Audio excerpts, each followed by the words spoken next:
The following is a special presentation from E-Star Studios. Carry harder.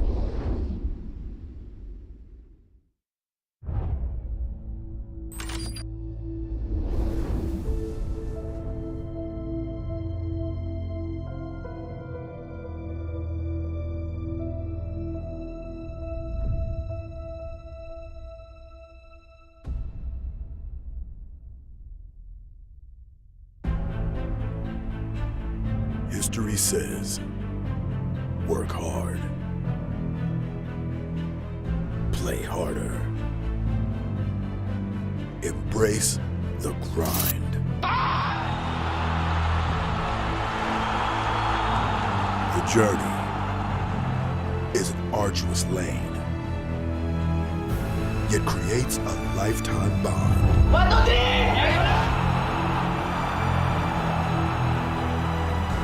Fight. Learn. Reach beyond. History can't say what happens next.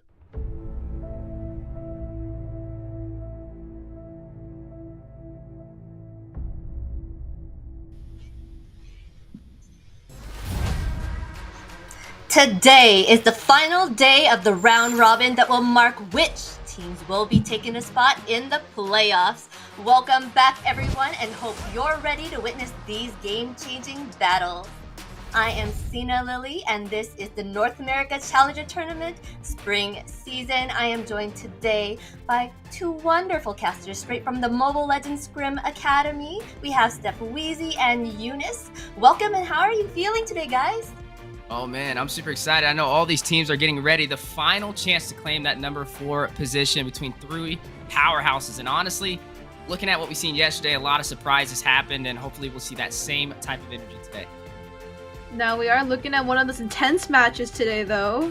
So I'm kind of wondering to see who's going to be able to qualify for the semifinals. So a lot of energy today with Weezy. We're going to have a fun time casting today. Super exciting stuff, but before we do, Weezy, will you run us through how we're doing things? Ooh, a lot to kind of break down so far. Looking at that tournament format, right? It all started on March 4th, 96 teams competing for those 8th positions for the top 8. And then the first time ever in North America for a double round robin, which started March 11th and the first half ending April 1st. And now on to the final day of the round robin second half. We have all the top 8 teams competing to try and claim their spots before we move on to the playoffs starting on April 29th, where you're going to see 4 teams go toe-to-toe in a best-of-5 double elimination, all for the goal of going to the grand finals in Vegas for the HyperX Arena. And speaking about grand finals, we are going to go ahead into our schedule, and we have a lot on the board to talk about. We have the Empire versus LaimiTop. Now, we do know that LaimiTop did take a very huge 2-0 sweep yesterday, so we're going to have to see if they are able to keep up with that win. And Empire just right behind their back foot, A77 versus BTK. Now, a little bit of an upset, right, as LaimiTop did take that 2-0 sweep. So, is A77 able to bounce back and potentially get a possible win against BTK? And last but not least, we do have the OhioBrothers and Fallout, and OhioBrothers sitting at 24-1, the unbeatable team so far. And is Fallout able to take a match to go ahead and secure their spot in the top 4? And there's a lot on the line right now, even just looking at the schedule today. Yes, I'm looking forward to see if Fallout could hold that spot in 4th. But Weezy, can you break us down on what needs to happen today for this, in the standings? Yeah, this is probably the most interesting match so far for the NACT double round robin, as today everything's on the line, right? It's either you make it or you don't. It's that simple. We're looking at 3 teams competing for that number 4 position. That's Fallout, the Empire, and Area 77. Now, a little bit of a look at what we've seen so far. Fallout currently holding that spot, but they're going up against a heavy hitter, the heaviest hitter so far for the NACT spring season, the OhioBrothers, who are sitting at that almost flawless record. So that's going to definitely be the hardest battle they've ever had so far, and they really need to claim a victory to solidify their position for that number 4 spot. But then we look at the Empire, right? They're going up against LaimiTop. LaimiTop, who we've seen kind of struggling throughout the entire double round robin, but they found their footing yesterday. Were able to claim a series up against Area 77 to hold them from having the easiest time securing that 4th position. So really for the Empire, what they're looking at is needing to find a way to be able to close out this game up against LaimiTop, possibly get a sweep. That's the best optimal scenario. But if they do 2-1, then they're going to have to bank on Fallout kind of losing in their match up against the OhioBrothers. If that happens, then they can kind of finagle that 2-1 win. But then you're looking at Area 77. Even though, you know, they're not sitting with the prettiest record, they've kind of been struggling since the mid phase of the round robin. You're looking at them kind of banking on wanting the Empire to lose with a 0-2 sweep, and also the same thing for Fallout. If that happens, and we see somehow Area 77 take down BTK, which I know that's a little bit of a hard one as well, but if that happens, you could see them sitting at that number 4 position as well. And that's all going to be today. Super explosive matches.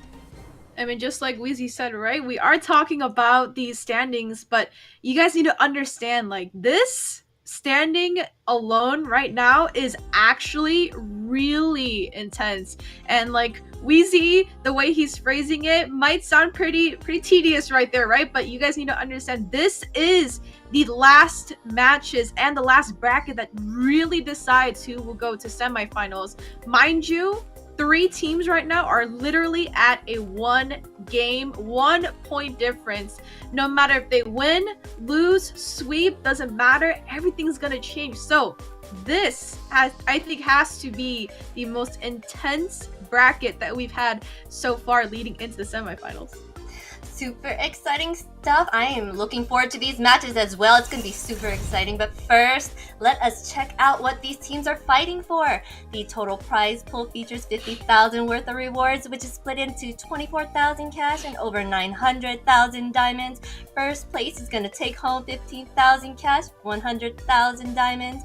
And NACT champs will be going to the MSC, the Mobile Legends Southeast Asia Cup, as well as the IESF World Championships 2023. Big things happening so quickly in NA this season. What do you guys got to say about all of that? Well, you already said it, right? 2 world international events. It's the first time ever we get to compete in them, right? IESF and MSC. I know everybody's ready to see who's going to represent us in North America. That's just on top of the explosive matches that we're going to see today for who's going to move on to those top 4 positions. So if you guys haven't been turned up already, this is going to take the NACT to new heights, and I can't wait to see what we see today in these matches. I mean, if you look down below, right, there is a lot of prizes and a big prize pool, but I'm going to have to say, I feel like the biggest takeaway here is going to MSC and ISF. I mean, who doesn't want diamonds and money? That's great, but representing NA in 2 different ways, 2 different competitions with the big fat crown on your head, literally, you're representing the entire NA community. Yeah, just like Weezy has his crown, right? So, like, I feel like prize pool, beautiful, amazing. I mean, who wouldn't want a lifetime supply, right? But going to a one-time opportunity in MSC and ISF would have to be my biggest crown that anybody could take home. This is big stuff and exciting to take that crown, right? But before we go any further, we have a 30-week giveaway codes on screen right there, a 99.5% chance at tickets, magic dust, premium skin fragments, and also a 0.5% chance at one of those amazing skins right there, the Great Adventure, Floral Knight, 1 skin from the Venom series, Layla Saber, and Saba Saber. But be sure to stick around because later in the show, we will be doing another giveaway for you guys. But looking forward to find out who will be in the playoffs next week. But first, let's jump into who the casters thought will win the first matchup between LaimiTop and Empire. Right now, you're already seeing a unanimous decision over there for the Empire across the board of all 6 of your North American casters. And you're looking at most of us going in for the 2-0 sweep, with Deku being the outlier, expecting LaimiTop to take 1 game from that momentum that they built from yesterday. And then looking at the caster prediction rates, right? I know I'm a little behind. You know, I need to get back on it. But Eunice sitting with the highest prediction rate, 40-9. What's your secret? I mean, I just really just gotta pay attention, right? As a caster, and especially as an analyst, I'm really being nitpicky with what I'm seeing on the board. But 40-9 and me being the highest prediction right now with the highest accuracy rate right now out of everybody on the desk, although I do hope that Empire does take a 2-0, I really hope they do, because this, like, all these matches really just depends, and I want to see Empire go to the semifinals, but also for Fallout, also for A77. It goes for everybody, right? But right now, if we're talking about this specific match, this is what they want and this is what they need. So I'm gonna hope Empire and LaimiTop puts everything on the table. Like, put your relationship on the line. We need that type of energy, right? Oh gosh, I do want to see that battle and see all that energy, but be sure to put your predictions in the chat, everyone. Wheezy and Eunice, let's get the matches started. You're starting spicy with the first match of the day, the Empire up against LaimiTop. Now, let's just look at what happened recently, right? LaimiTop, they were able to claim their first series and hold down Area 77, making them have a harder time claiming that number 4 position. Now, LaimiTop's a team. No matter what they do today, they can't make it into the top 4. They're too far behind, but it's not the same story for the Empire, right? The Empire needs to find a way to get this game, but the whole goal for LaimiTop is they're on a sinking ship, and they're trying to take down every team they can, and the question is, can they hold them back like they did Area 77? Wheezy, before we get into the draft, are you ready? Oh, I'm ready. Because we're looking at some spicy games today, right? But we are looking at Empire and LaimiTop, and let's talk about these teams really quickly before we go into like the nitpicks of the draft picks. So Empire, just to harp on it really quick, they go the 1-3-1 draft. That's what they're most successful with. And LaimiTop, so it goes at 1-2-2 rotations. But now this is really up to the team fights, right? But we are seeing Jordan come in with the glue, so we're gonna see a lot of fighters, more heavy team comp towards the side of Empire, but Hale's gonna go ahead and pick up this Mincetar. 2 really good EXP laners right now, and I did talk about this last time I was on live with Wheezy when he actually came back as my dual caster. He was gone for a bit, and he didn't know how strong Mincetar was. So there you go, Wheezy. Your Mincetar is back on the board. Yeah, I'm glad you kind of mentioned that, right? Not to mention just Mincetar, but Hale picking it up, and that was their kind of bread and butter and their secret to taking down Area 77, and picking up Mincetar again is definitely going to be a strong option, but you got to keep your eyes on Jordan as well, right? He has a comfort pick of his own. He did slot in that glue, and you need something to be able to burst him down, or you're going to be fighting a lot of sustainability, especially when he does that split, and, you know, we've all seen just how sustainable he can be. And now One Punch locking in this possible tanks a lot as well, which has been making a very strong appearance in the second half of the round robin, and I'm liking what I'm seeing so far in the draft. Not to mention that Kaja has been banned out, which is going to create the opportunity for some of these assassins to kind of shine in today's match. Yeah, and if we look at yesterday's match, right, we didn't see the best gameplay, I would say, coming in from Empire, right? We did see some not so happy KDAs, a little bit of an upset. So I'm gonna hope today the picks that they are picking up right now is what they're going to actually show and how to play it in a professional setting. Now, Demon on this Yve and Mikasa on this Martis, right?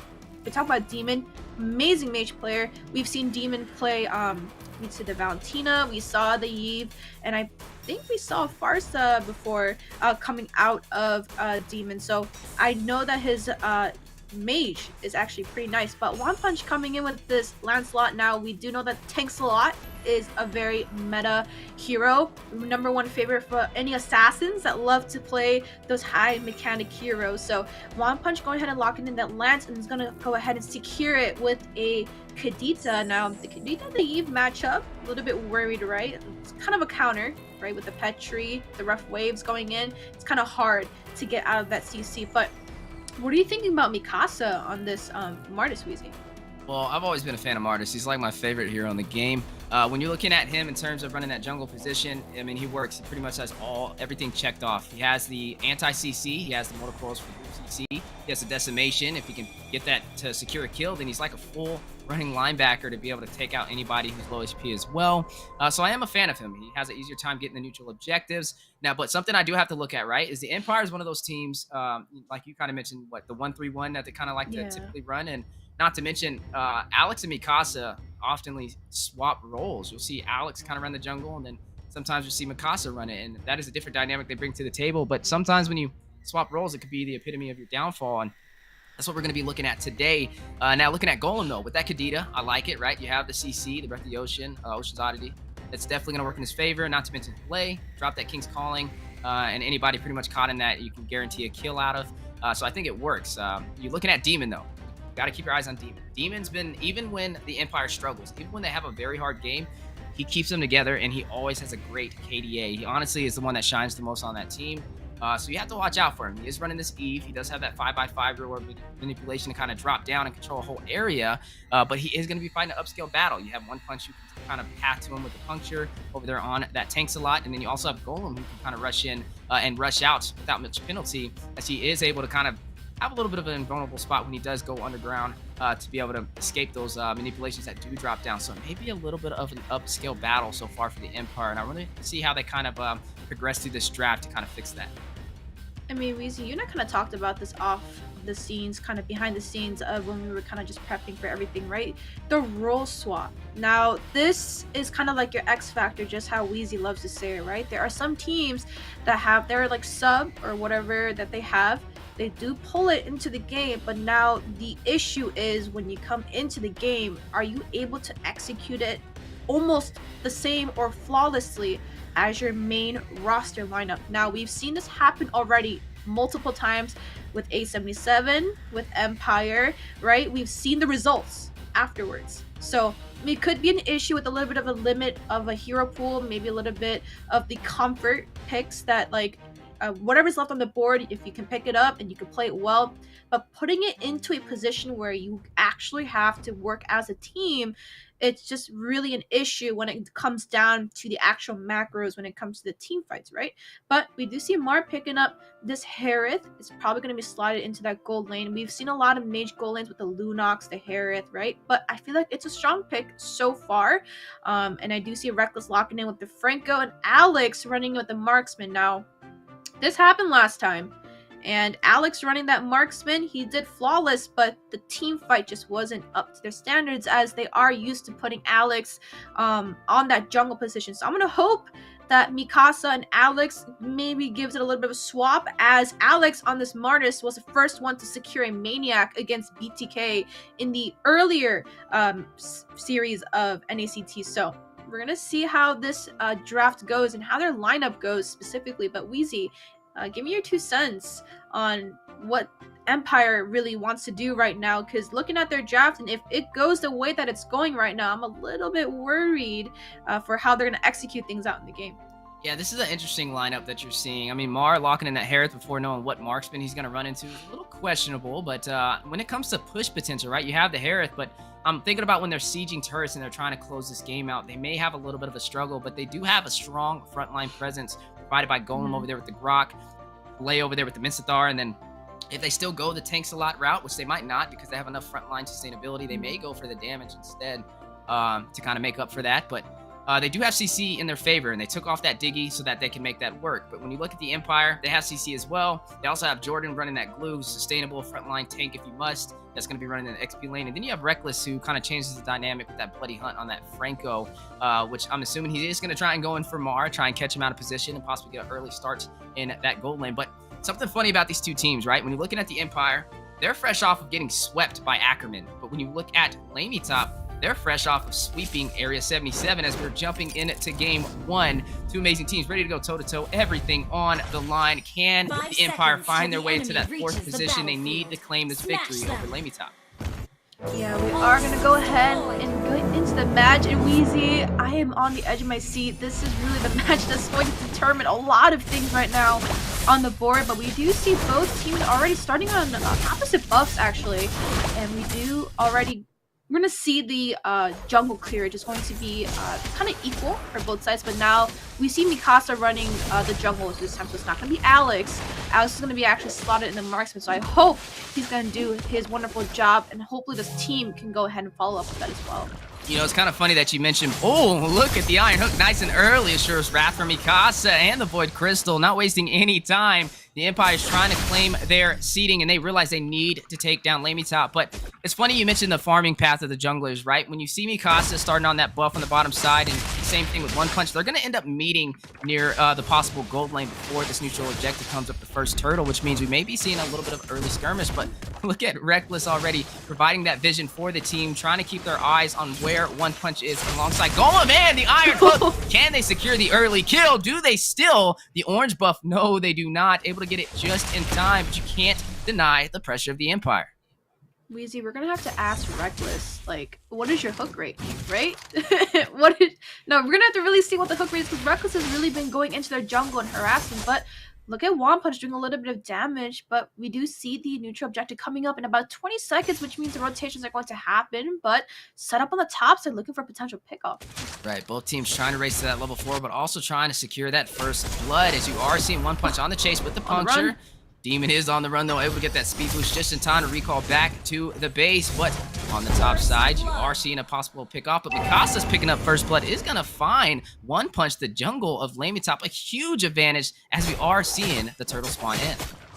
Kings calling in the mid side, doing a little bit of that damage onto Jordan, but that already means that the objective, right, is going to go into the hands of Mikasa, but top side getting another pick off, and that's what happens if you slot Reckless on this Franco, especially putting that rope up in that gold slot, already putting a lot of pressure, but Turtle Mikasa is going to pick it up with the Retribution. Huge advantage already for the Empire. Picking up 2 kills and taking the first turtle. Definitely up in terms of the economy, and this is what they need to have a great early game. And we're not really seeing LaimiTop answer back, as you are seeing them now, the 3v1 situation on the Jordan. But again, we mentioned you're running the glue. You have a lot of sustainability, and I'm not seeing anybody to really burst him down unless they can get Mar out there, which he's on the totally opposite side of the map, which is going to be a huge advantage in terms of the EXP lane for the Empire. Yeah, you do want the most damage dealer to be around and helping with the rotations, right? But this time, since you did harp on that the actual main damage dealer is on the opposite side, you kind of have to rely on Demon and Mars, but rough waves. And a lot of spells just got called out as well, but just to harp on that, right? You want to shut down as fast as you can, but Reckless already coming online with the pressure here. Yeah, 2v1 situation, does get hit with the knockup and the Thorn Rose, and Mars going to secure the kill and take him down. First kill for LaimiTop so far, but down goes the Zaman Force. Mars going to dash back into the turret, and so far, LaimiTop trying to find some answers, trying to even out the scoreboards as we are 3 minutes in, and we are going to see the Phantom Execution, the passing with the puncture. One Punch thirsty for the kill, but the Namiri's passion from Alex having other plans, but look at the Guardian's barrier. Golem almost able to take him down, while in the mid lane, you are seeing the rough waves go out alongside the split from Jordan. Golem now in that bush as well. 3-1, Empire leading the way. Now, Alex got pretty lucky, if I really had to say, really sliver of health left, but still able to walk out alive. And you do not want to see the marksman dying in that early game. But already, a lot of pressure coming in for Empire. And I feel like them running, usually I do see them run the 1-3-1, but running it as a 1-2-2 with the marksman, I did not expect much pressure, but we do see a little bit of a skirmish in the mid side. A little bit of a tussle. You must. Down goes the manipulation, the mobilization onto Golem, and Demon picking up the kill. 4-1, Empire sitting tall. Sitting tall as well. 4-1 with the gold lead into their hands. 2K ahead right now, and the objectives already in the hands of Mikasa, and that's what I do like about the jungler, right? I have seen Mikasa jungler, I've seen Alex jungler, usually the first ones to go ahead and touch that first objective, and which is a huge advantage, but hook landing! And the suppression with the Bloody Hunt. Alex in there just in time with the flicker is going to take down Assault 1, activating Killing Spree. Alex now 3-0 KDA, picking up that Blade of Despair. Beautiful KDA for a marksman, right? You do want them to come online, and Alex already doing enough damage and already scaling much faster than Mar, right? Parith, he did get a kill, but that's already also a death off on the board, but Alex really has to be careful, because if he does get that pressure up on top, which LaimiTop has been doing pretty well, that's a shutdown, and that's extra gold, and you do not want to give it into the wrong hands, but Golem looking for a little bit of blood here. Reckless hit over the power of nature, the puncture out, but down goes the manipulation from Demon yet again, but rough waves in. Maybe in a tricky situation, is going to get out just in time, but will a member fall from either side, as you are seeing the Empire. Jordan risking it all with the split, just to dive into the turret and get out with pretty much 75% of his HP, and that just shows you the sustainability provided over there by this glue. And now Mar in a bad situation. The lane has been proxied on the top side, and you are seeing Assault 1 trying to even out the odds, but can they do it? A huge advantage for Alex to clear these minions and take this turret for the top side. Now, when I look at this Kadita, right? Ooh, I want to talk about this Kadita, but Golem might just be caught in a bad spot here. That's right. It is going to force out the flicker, but not going to stop Alex from claiming this turret on the top side. And now on the chase for blood, Golem is going to be taking down mega kill from Alex. Yeah, that was a kill into the hands of Alex. Alex is sitting at 4-0, but they're going to look for a even trade on that bot to go ahead and trade that turret for that top side. But now I want to kind of focus on... Okay. No, I can't talk, Wheezy! Speaking of focus, the bloody hunt, but the Zaman forced Margit out just in time, but Alex is going to take down Assault 1 and also claim the turret for the mid lane left unchecked. A huge advantage in terms of the economy and in terms of the map for the Empire. Wheezy, am I going to be able to talk this game? Because Empire is harping on everything. The macros, the objectives, Alex popping off. Currently sitting at 5-0, and the lead is already starting to show towards the side of Empire. But I do want to talk about Assault really quick, right? Kadita 0-2, not the best KDA as that mid laner, but I do want to see Assault maybe doing a little bit of campage, right? LaimiTop really has to come swing their batons around and try to get into the head, but One Punch is already getting body bagged by Jordan. This is what happens when you're left alone. And he is going to grab him with the split just in time, but on the bottom side, Assault 1 is going to take down Alex, but back at the top side, One Punch, 3v1 situation, immobilized as well, and Demon is going to take him down, but on the bottom side, Reckless does fall to play on a 3v1 situation as well. A member down for both sides of the table, but Empire still leading the way 7 minutes in. Yeah, speaking about swing over the baton, they did go ahead and find some answers before I can even talk about their win condition, but we do see already Assault picking up that kill on Alex is going to be really helpful, right? That a little bit of that extra shutdown gold is going to be in his favor, but Mikasa already starting to disrupt the farm over there on the side of LaimiTop, and now the economy for LaimiTop is now very limited, right? All they can do is really either get some kills, a pick off, or possibly just continuously farm as much as they can, as they are on the back foot with kills and also in gold as well. Yeah, definitely leading the way, and right now we can definitely say this is looking like that one-sided story, a possible snowball on the way. LaimiTop going to definitely take the full force of it if they do not find a way to stop it, and honestly, the Empire, like I said, a couple conditions have to be made. They need to claim this series with a sweep. That'll be the best optimal situation for them to claim that seeding in that number 4 position, but if they fall short and they take a loss, you may be able to see the fallout keep it, but now the fight in the mid lane, Alex does find Golem, takes him down, down goes the manipulation as well. Killing spree activated by Demon is going to find play with it. One punch with the puncture, hit by the bloody hunt, and Alex is stoppable, picks up the double kill to take him down. 3 members off the board for LaimiTop to none on the side of the Empire. This may be a fast finish on the way, as you are seeing Alex pull out Raynor, trying to snipe down the remaining HP of that tier 2 turret.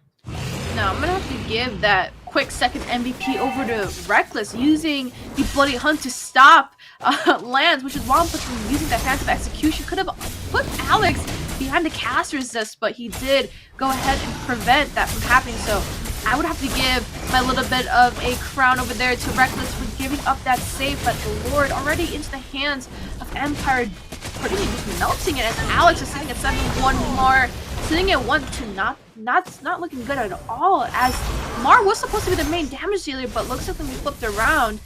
And Wheezy, if they really have to harp on something right now, anything, to get their things back swung around to maybe sustain a little bit more, what do they have to do? Well, they definitely have to play safe and let some of these objectives go, as they are already too far behind in the economy, as you are seeing Mikasa take the tier 2 turret from the bottom side, and now you are going to find Demon able to take down Golem with the mega kill with the assistance of his team, and this is what I mean. You're already too far down to really be able to contest, and this is just the first Lord already pushing his way through the mid lane, but look at Hlei. I'm wondering what the game plan is here. Definitely far out of position. You are going to see that tier 2 turret fall.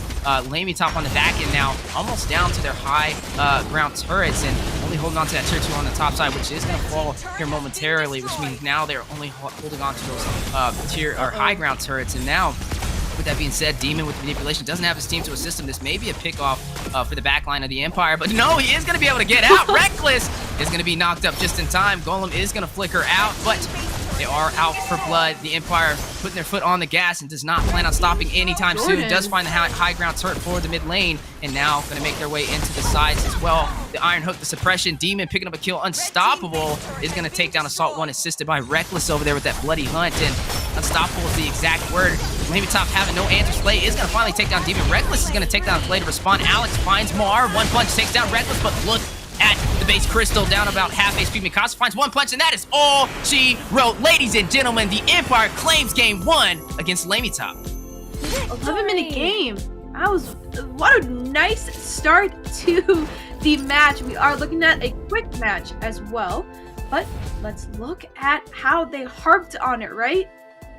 We usually see Empire running that 1-3-1, but 1-2 was successful for them this time, which honestly, I'm happy because I want them to run different rotations, and they are making it happen. This time, Alex is on the marksman, right? Not the jungle, and Mikasa did pop off in the early game, and Alex coming in on this Beatrix, already sitting at like 4-0 in that first 5-6 minute mark and getting kills over and over. But 18-5 11-minute game, we do see the 10k gold difference, which means the objective was heavily focused for the side of Empire. We do see turret sieges. Macro was definitely in play. We do see the Lord and Turtle all has been into the hands of Mikasa, coming in with a perfect KDA of 307, and that's how you know the jungler was online, rotating. All that macro into the team fight was all into the hands of Mikasa, controlling the rotations, controlling the ganks. But Reckless coming in with these iron hooks, landing and are already disrupting the early game into their buffs, was really what set the stone down, set their 2 feet down for the side of Empire. Yeah, I love how you kind of broke that down. And even looking at Reckless, right? He set the foundation for that to happen, was definitely putting some pressure in the jungle,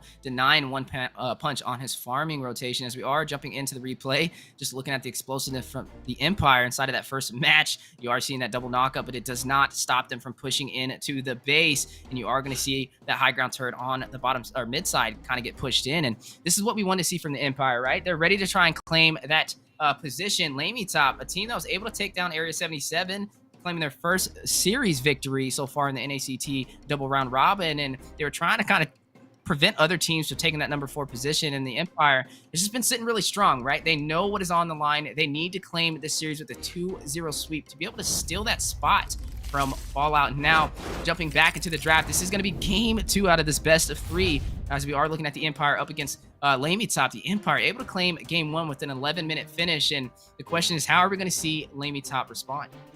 Now, if this is the way the Empire is going to play, we are looking at a potential 2-0 sweep, because the way that they played that was honestly flawlessly executed, right?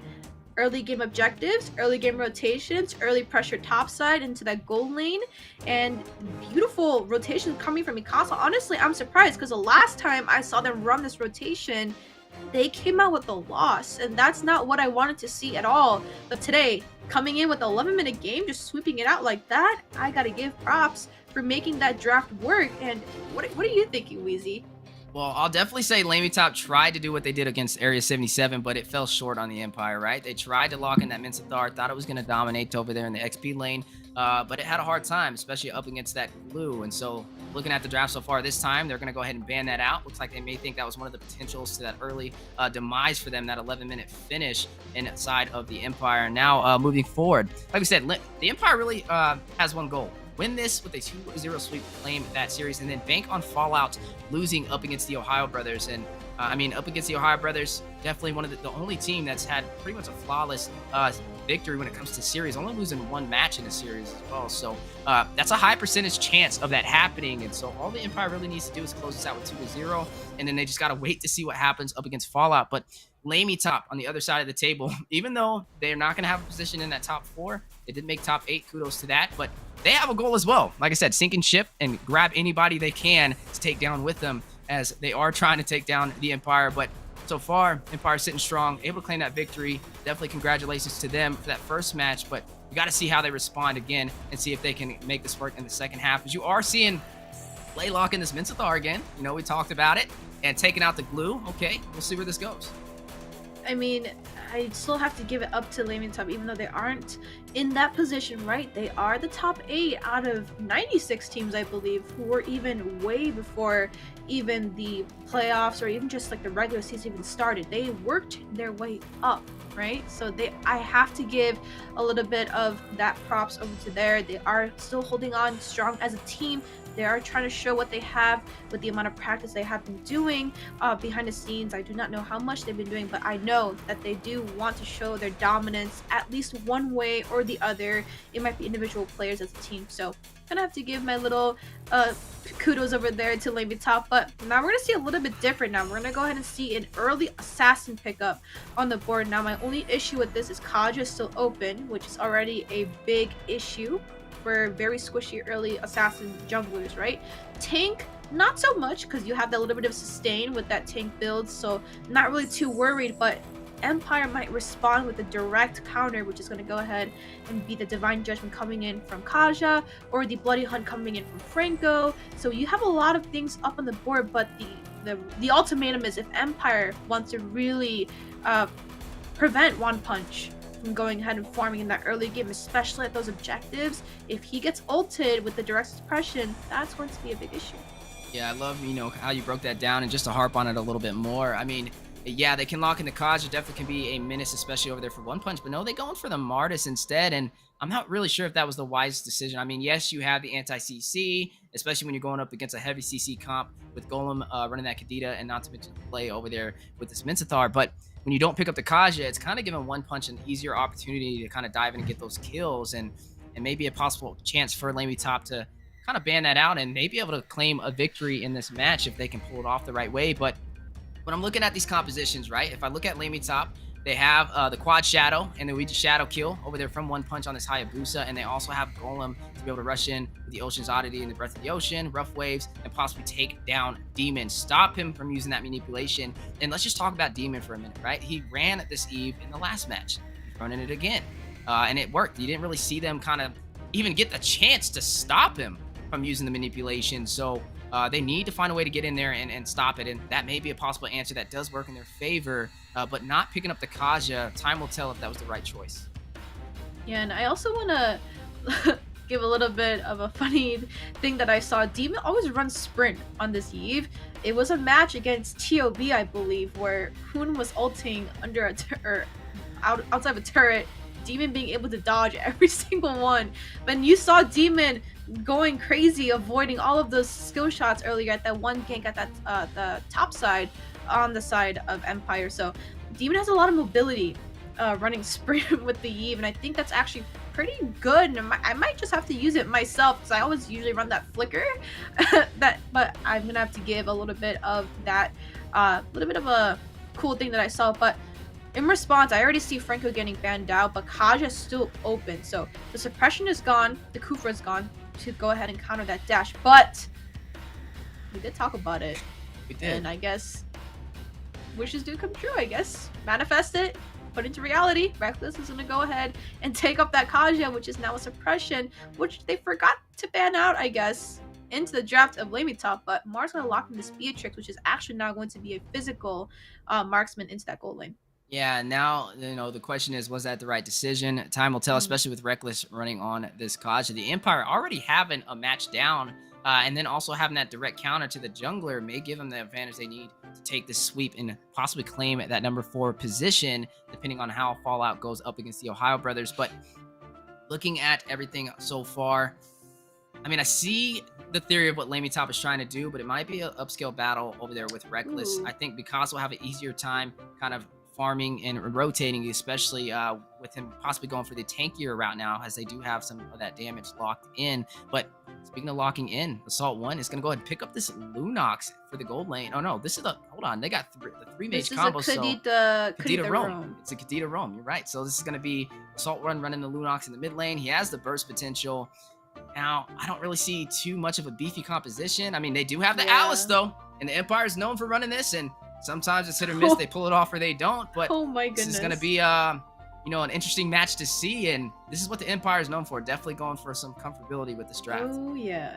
So this what you see on the board is like literally their number 1 comfort pick, and Alex already over here is running that Martis, which is the champion that he used to get the Maniac against BTK. So I'd be a little scared if I was playing over there, if Alex is running this Martis, right? But I the issue that I see with LaimiTop's draft is there's not too much backline, right? We already have Jordan coming in on this Yuzong, and the Alice is being able to peel through that backline. But before we talk more about the draft, this is game 2. We are looking at LaimiTop versus the Empire, and this game, it's on the line. If Empire takes this, they secure their position for now. But if LaimiTop takes this win, we are looking at a little bit of a tight seeding over here for the standings, maybe. Yeah, I'm glad you kind of harped in on that. Today is the most important day for the second half of the round robin, as this is going to determine who you see moves on to the playoffs. And like you said, every team has specific conditions to be made. LaimiTop needs to claim a victory over the Empire to give them a harder time on making it to the playoffs. But you are seeing Mikasa, Blood Ode trying to get out, a little bit of mobilization in effect, and may be able to possibly take down Mar. Oh my goodness, they are out for blood. Not even a minute in. Look at Reckless is gonna flicker in. Ringo Order taking Mar to about 0.01 HP, but he is gonna be able to make it all the way back to the base. Just look at how far he ran back to recall, making sure he stays alive. He realizes I cannot be taken down this early, and this is the Empire we're talking about. They know they need to claim this victory. Like you said, those conditions have to be made. But look at Mikasa. First blood goes into the hands of Golem, who is the roam right now for LaimiTop. And, you know, this is definitely a little bit of a harder battle for them, as we are seeing LaimiTop come alive in the final days of the NACT second half round robin.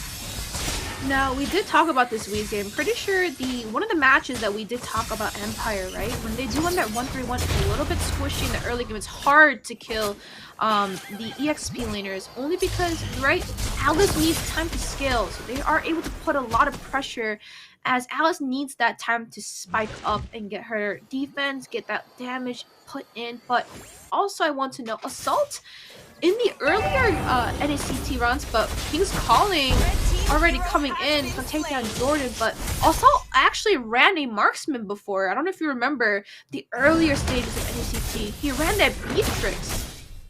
Yeah, no, I remember. Definitely kind of keeps you on your toes on what he's going to pick up. Speaking of pickups, Divine Judgment going down. Reckless is going to find Assault 1, and that is going to be one member down for the side of LaimiTop, as both teams trying to fight over this turtle, but you are seeing a lot of pressure, and it looks like the turtle will be reset, but down goes the rough waves just in time. Golem going to make his way into the turret on the bottom side, but down goes the Black Dragon, and you are going to see Reckless over there with Conceal Play, the Petrify dropping down with Furious Dive. Quad shout out to respond to Flay, picking up a kill, is going to take down Jordan. Demon is going to find Flay in response, though.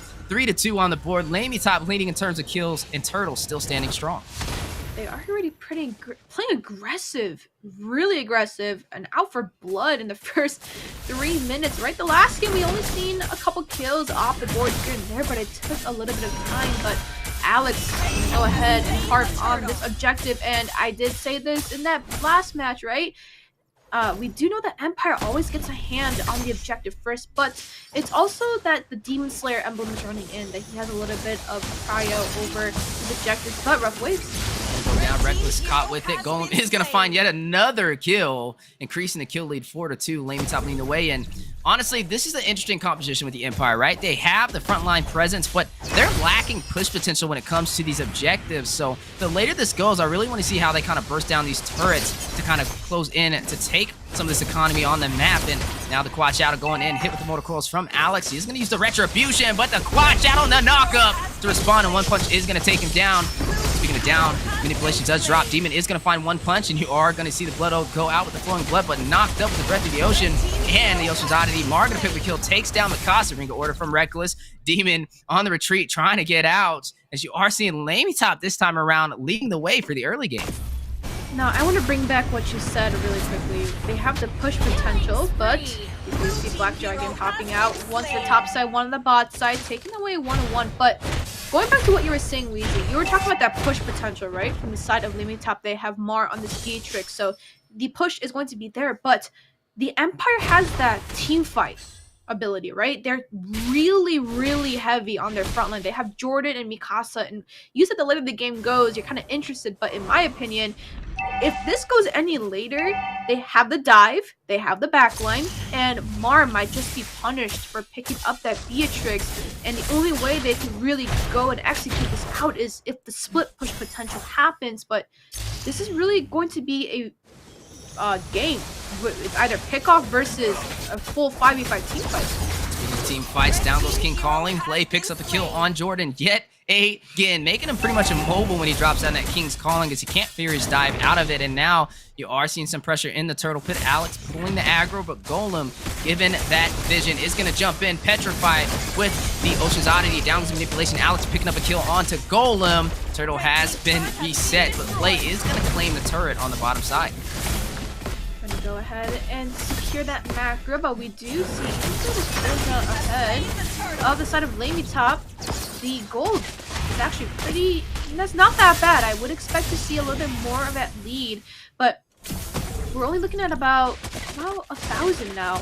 But Mar is scaling beautifully, still sitting at 1-0, but we do see the Sidelaners having a little bit of trouble, especially Jordan is running Yuzong, but actually with the high and dry emblem, which is not something you really see. You want to see that fighter emblem, the Blood Festival, be locked in. So this is a little bit interesting for me, as Jordan's a little bit more squishy in that early.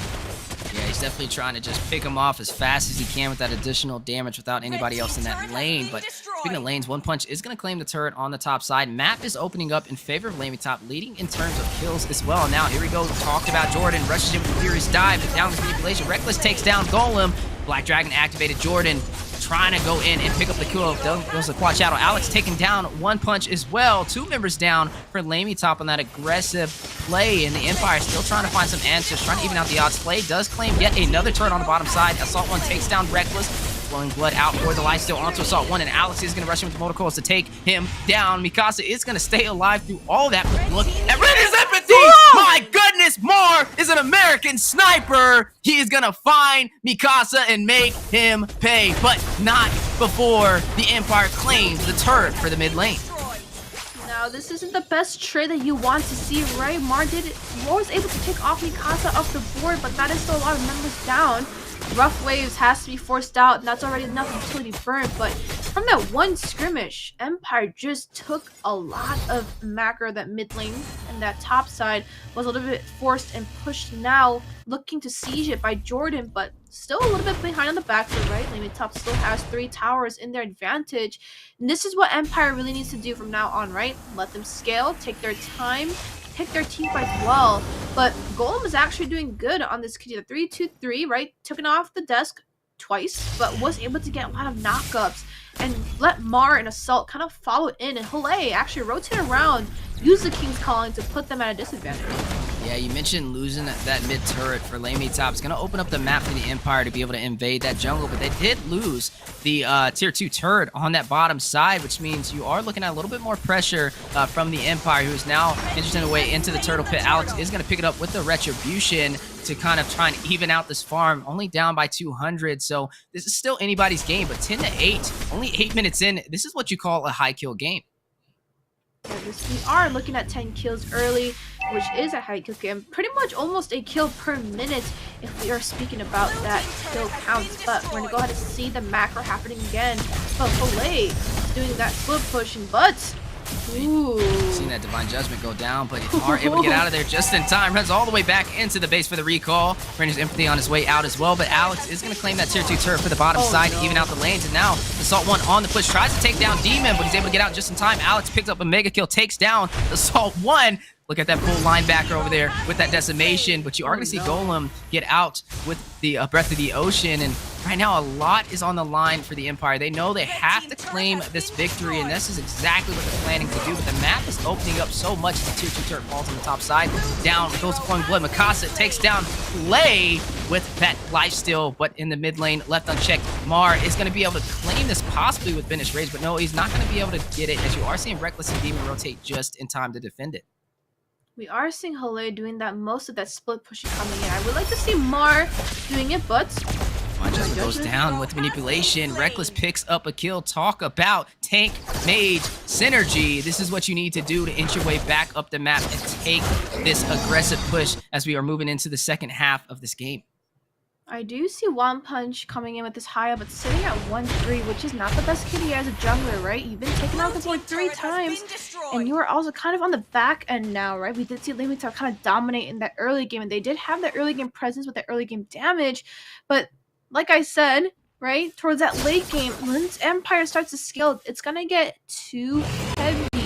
And even with the shadow kill coming in from One Punch, right? Mar coming in with all different sorts of guns coming in, it's not going to be enough as Mikasa and Jordan can just pretty much devour that backline and Demon coming in with the real world manipulation. It's going to provide that additional CC and that slow, which is what Empire just needs to kind of shut down LaimiTop. But if LaimiTop can just get a pick off on one of the members, this might be their chances. But Petri does go down with the sit play. Golem does find Demon, the mage for the Empire, as they are fighting in the Lord Pits.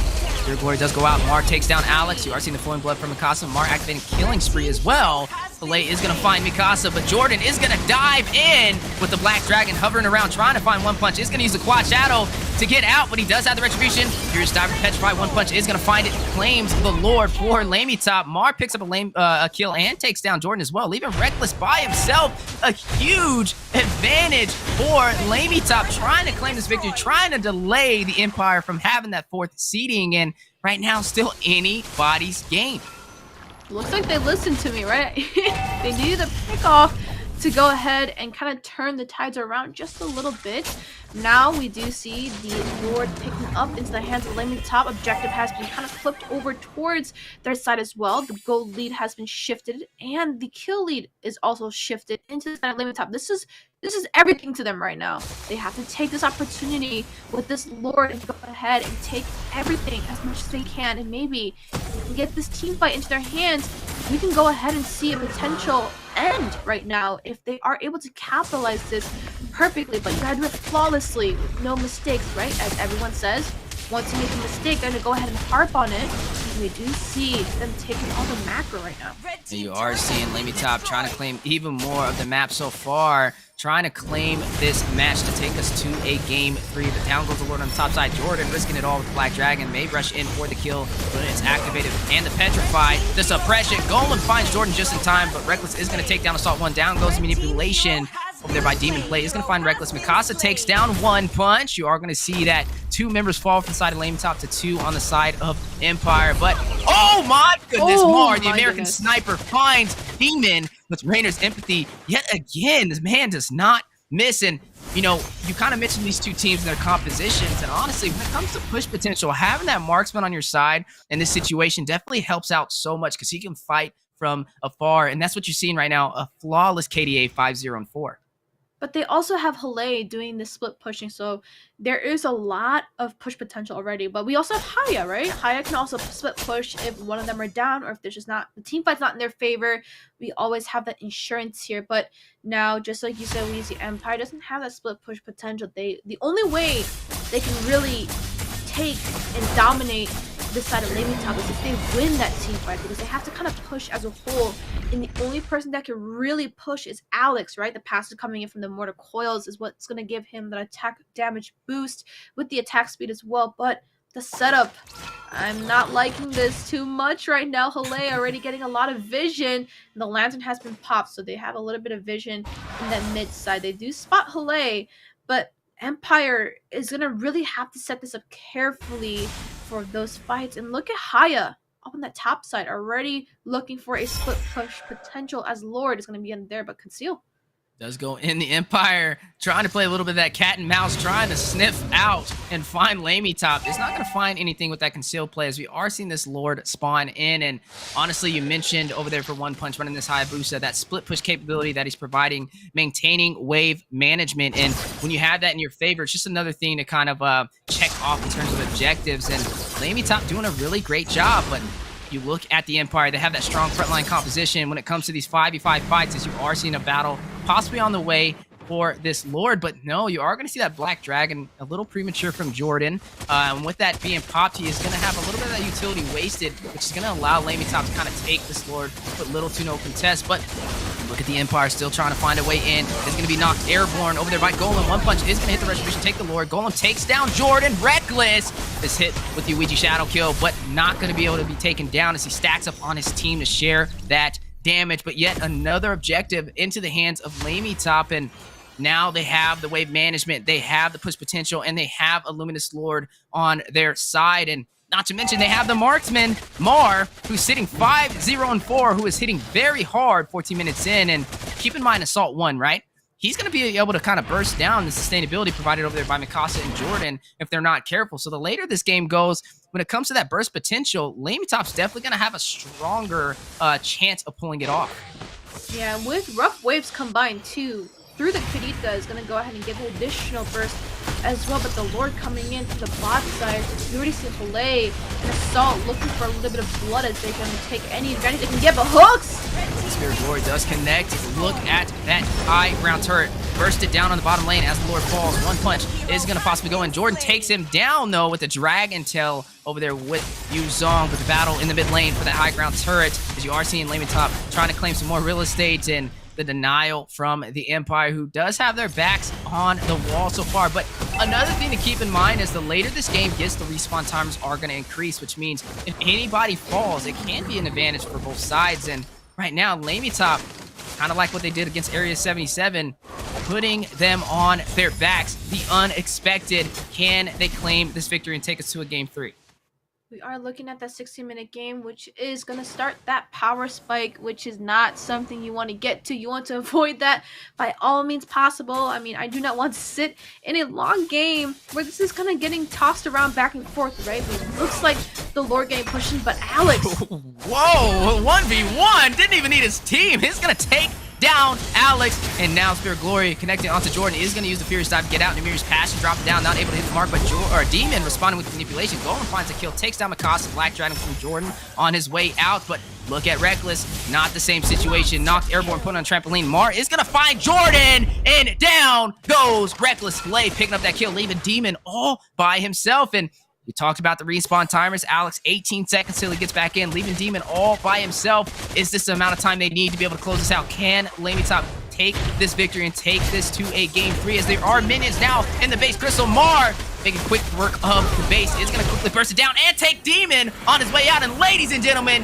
LaimiTop claims victory against the Empire. We are going to a game 3. Victory! We are going to a game 3 indeed, and we are looking at Deku's prediction potentially being right. So, man, Deku 2-1 maybe, right? But that is a game taken up by LaimiTop, and that, honestly, LaimiTop is on a good roll right now. They 2-0 swept A77 yesterday. They lost the first match, but they took it right back. So that's a rebound right there. And if honestly, I wouldn't even be upset with that, right? That they still won a game, but we are looking at that standing right now, and Empire's kind of they have to do something about it right now, as they are looking at a 1-1 right now. The last game for these two is going to determine the actual final score, right? But we're going to go ahead and look into a little bit of those stats right now. We are looking at a 16-minute game, which is a little bit longer than that last one, just by a little bit. We do see 23-15 as the final score here, 57 to 49k of that gold lead. So a little bit of that gold lead is going to go into the hands of LaimiTop, and we do see Mar coming in, popped off 704 on this Beatrix, was able to start that snowball really early, which actually prevented Mikasa, which is sitting at 2-5, and Jordan with 3-7 actually. Not the best KDAs you want to see from both your side laners. Demon coming in 2-3-8 was able to do a little bit of damage, but wasn't enough for that backside, and Alex could just not look for an answer on this Martis, which just led LaimiTop to go ahead and capitalize on top of Empire. Yeah, I just want to emphasize on how important this match is, right? You know, looking at the stats, but overall, the Empire needed a 2-0 finish, and to lose a game, let's just talk about how explosive that is. Like, LaimiTop, like I said, they're on a sinking ship. They're grabbing anybody they can. It looks like they snatched a match off of the Empire so far, but it's going to give them a harder time getting that number 4 seeding, meaning if I'm Fallout right now, you know, I'm definitely smiling with a big grin on my face, hoping that LaimiTop is able to claim this victory yet again, because if they do, you can pretty much count the Empire out of that number 4 seeding. But if the Empire does take this, then they still have a shot. So we'll see what happens. But honestly, LaimiTop, I don't know what's going on, but in the last 2 days, we're seeing a totally different team when it comes to synergy, and We got to give credit to Mar, as we are going to be jumping into a replay, a little blast from the past, and what we've seen in these amazing matches. You are seeing that first or second match on the way. Clay getting that killing spree is going to find Alex. That Spirit of Glory connecting onto Jordan. He is going to dash out with that furious dive, but down goes the manipulation alongside the Mirror's Passion from Mar, but Reckless flickers in. Divine Judgment suppresses Mar just in time, but look at Mar. He is going to find Jordan over here as he does wrap around for the kill, but in the mid lane as well, you do find some heavy pressure from both sides. It was a pretty much back and forth game, but the later it went, honestly, that push potential provided by that marksman definitely outshined. And now jumping into the final match of the first series of today, the final day of the round robin, the Empire up against LaimiTop, both teams with 1 win on their side. I feel like Hale was really the one that made that last, like, secured fight, right? The Kings calling solo killing Alex on a Tink Martis? I gotta ask you, Eunice, do you think, was it because they didn't have the glue? Because, I mean, they had the glue, right? And right. I really didn't see any pressure over there when they had the Mensatharma glue was activated over there, just popping off. But when you locked in that Yuzong, we just seen a very dominant performance from Play.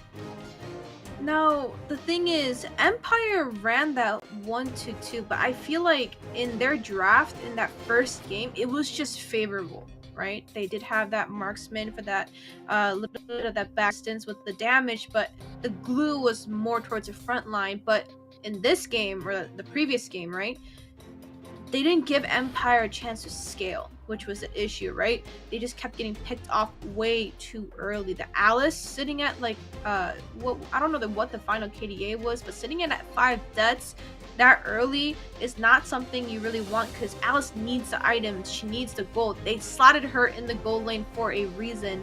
And Demon running more towards a squishy Yuzong, that's not really what I want to see. The high and dry I don't think really is the answer on a Yuzong, right? You need to have that sustained, but Demon is going to go ahead and lock in this Valentina, and Demon has played a lot of mages, but Valentina and Eve has to be Demon's strongest picks. And now Alex picking up this Melissa. We're seeing completely like some of the new picks here, right? We'd see Melissa get banned out every single time, and same with the Valentina, but they're walking into the hands of Empire.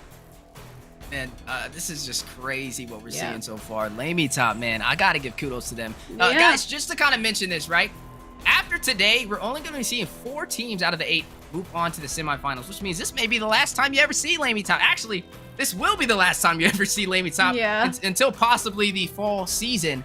So to go out like this, honestly, you know, it's a pat on the back. It's definitely some brownie points and some an amazing performance to show the world, hey, don't count us out yet.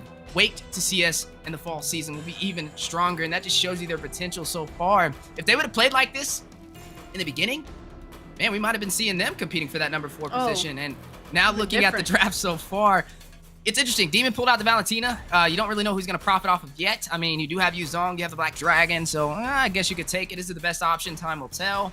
But One Punch is going to lock in that Fredrin, have some frontline sustainability alongside Flay with this Yuzong. So I like what I'm seeing from both sides. But when it comes to the gold lane, right, you have that mid to late game marksman, then you have Beatrix who kind of scale through time. But when you have the Melissa, you have Muddles, you'll have an easier time having that lane pressure when it comes to the 1v1 matchup. Yeah, and they did go ahead and ban out that Martis pick, which is also a very comfortable pick for the side of Empire, but banning out the Kadita as well. So I feel like those are kind of a respect ban coming in my opinion, right?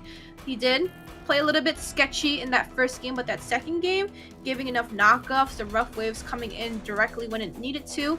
So I feel like these are all pretty good bans coming in, and we do see the traditional bans as well. So I don't need to talk much about that, but I'm looking at the first 3 picks already from the side of Empire and the side of LaimiTop, right? We do have Alex running this Melissa, which could be obviously swapped around. We don't know yet. And Melissa has that early game poke, right? Is really able to do a lot of damage. Running it with that Inspire is going to kind of be her saving grace. The Inspire is her saving grace, the early game. But once that level 4 hits, the power spike, the go away, like really genuinely telling them go away with her ult, right? It's gonna be also a big factor. Now, what I want the response from LaimiTop is that back line, right? The go away immune, not able to get into her bubble, is going to block out a lot of CC and not a set potential. So maybe we're looking at a Yve, a Farsa. They're still running, right? But we also have Demon on that Valentina. You can still draft the way you are drafting, but you have to think that Demon is going to take your ult. And now I already see a real world manipulation into the hands of Demon, which is not something you want to give over to Demon running this Valentina. Yeah, it's going to be interesting. But something that does work in their favor is they have Flay with the Black Dragon. And if you do use that Artillery Mage, that means Demon is going to use that IMU. He is going to take that manipulation. But when he's in that state, he's kind of invulnerable. But you can still dive in on him. He's not going to be able to move. And that may be actually working in their favor. It's almost as if you have a Yuzong up against an Eve. So I'm not knocking it too much, as we are seeing the draft be finalized for the side of the Empire. Reckless is going to lock in this Lolita. I'm looking at this. I mean, hey, you can deflect the bullets from Assault 1. You have the Conal CC to work in your advantage, and that's topped off alongside Jordan, who does have this Grok as well. So overall, it's a strong frontline composition, and also they have a little bit of that late game presence, not to mention Mikasa, who is going to run this Karina to be able to rush in and get these kills on low HP. It can work. So I like what I see so far. I will say one thing. I got to extend a question over to you. When you're looking at the Empire, if you looked at match 1, we seen Mikasa was the jungler, right? And they won. Then we see match 2, and you know, Alex ran the jungle, and it wasn't the same story. Do you think maybe they have a stronger chance if they let Mikasa run in the jungle? I mean, Alex did pop off on that marksman, so maybe they're gonna keep that win condition and they're just gonna leave it. But Golem is running Chow. So we do have the Way of the Dragon. Now, I feel like already seeing the draft itself, Reckless and Demon are going to pair beautifully, right? Once they seal the real world manipulation, it's going to be that good pair. It's kind of like you ult, I ult, it's a secured kill. Now, the only issue is Reckless can get his ult canceled by so many different people right now on the side of LaimiTop. The taunt coming in from Fred on One Punch, the knockup coming in from Hole and the Zuzong, the Way of the Dragon, even just the G Kundu is going to cancel out Reckless's ult, so you have to be careful. But Jordan also has backup with the ultimate coming in from him as well on that Grok, the Wild Charge. But this is going to be the final game. This really is going to decide the standings right now, and we have to see what each team, they're putting everything on the line. Empire versus LaimiTop. Yeah, everything on the line so far. Empire needing to claim this victory to have a chance for that number 4 position. If not, it's going to make it even easier for the Fallout to remain in that number 4 seeding. And looking at it so far, Mikasa is going to swap to the jungle again to try and increase those odds. And honestly, we'll see how it goes. And LaimiTop, it's going to be the last time we see them play. I know it's kind of breaking some of those hearts across the land of Dawn for North America, but they are going out with a phenomenal fight as they are showing the world, hey, we claimed one series and we may be able to claim another one. And honestly, if they take down the Empire right here, it's a strong chance that the Empire will not make it to the playoffs. Yeah, and I do want LaimiTop to come out with a very strong finish, right? This is their last time we're going to see them, so might as well give it their all and their best. And we already see a lot of high pressure already coming in from each lane, and this is what I want to see from both sides. But Demon already showing a little bit of that dominance on Assault. Yeah, showing a lot of that dominance as you are seeing both teams getting ready for this first neutral objective. Kind of anybody's match, and you are seeing Golem rush out just in time with the G Kundo. Mikasa on the chase for the Shadow Assault, not able to take him down, but still a good push. Didn't really lose anything out of it, and you got to respect that play. Sometimes you got to claim some risk to get some rewards, and the Empire realizes we need this victory if you want a chance in the playoffs.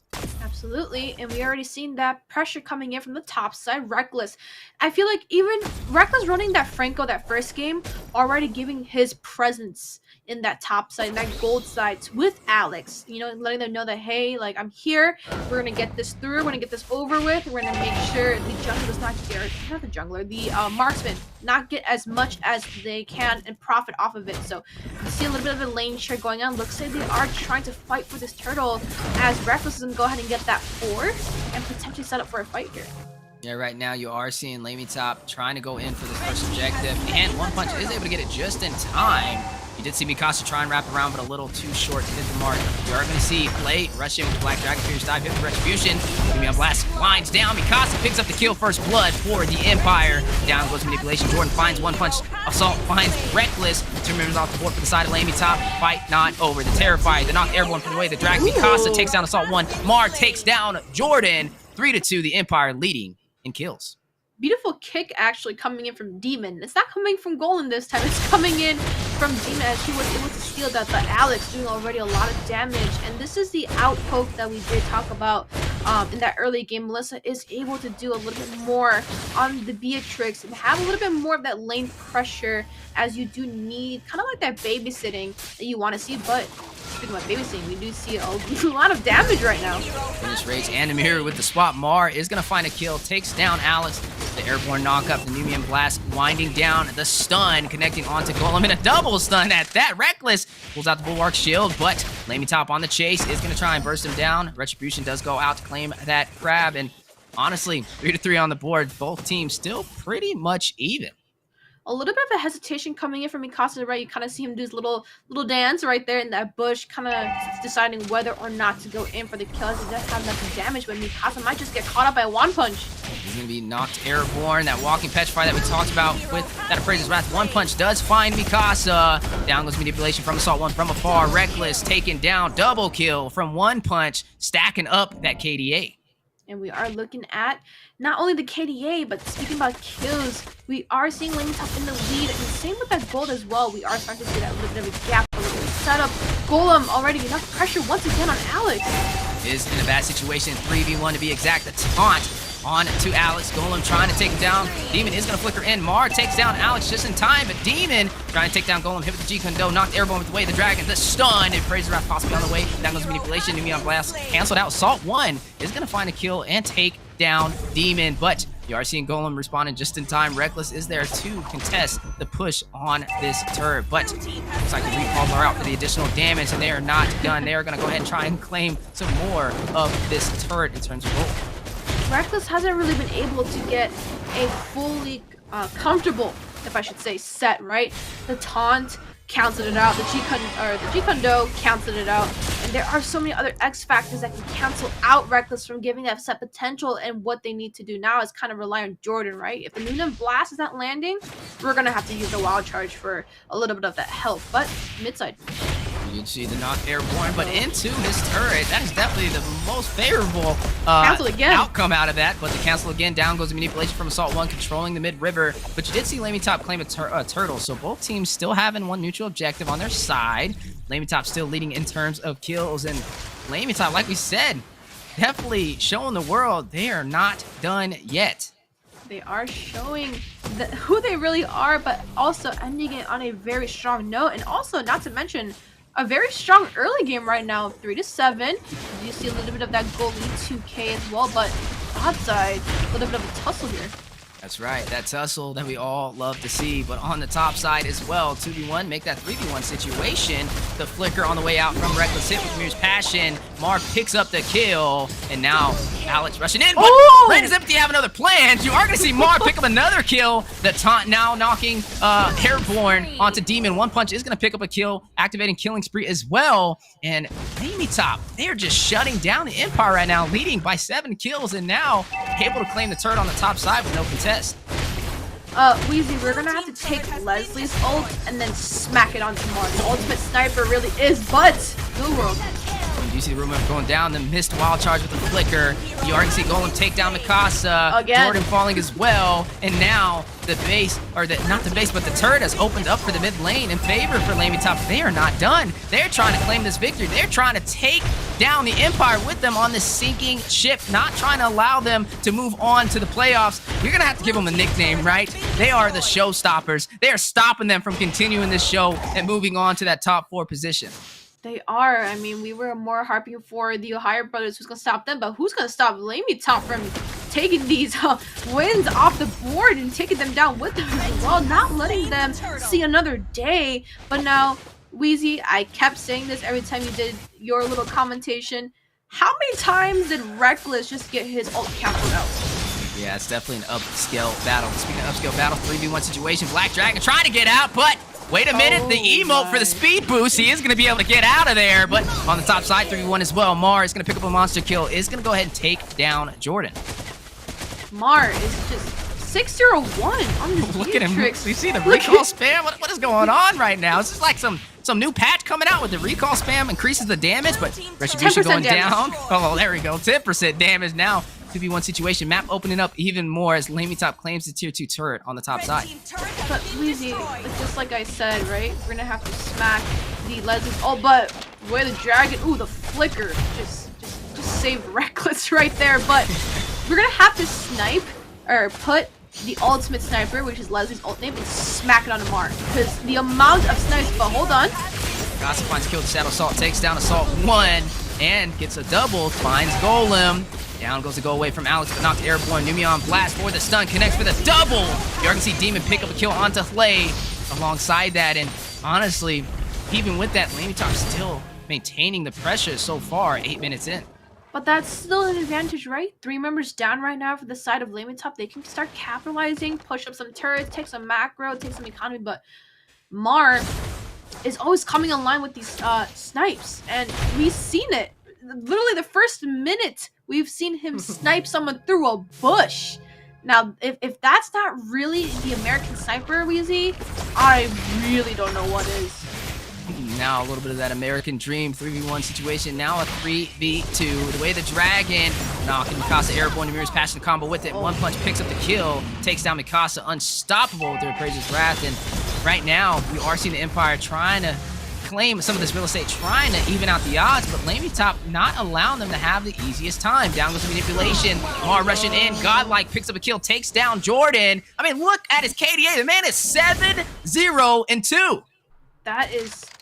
That's insane.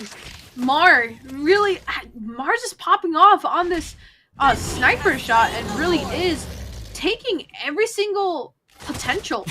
Anybody that's low, he's just giving them a fat punch in the face. I mean, one punch is needs to be swapped out with Mar at this point. One punch on that sniper, you're gone. It is end but with a dragon. Does connect with a flicker for the knockup onto Alex. Someone picks again. up the kill, and you are going to see the wild charge. Mar picking up a turret. Jordan shutting down one punch, and map opening up even more for LaimiTop as you are seeing the Lord make his way on the top side. Down goes the manipulation for the zoner's control in the mid lane. Reckless forced to use the flicker on his way out. Minions are still making their way into the high ground turret. The recall for the additional base damage. You are going to see Mar try and take some damage onto this high ground turret. And LaimiTop providing a lot of pressure. You can see the confidence. They are holding their ground, and they may be able to take down the Empire and drag them down on the sinking ship before they can make it to the playoffs. Is this going to be the second 2 games that they win back to back? I think this is what they want. They're not letting any of them go. Oh my, look at Alex. Oh my goodness, Mar's damage is just too much to handle with Black Dragon coming in.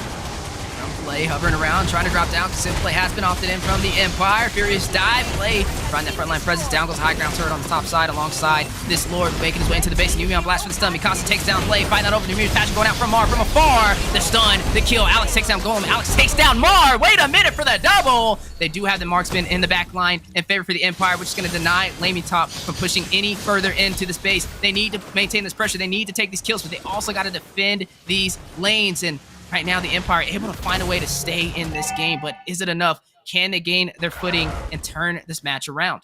Still feel like it's a little bit of an overextension coming in from LaimiTop, right? The lanes weren't too necessarily synced. It looks like they overstayed just a little bit. Letting Alex pick up a kill on Mar is something crucial for those marksmen there. We do see a lot of items getting picked up though by each member coming in from LaimiTop, but also the side of Empire. Now Alex needs to come online and be careful, right? Although they have Golem on this Chow, the way the Dragon Flicker sets are available, I need Reckless to get into the right position and stop getting his ult canceled out by one punch so many times. And he's had some good ults, but even if he ults, right, that one set that he did at that mid side, right, not enough damage to follow up with that. And looks like they're gonna go ahead and give all that buffs over to Alex, as they really are their last hope for that Melissa to pair it up with her little doll over there. They're gonna have to make a dynamic duo just like Dexter and Claude to go, but conceal. Huge concealed play, trying to get some pickoffs. You are going to see a 4v4 but not going to find any kills. One punch still. That frontline presence is going to get the taunt onto Reckless. Demir's passing from more. Wait a minute. Here comes Slay on the chase. Realizes Reckless is very low. Go away. Does go out. Down goes the manipulation from Assault 1. Alex picks up the kill. Takes down Golem. Slay on the run, but can't get away. Can he? Oh no. Maybe able to get out of there, but no, in a bad situation. Is going to find his way over here to the caster's desk if he's not careful, but he is going to get the knockup onto Alex. Draw Essence. Not enough to survive. You are going to see Mar take down Alex to respond. Then one punch is going to find a turret, though. The high ground turret for the mid lane. The Costa 2v1 situation hit with Retribution for the slow is trying to deny them from picking up a kill, but Mar having other plans is going to take him down. That's going to be 2 members off the board for both sides. One punch, risking it all, is going to dive into the base, trying to maintain some pressure, trying to close this game out, trying to grab up the Empire and drag them down on this falling ship. And no, you are going to see that wild charge connect on the one punch. He is going to dash out. Oh, Demon my is going to pick up a goodness. kill on Amar. Jordan is going to take down one punch. Down goes the manipulation. Demon tries to get the Terrify, not able to. Assault 1 is going to take him out. And you are going to see Jordan, Alex, Reckless still sitting strong. Play Assault 1 and Golem still in the game, as we are seeing this Luminous Lord still intact. We are going to go ahead and see the rotation up and trying to get anything right now. They are looking at a little bit of a throw, right? LaimiTop still got members taken off the board. And their jungler has also been taken off the board as well. But Alex already started this floor, but alone? Oh, we do see Jordan coming in. We got to be careful. Empire's got to be careful right now. Yeah, we definitely have to be careful. Alex, though, eyes on the prize, realizes this is a huge objective we need, may be able to be the game changer, is going to go ahead and claim this Lord for the Empire. Jordan does rush in. Wait a minute. Assault 1 out of position. Casa is in for the kill. Is going to rush in with the Shadow Assault, but not going to do really any damage. Golem on the chase does not have his team, though. Wondering if this is the right decision. They do not have the Lord on their side. They need to have the wave management. And honestly, so far, this may be the turnaround that the Empire needs to be able to maintain their spot, to have a chance for the top 4 in the playoffs. You see how quick Assault just got out of that? The real world manipulation popped and then flickered out just for that little bit of a shield to protect himself. That was some fast fingers over there. But Mar still sitting at 9-2. Alex coming in at 4-5, but still not the prettiest KDA you want to see on a marksman. He needs to scale, but scaled a little bit too late. But we do see a little bit of a fight happening, but is this what we really want? This may be the final fight on the way. Down goes the Black Dragon. Oh, no. Laid. Having a second decision, is going to go ahead and try and delay this Lord, is going to go ahead and hover around and drop on it, but the Empire, they are having their foot on the gas. They are trying to turn this around, trying to maintain their pressure. Jordan takes down Mar, the marksman for LaimiTop. Good start. Alex finds Slay, 2 members down for LaimiTop. Numion Blast does not find any members, but you are going to see one punch in the bad situation. Oh! Alex picking up a double kill, takes him down, leaving only Assault 1 and Golem to defend against the full team of the Empire, with the Lord on the bottom side making its way into the high ground turret, which is going to fall. The base has been cracked open. Can the Empire close this game out? They're going to see Assault 1 take down Demon, but look at the base crystal. Jordan finds Assault 1, and ladies and gentlemen, the Empire claims this series against LaimiTop. They may have a chance on moving on to the playoffs. We did see the flip around. That's what Empire needed. They needed Alex to come online. And we do see the early game, Mar was just dominating with those sniper shots and just blowing them everywhere. But Alex, once that scale happened, you do know how scary marksmen can be when they get their Trinity build. Alex did show it well, and that is a secured win for the side of Empire. Congratulations. And you are still sitting in that standing. You did get what you want. You got what you came for, right? But LaimiTop did put on a phenomenal game, especially that second game. They were just popping off. I know, Mar was looking like Mar Cutie out there. I was like, what's going on? But honestly, it wasn't the most favorable outcome, right? They needed the 2-0 sweep, and most teams, especially going against the last seeding, that 7th position LaimiTop, you would expect to get that 2-0 sweep. And honestly, with them sitting at 2-1, it's not the most favorable outcome, but it still gives them a chance to hold on. So that means when we're looking at the Fallout going up against the OhioBrothers, Fallout needs to claim a victory, right? They need to claim something, but if they get swept, no, you may be able to see the Empire make their way into that 4th position. But this also means that Area 77 has no chance now. They needed a 2-0 sweep for both the Empire and Fallout. They needed them both to lose, and that just did not happen. So now it's going to be a battle between the Empire and Fallout for that 4th seeding.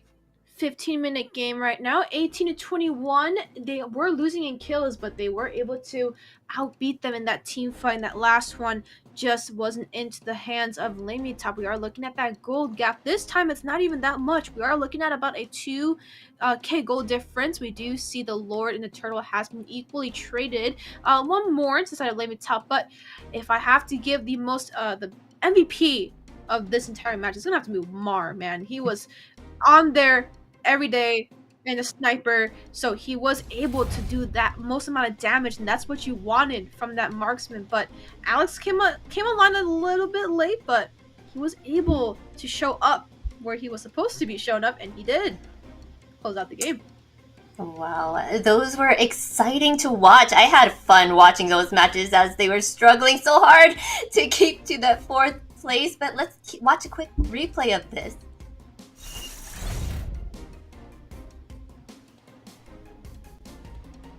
Yeah, you do look at that replay. Amazing footage from the Empire versus LaimiTop. An explosive match, and you never knew which way it was going to go. Honestly, a different story from LaimiTop. A totally different team almost, and it just shows you how much they have grown since the beginning of this round robin. And honestly, I gotta give them credit. Even though they didn't take that victory, it was a very close game, and that is going to be the last match we see from LaimiTop, maybe until the fall season. But if they continue to play the way we just seen them play in the last 2 days, then they may be able to take the playoffs next time. But honestly, very good match indeed. And like we said, everything is on the line. Honestly, this is the most intense, explosive series or round that we have for the NACT spring season. This is the last day for the playoffs, and 2-1 right now. I don't know, Empire, you know, they're still a little nervous. They got to see how Fallout goes up against the Ohio Brothers.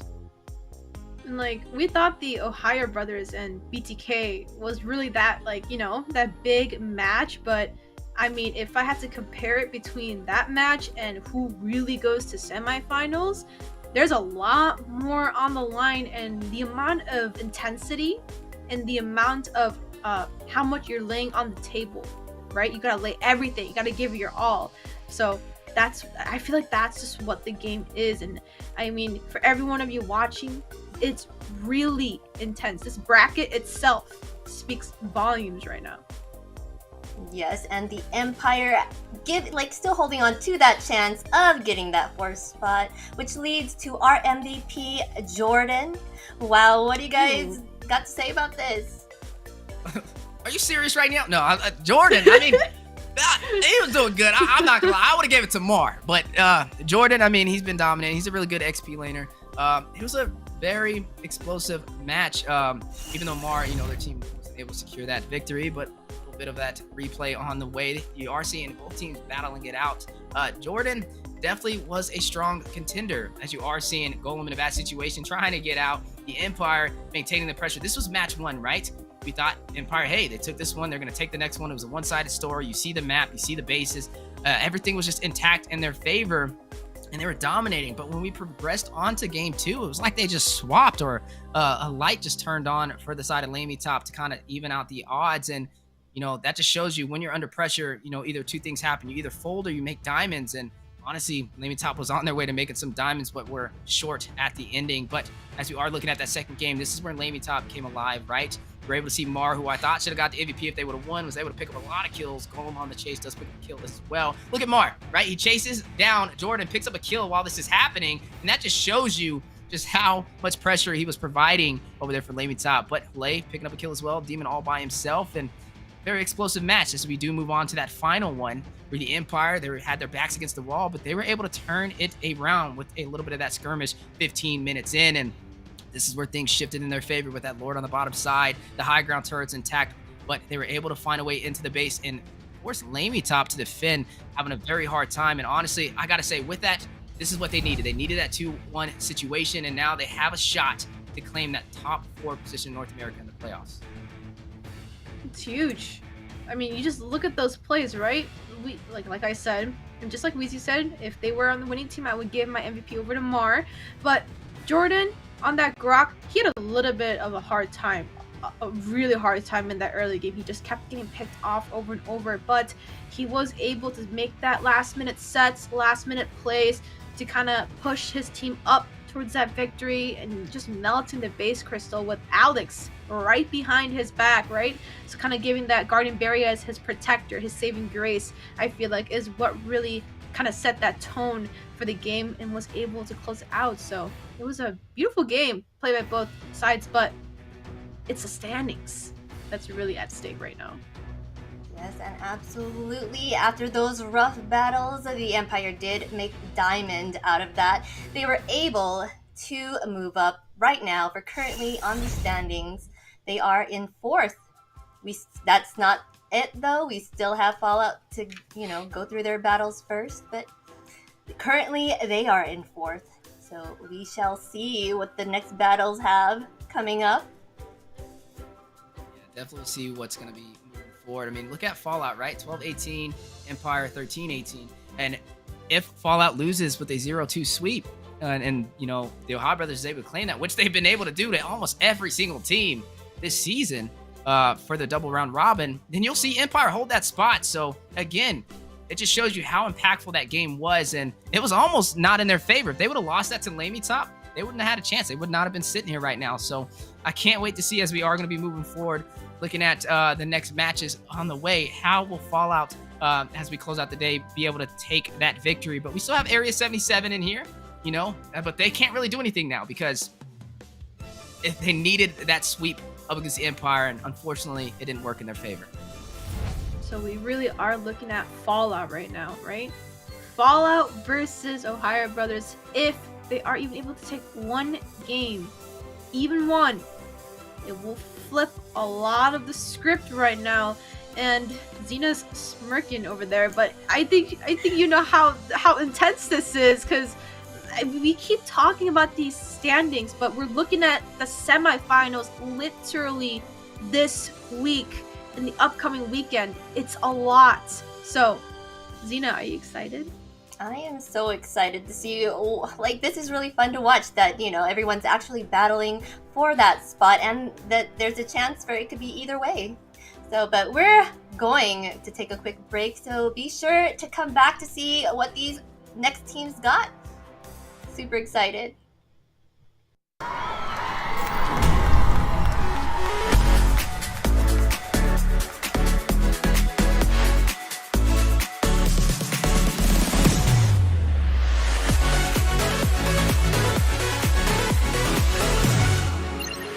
We've got each other's back. Legendary! We're the best duet ever. An enemy has been slain. The melody is my calling.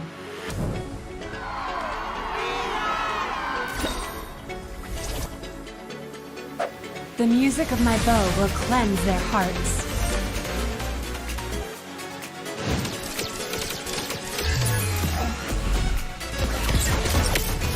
Legendary!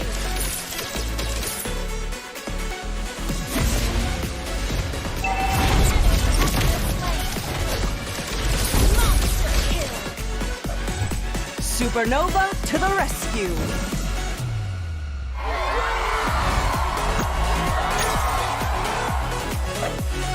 Music is the strongest form of magic.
Hello everyone and welcome back to the North America Challenger Tournament spring season. We are down to the last round robin and the excitement is only building up for this last match. But before we dive into that, we have some exciting news to share. We have so many incredible players in the North American community and we love to celebrate your stories. This week we're featuring our good friend Trucker Jung, also known as Nikki Poo. Who shared his journey in the Mobile Legends world. So if you haven't checked out our latest interview with him, you are missing out, but be sure to watch the video and who knows, the next story could be about you. We're always looking for inspiring and passionate players in our community to feature, so don't hesitate to reach out to our people here on the Discord and tell us your interesting stories and share. And speaking of members, of the community, we've got Zero here with us today. Hello, Zero. How are you doing? Hello. I'm doing pretty good, thank you. I'm glad you're doing well. So, since you're such a great assassin player, what do you think of the meta so far with the assassin roles in the tournament? So far, I think that assassins are slowly coming back into the meta, but as things stand, tank jungle is still taking over just because it's easier for them to take over or like objectives. But like compared to assassins, you kind of need your whole team to be on point to actually be able to do something. Oh, so then the tanks are able to move around the map much easier without the team around. Is that what you're trying to say? Yep, without a doubt. It's more hard to punish them. Alright, okay. There are rumors that General is building a new team. Is there a chance that we will see you in this new team? Probably not anytime soon, but maybe in the future, like a year or two, if I somehow improve by then. Oh, you're interested. All right. It'll be interesting to see you back in this esports scene. So, what is your opinion on what the teams need to do to dethrone the OhioBrothers and to take that crown? So for OhioBrothers, I believe that Shark and Udishi are kind of like their pillars right now, just because they almost never lose lane or get picked off. They just roam around and help out the rest of their team. So I feel like they have to do something about that. Gotta take out that roamer, right? Yeah.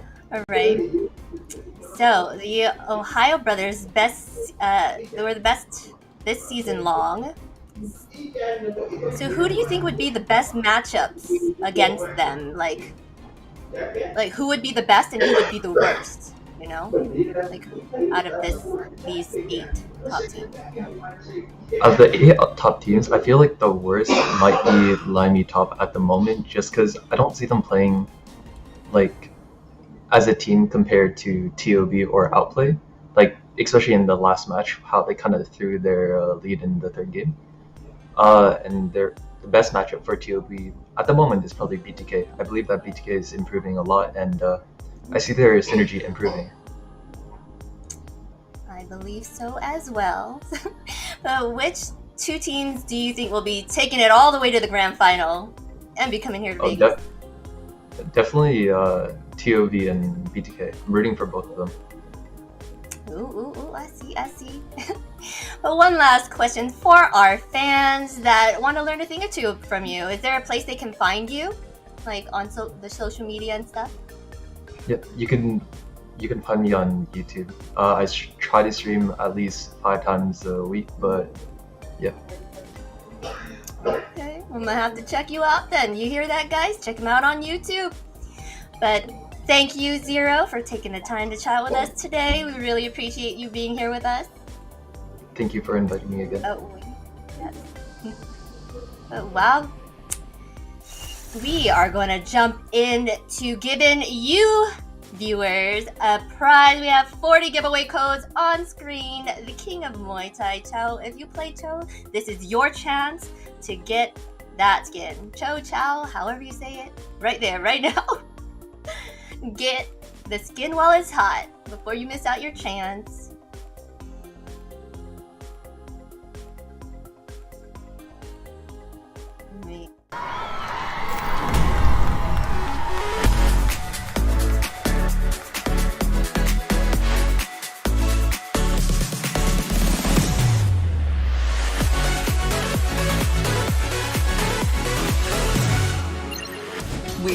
each other's back. Legendary. We're the best duet ever. An enemy has been slain. The melody is my calling.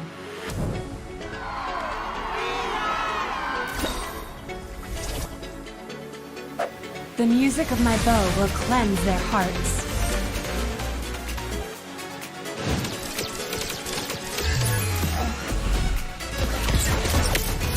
Legendary.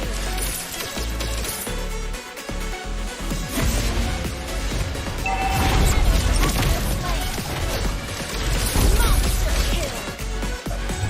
Supernova to the rescue.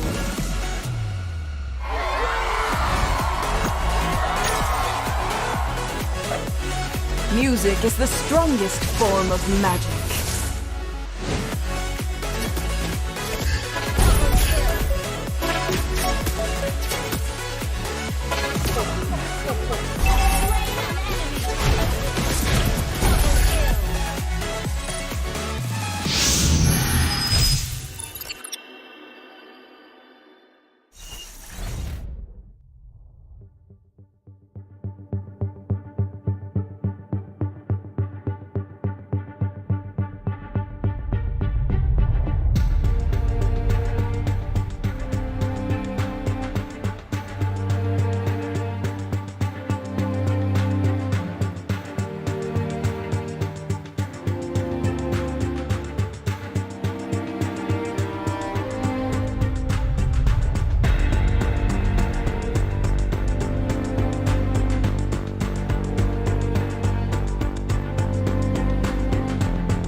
Welcome back, everyone. We've got Area 77 versus BTK up next. Let's take a quick look at the predictions. We've got basically a clean sweep of BTK overtaking Area 77, which I'm ready to get the matches started to see how this is going. Are you, chat?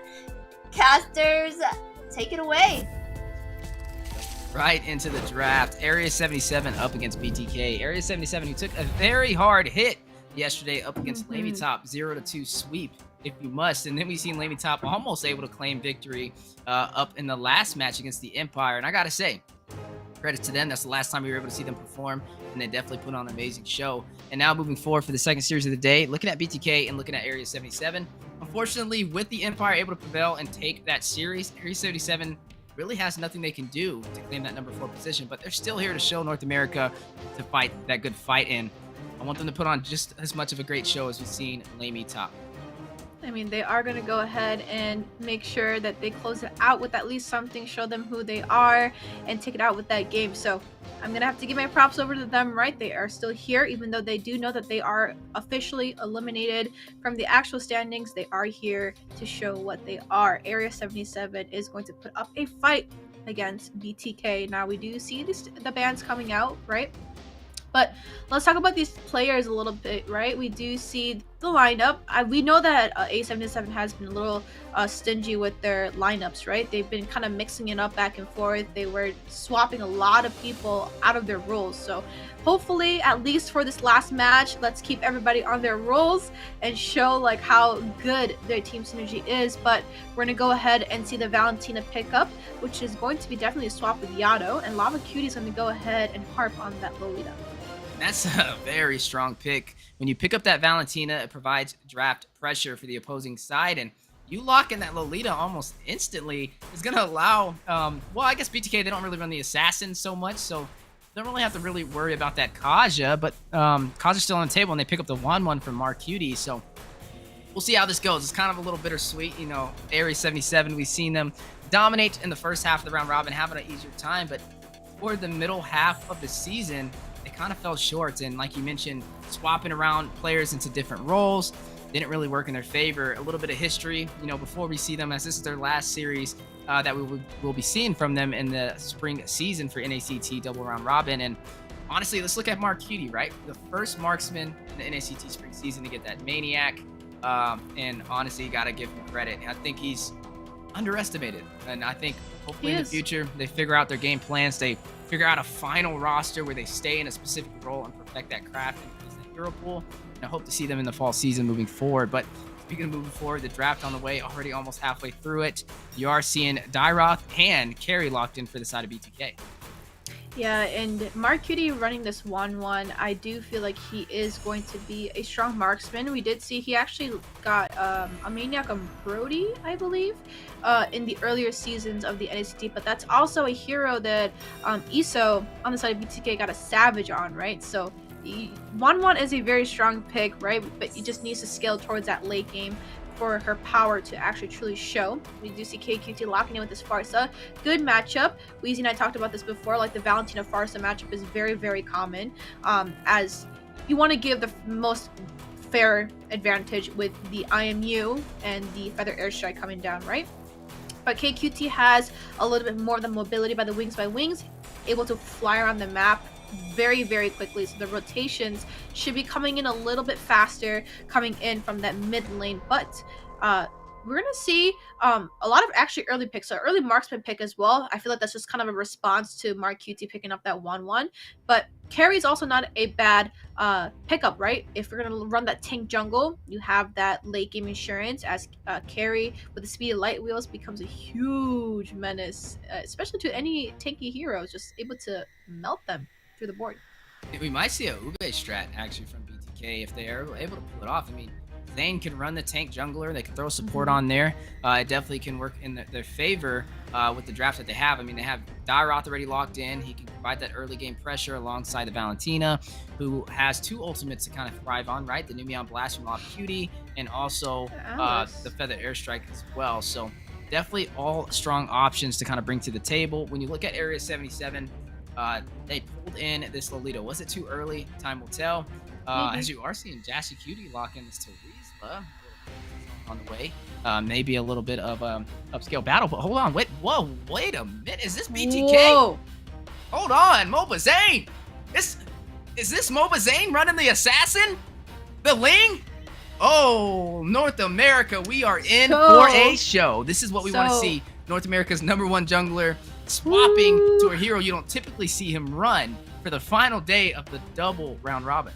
So Moba Zane actually lately on his stream has been playing marksman. So we actually might see roles swapped around right now. I mean, BTK has nothing to lose, right? Let's be honest here. But we do see, I mean, I'm just looking at A77. It could be.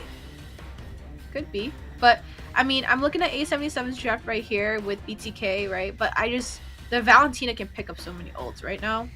The one thing I'm just not favored for is the 1-1 and the Paquito, obviously. But the penalty zone set potential. We do see the Feather Airstrike, AoE, controlled. And we do see the Lolita.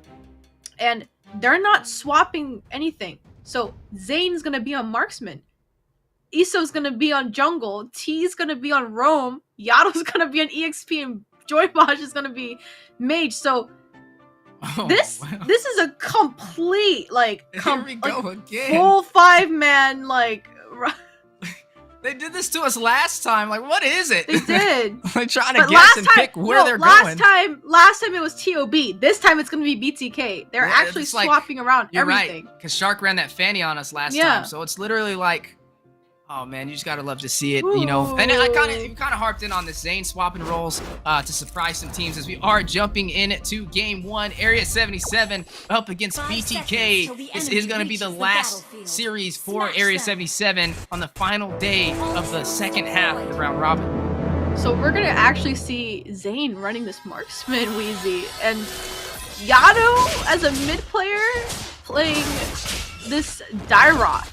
I'm interested to see how their play styles change a little bit, right? Because obviously they're on their complete opposite roles, and which means their macro and micro is gonna change a lot. So what are you expecting to see right now?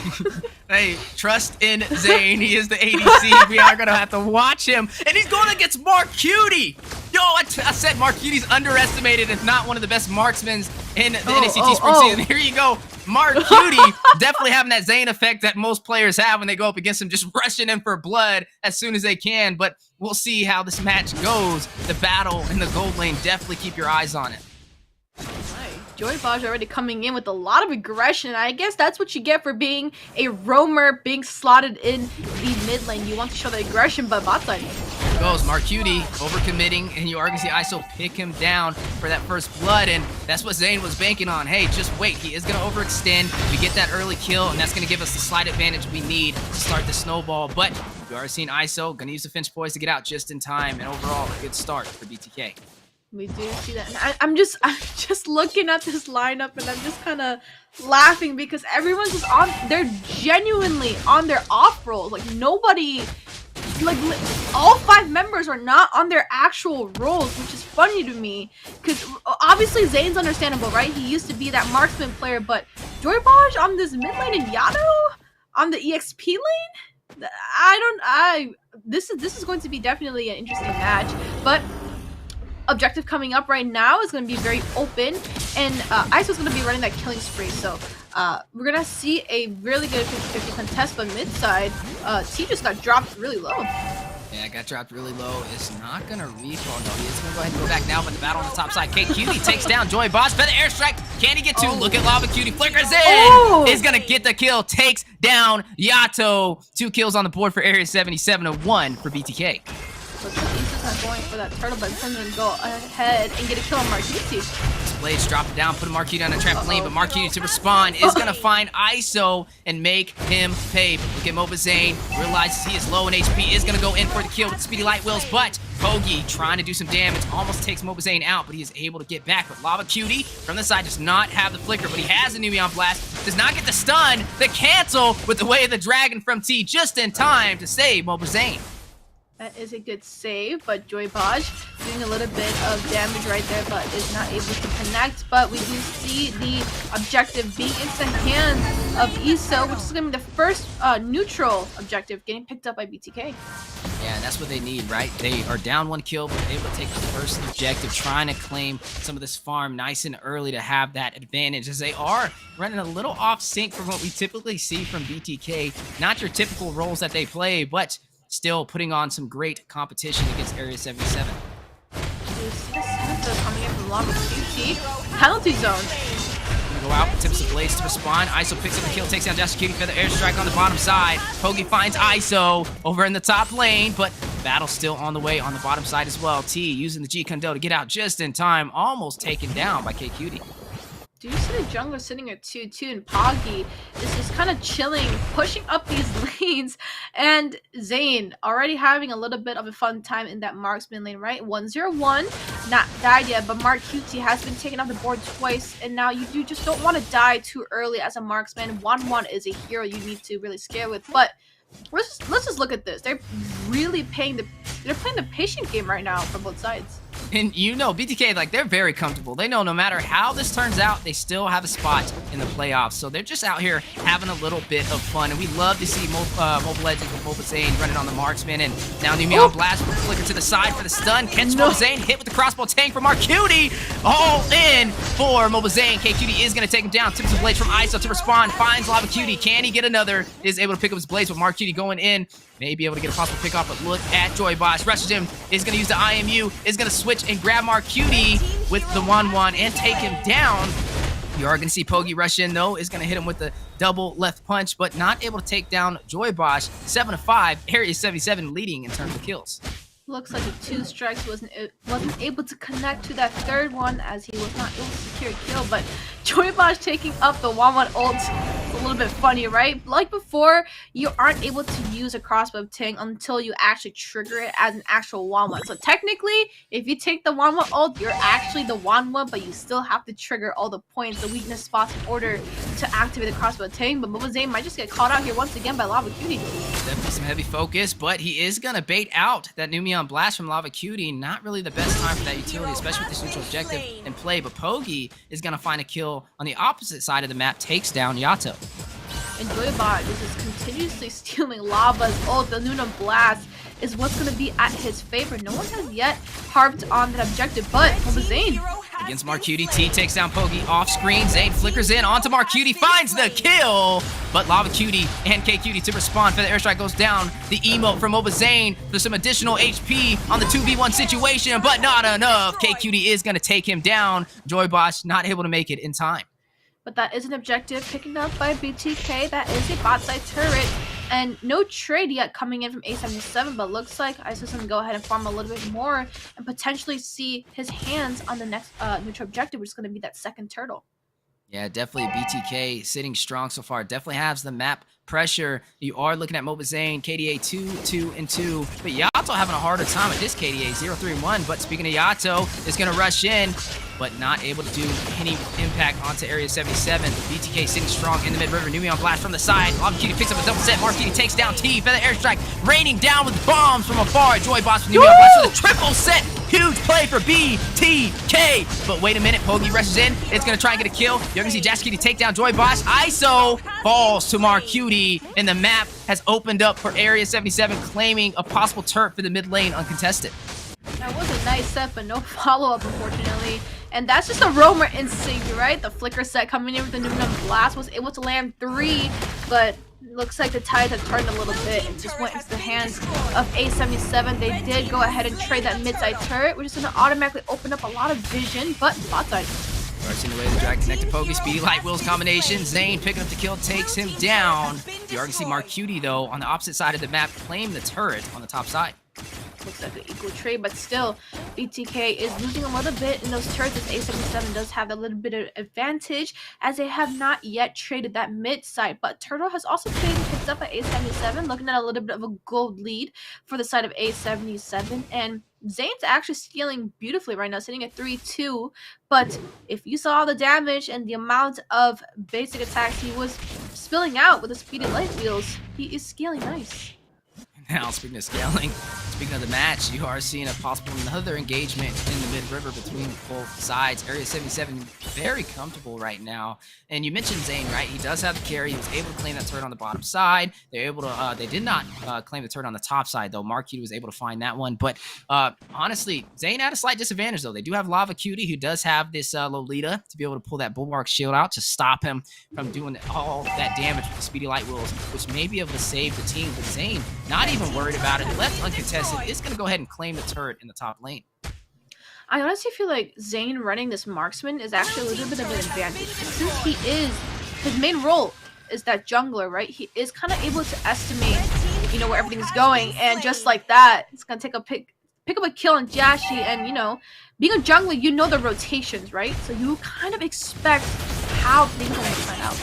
Zane sitting strong, claims the turret for the top side. Lava Cutie taken down by the Abysm Strike of Yato. Pogi in a bad situation is going to hit the double jab, is going to take down T with the heavy left strike. And honestly, a great game, very explosive from both sides. Map opening up all over the place, but right now, BTK still sitting short in terms of kills, but in terms of turrets, even with Area 77, as you are seeing ISO KQT 1v1 fight.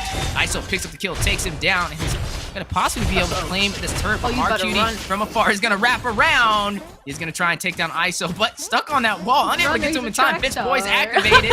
You are going to see ISO escape with barely any HP.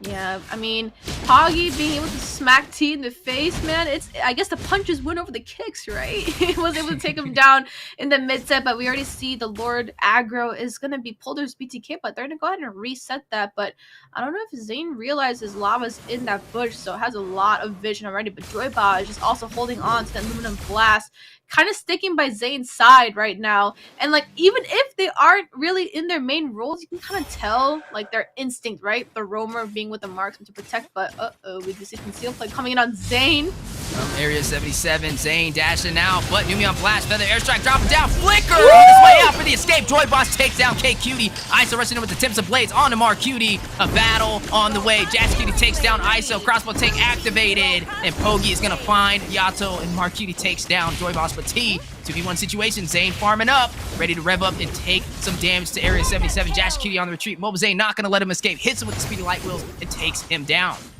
I think you're ready. Yeah, look at Pog swinging around looking for a little bit more right now. Sitting in, is it gonna get smacked in the face? Ooh! The dragon for the knock up, but you are gonna see Zane pick up the kill from that amazing assist. Mark Cutie now on the retreat. Zane on the chase, going for blood, finds him. Mark Cutie has been taking down Zane with a double kill. We do see that, but this time T didn't get knocked off with a punch. He actually kicked him first before he could get the punch. So I feel like that's good, but Zane is sitting at 8-2, and that is your marksman in play right now, is able to prevail right now, the most amount of damage, and he kills as well as Lord in the blast. Goes down, ISO picks up the Lord just in time. You are seeing BTK, even though they got the objective, they are still going out for blood, going for the kill away the dragon, but T does get stunned. But he is going to be able to take down K Cutie. Look at the damage from MOBA Zane. My goodness, this just goes to show why he is the king of farming, even when he's in the gold lane, miles ahead of the opponent. He literally just melted down KQT like he was a piece of paper. Oh my goodness, the disrespect with the speed and light wheels. That is insane, but looks like they are going to try and siege this mid turret as Lord is coming down the top. So Yato is already having a little bit of difficult time with 1-1 down there. He's doing a little dance of Business Strike. And the crossbow tank for the response. Mark Cutie may be able to take down Yato, but no, he is going to be able to live to fight another day. Zane is going to take down Mark Cutie. T is going to recall on his fall as well. And MOBA Zane is revved up. He has all the farm he needs to be able to pretty much one-shot Area 77 if they're not careful. I mean, he does have half the kills of his team's score right kills right now, 18. He's sitting at 9-2-3, right? So he is kind of carrying the team right now. He needs a jungler. You just got MOBA Zane, smack him on any roll. He's going to go ahead and kind of carry up the team, but we do see the proxy of the high base surgery. And down goes away the dragon. Feather airstrike to respond. Tips blades from ISO from afar. It's going to cancel out the feather airstrike. You are going to see Jash Cutie with the frontline presence. ISO is going to be hit, possibly taken down by the execution strike, and you are going to see Jash Cutie take down ISO right now, 18-17. But looking at the turrets, BTK has claimed 6. Area 77 has only claimed 3, and right now, still a very hard fight to turn around. Unfortunately, Isaac got picked up. He was doing a little bit of his panic dance on the wall as he didn't have enough energy there, right? But look at Zane's position right now. Do you see a lot of damage? Zane very confident, but finds himself in the wrong bush. Uses the wind of nature, trying to take down Marcuti, but Pogi is going to find Mobile Zane just in time. Numion Blast for the wind up, the way the dragon connecting from T onto Lava Cutie, but for the airstrike from afar from KQT to respond. Pogi is going to take down Joy Bosch. You are seeing ISO trying to get this buff. Can he get it? You are seeing Area 77 on the denial. The question is, who will it go to? Look at the top side though. Mark Cutie still eyes on the prize. Keeps the blaze going down from ISO. Crossbow tank activated by Mark Cutie is going to find T. Maybe able to get another. Look at Yato is going to have to dash out over there with this Dairoth. But still, Area 77 putting on a show. This is their last series that we'll be able to see them perform in for the second half of the round robin before we move on to the playoffs. Unfortunately, Zane got a little bit too overconfident. Maybe it's that Frederick instinct, kind of spilling out that pixie dust. Might just have been caught out in that wrong bush. And ISO not being able to get his blue is going to be a little bit of an issue, right? The thing is with these junglers that requires that blue buff for that mobility, it might be a little bit of an issue. He might not be able to hit his Tempest Blades and not have enough energy to sustain. But we do see ISO with that split push with midside. Beyond Blast, not going to find any members of BTK. The emote for the response, letting him know this is not what you want. But you are going to see Area 77. Cool.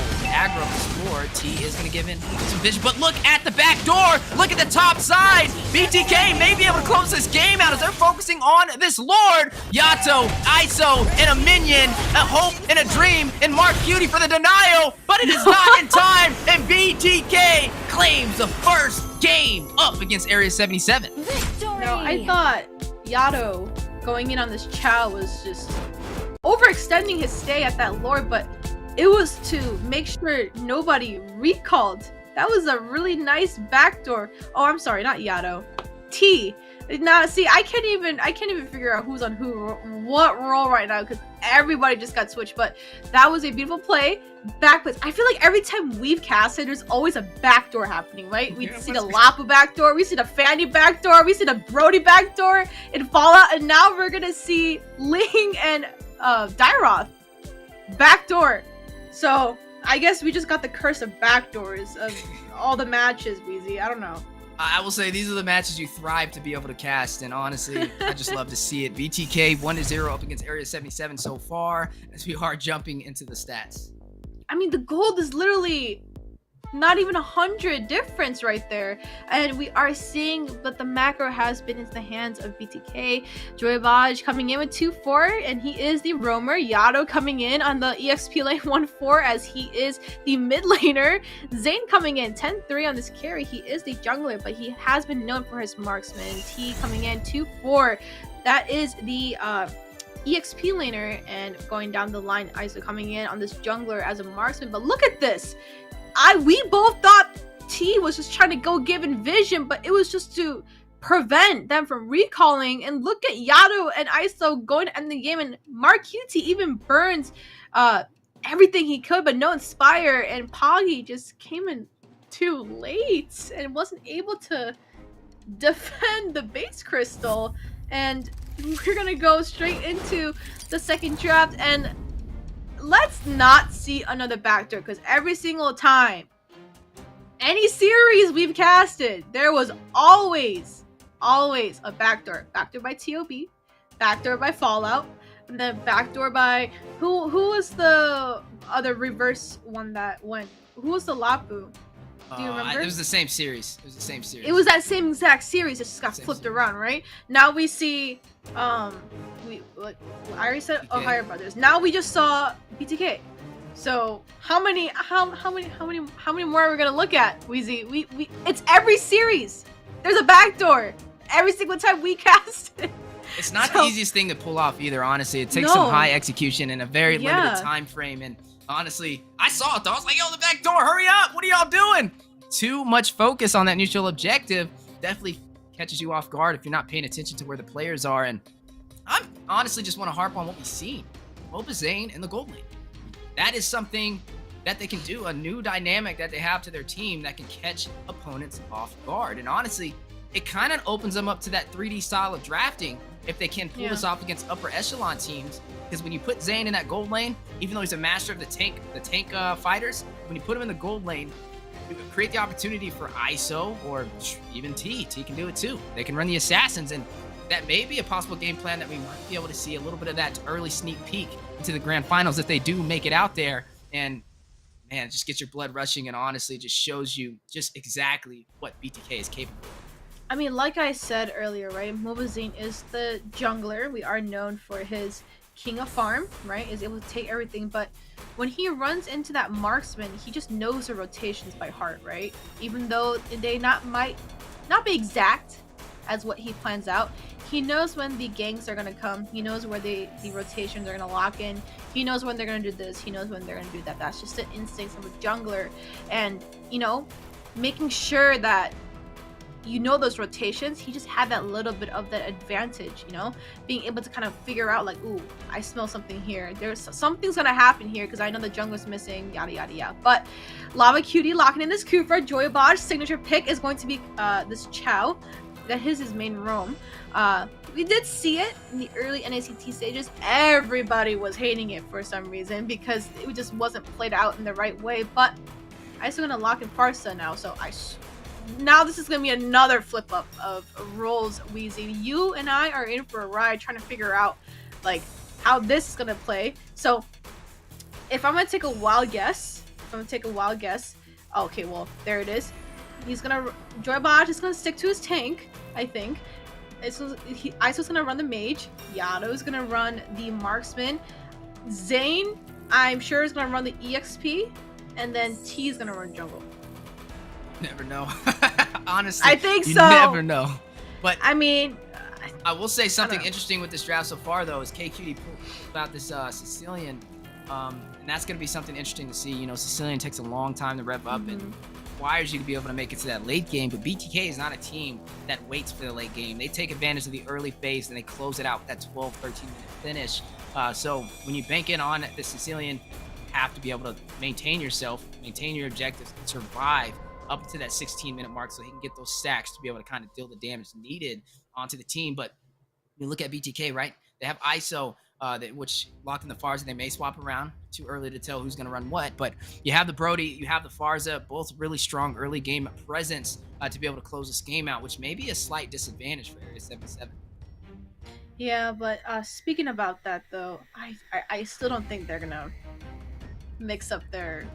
I mean, they got nothing to lose, all right. But If you really want to see it, I want to see Mobazane on the Fanny. What do you got to lose? Let's go. Pull out the Fanny. Pull out the banned. Ling. Oh, Pay Fanny is attention, banned. my caster. Oh, you're right.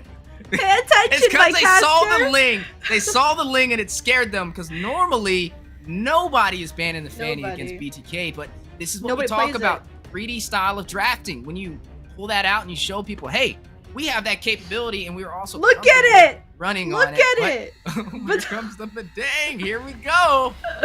So we are looking at that off roll again. This is more of those entertainment type rosters, right? So enjoy it while you have it, right? I don't think you'll catch this in semifinals, but Mobazane's gonna run this badong. I've not seen Mobazane in the EXP lane, so we're gonna go ahead and see that. But speaking of that late game though, that Sicilian is there. It's present. But the longest game I think I've seen BTK take on was Ackerman, I believe, in one of those games. It wasn't even TOB. I'm pretty sure it was Ackerman.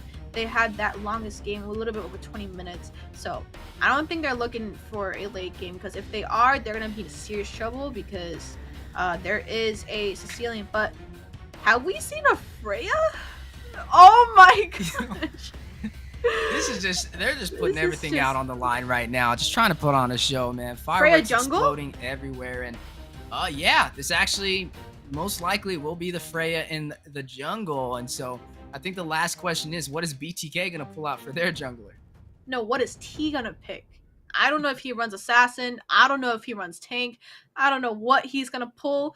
But we're going to have to wait 15 seconds. And it's a little too long because I want to see what he wants to pick, right? Because now these three, the main three centers are on their off rolls right now. So Joy Bosch, who's gonna run that roam, that's what he's known for. Oh, the jungler. It's We're gonna go ahead and lock in this We're gonna see Saber. the Saber. Well, this is gonna I'm- be funny. Like the triple sweep, Have able to we- get Sicilian as well for K Cutie. That may Have be we a seen little bit of a Saber? battle. Saber? No, I don't. Not that I'm. This is aware the of. first time, right? Yeah, this is the first. I mean, Oh this is the my. first time for a lot of things today. First time seeing Um, Moba Zane running in the gold lane for the NACT. I don't think we've ever seen Badang either, right? Yeah, no. It's all. This is all brand So new. this Yeah, this is or all Freya. new. That's right. So I joke about this a lot with my team or like with my friends. I feel like Freya is just Wreck-It Ralph. Just literally whoever gets in her way just smashes people. Her ult range is bigger than you think it is, but we are going to go into the second game, BTK versus A77. Well, one side has nothing to lose, the other one is just showing their pride and making sure to take on the game. But 5 seconds are gonna till the see, enemy reaches the battlefield. roster mix up Smash again, them. except Zane's gonna be on the EXP lane. T is going to be the jungler when he is known for that side lane. Yato is going to be in that marksman position, and Iso's going to be in that mage position, which is what Yato's known for. The only person that is on their actual row is going to be Joybosh. Yeah, it's just showing you BTK, a team of all-stars, and they're not afraid to switch it up. And honestly, when you're looking at Zane, he ran the gold lane, he performed well on it. Ooh. Wait a minute, Iron Revenge from afar.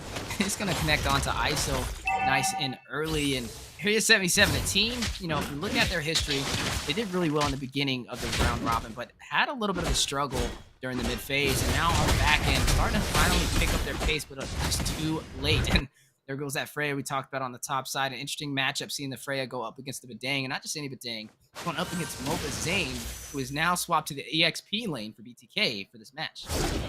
Absolutely, and we do see...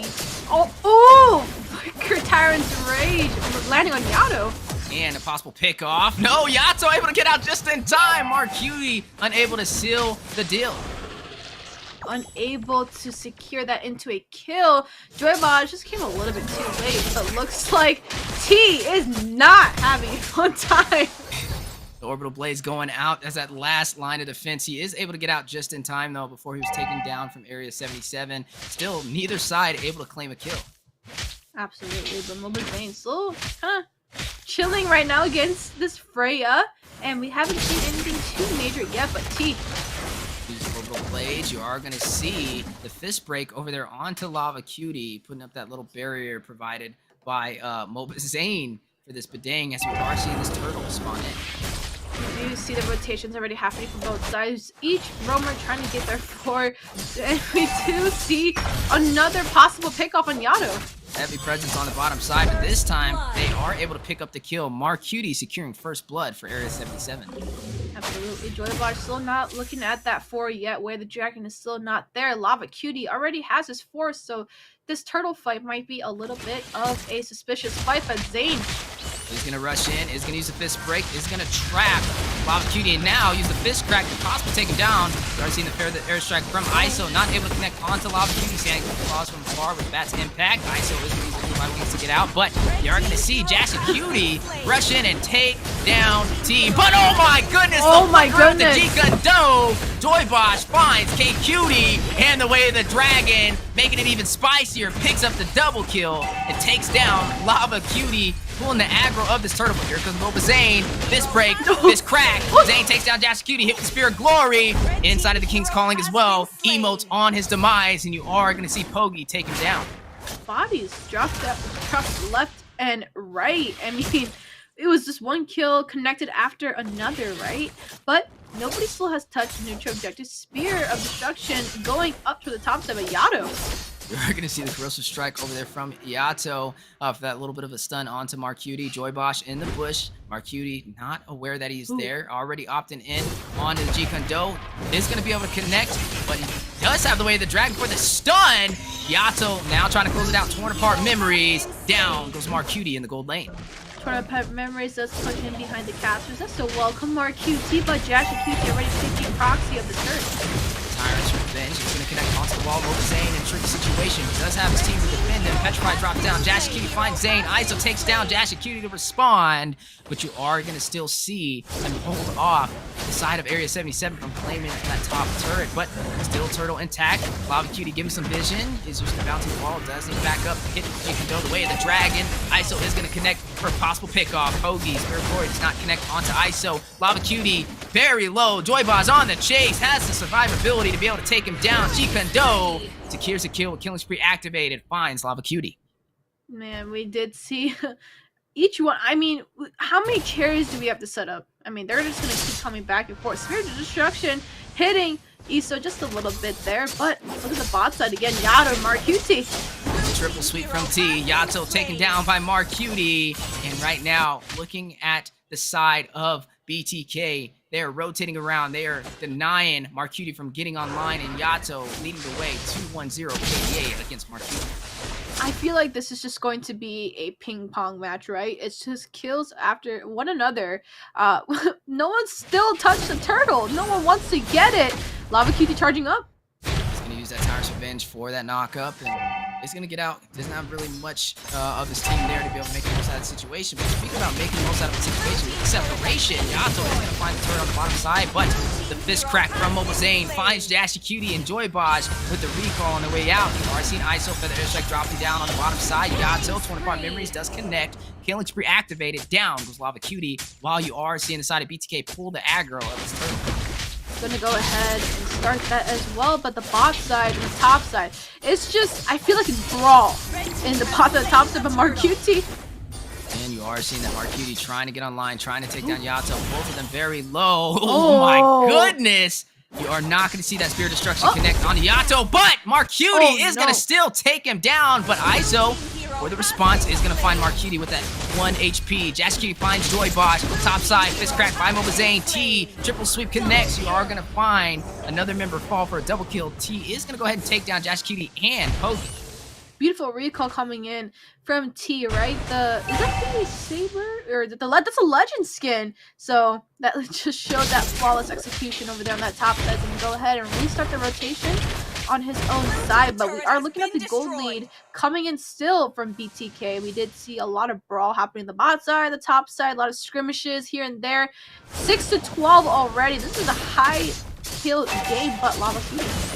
He's in a bad situation. He's gonna possibly get out with the way of the dragon for the denial, the triple sweep for the CC, and the feathered airstrike dropping down. And that is 3 members from BTK beating the brakes off a lot of Lava Cutie in that bush. And right now, map has opened up a lot. BTK having a huge advantage, now able to extend into the jungle of Area 77. But Freya, backwards descent does drop down. Now the spirit combo hit by the fist crack from Zane. Yato finishes him off, is going to take down Dashi Cutie, and BTK is going to pull out of the jungle from Area 77. Now, you know, I've played Mobile Legends myself, played a lot of ranked matches.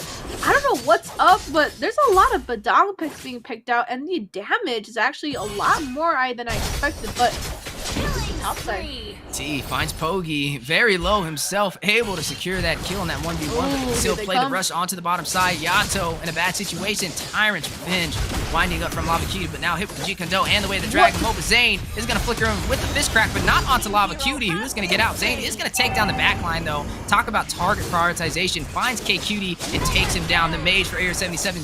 And you are going to see T get a mega kill as well. Is going to take down Lava Cutie. Mark Cutie finding Yato. Bodies dropping as ISO finds Mark Cutie. But look at the Lord. Jashi Cutie on the top side, though, is going to focus on the wave management. You are going to see BTK clear the minions in the lane. I feel like every time Yato doesn't secure a kill on Mark QT, ISO just secures a kill for him. ISO sitting at 405 for KDA with a dragon.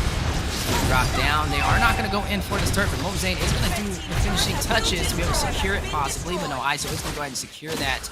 Right now, BTK leading the way, 19-7, one-sided story, 3 turrets taken down from Area 77, and they were only able to respond by taking 1 turret themselves.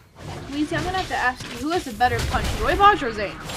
Well, right now, I mean, if we're talking about KDA, I'm gonna give it to Joy Bodge. I mean, he has way more assists, so he's definitely a very crucial player when it comes to these setups that BTK needs. Speaking of setups, speaking of who has a heavier punch, ISO is gonna go ahead and steal that kill from Zane to deny him that glory. KQD is gonna go ahead and take down T. You are seeing Lord still in play. Neither side going in for this objective, just going in for the thrill, going in for the kills.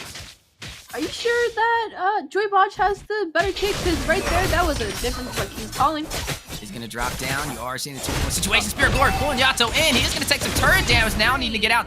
You already see Zane take down Pogi. You are going to see both members still fighting it out. Yato and Lava Cutie. Rose Strike going in. Joy Boss taking out Jashy Cutie. Zane taking out K Cutie. And Lava Cutie fighting Yato off screen. My goodness, what is going on? Martini is going to shut down Moba Zane. Everybody falling. 3 members from the side of Area 77 to 2 members from BTK.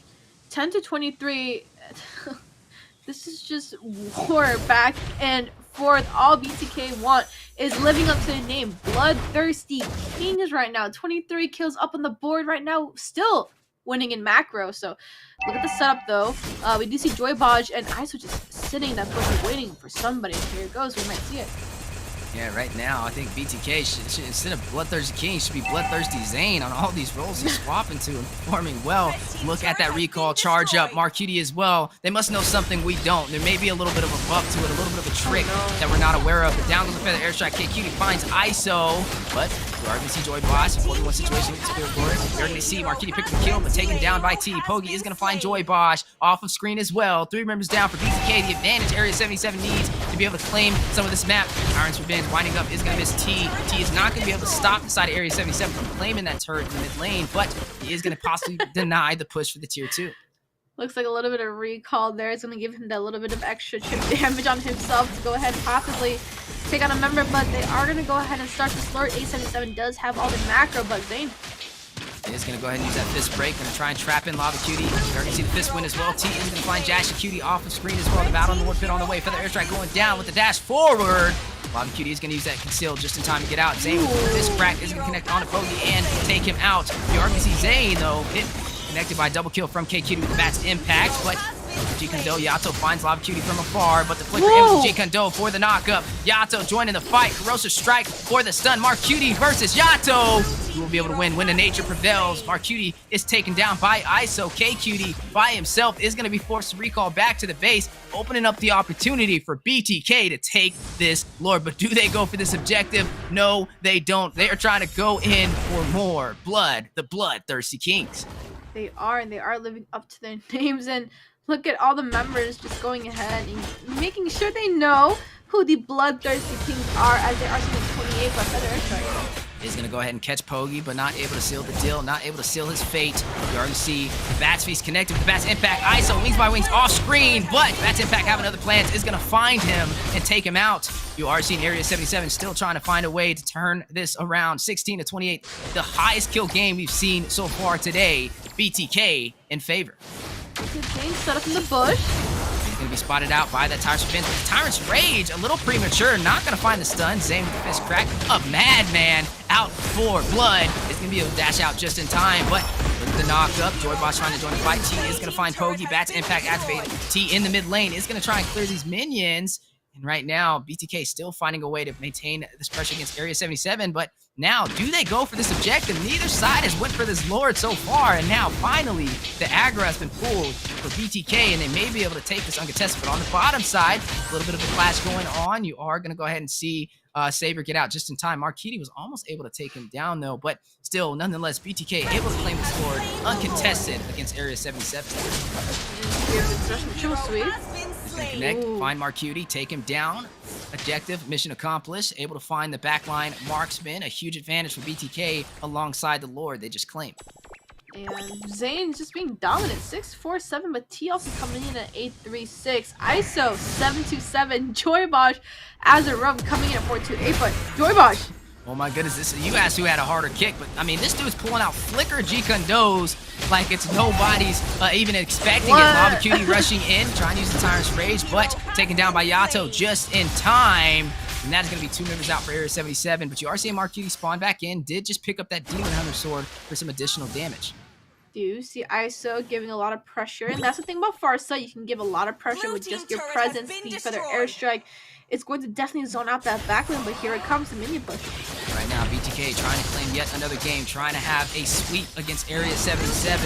This is their final game possibly for the double round robin, and what a way to be able to see it finish. BTK running an unorthodox composition. KQT is going to take down ISO with the Sanguine Claws, and they are able to take this look, which means they'll be able to live to fight another fight, but BTK still trying to close this game out as fast as possible.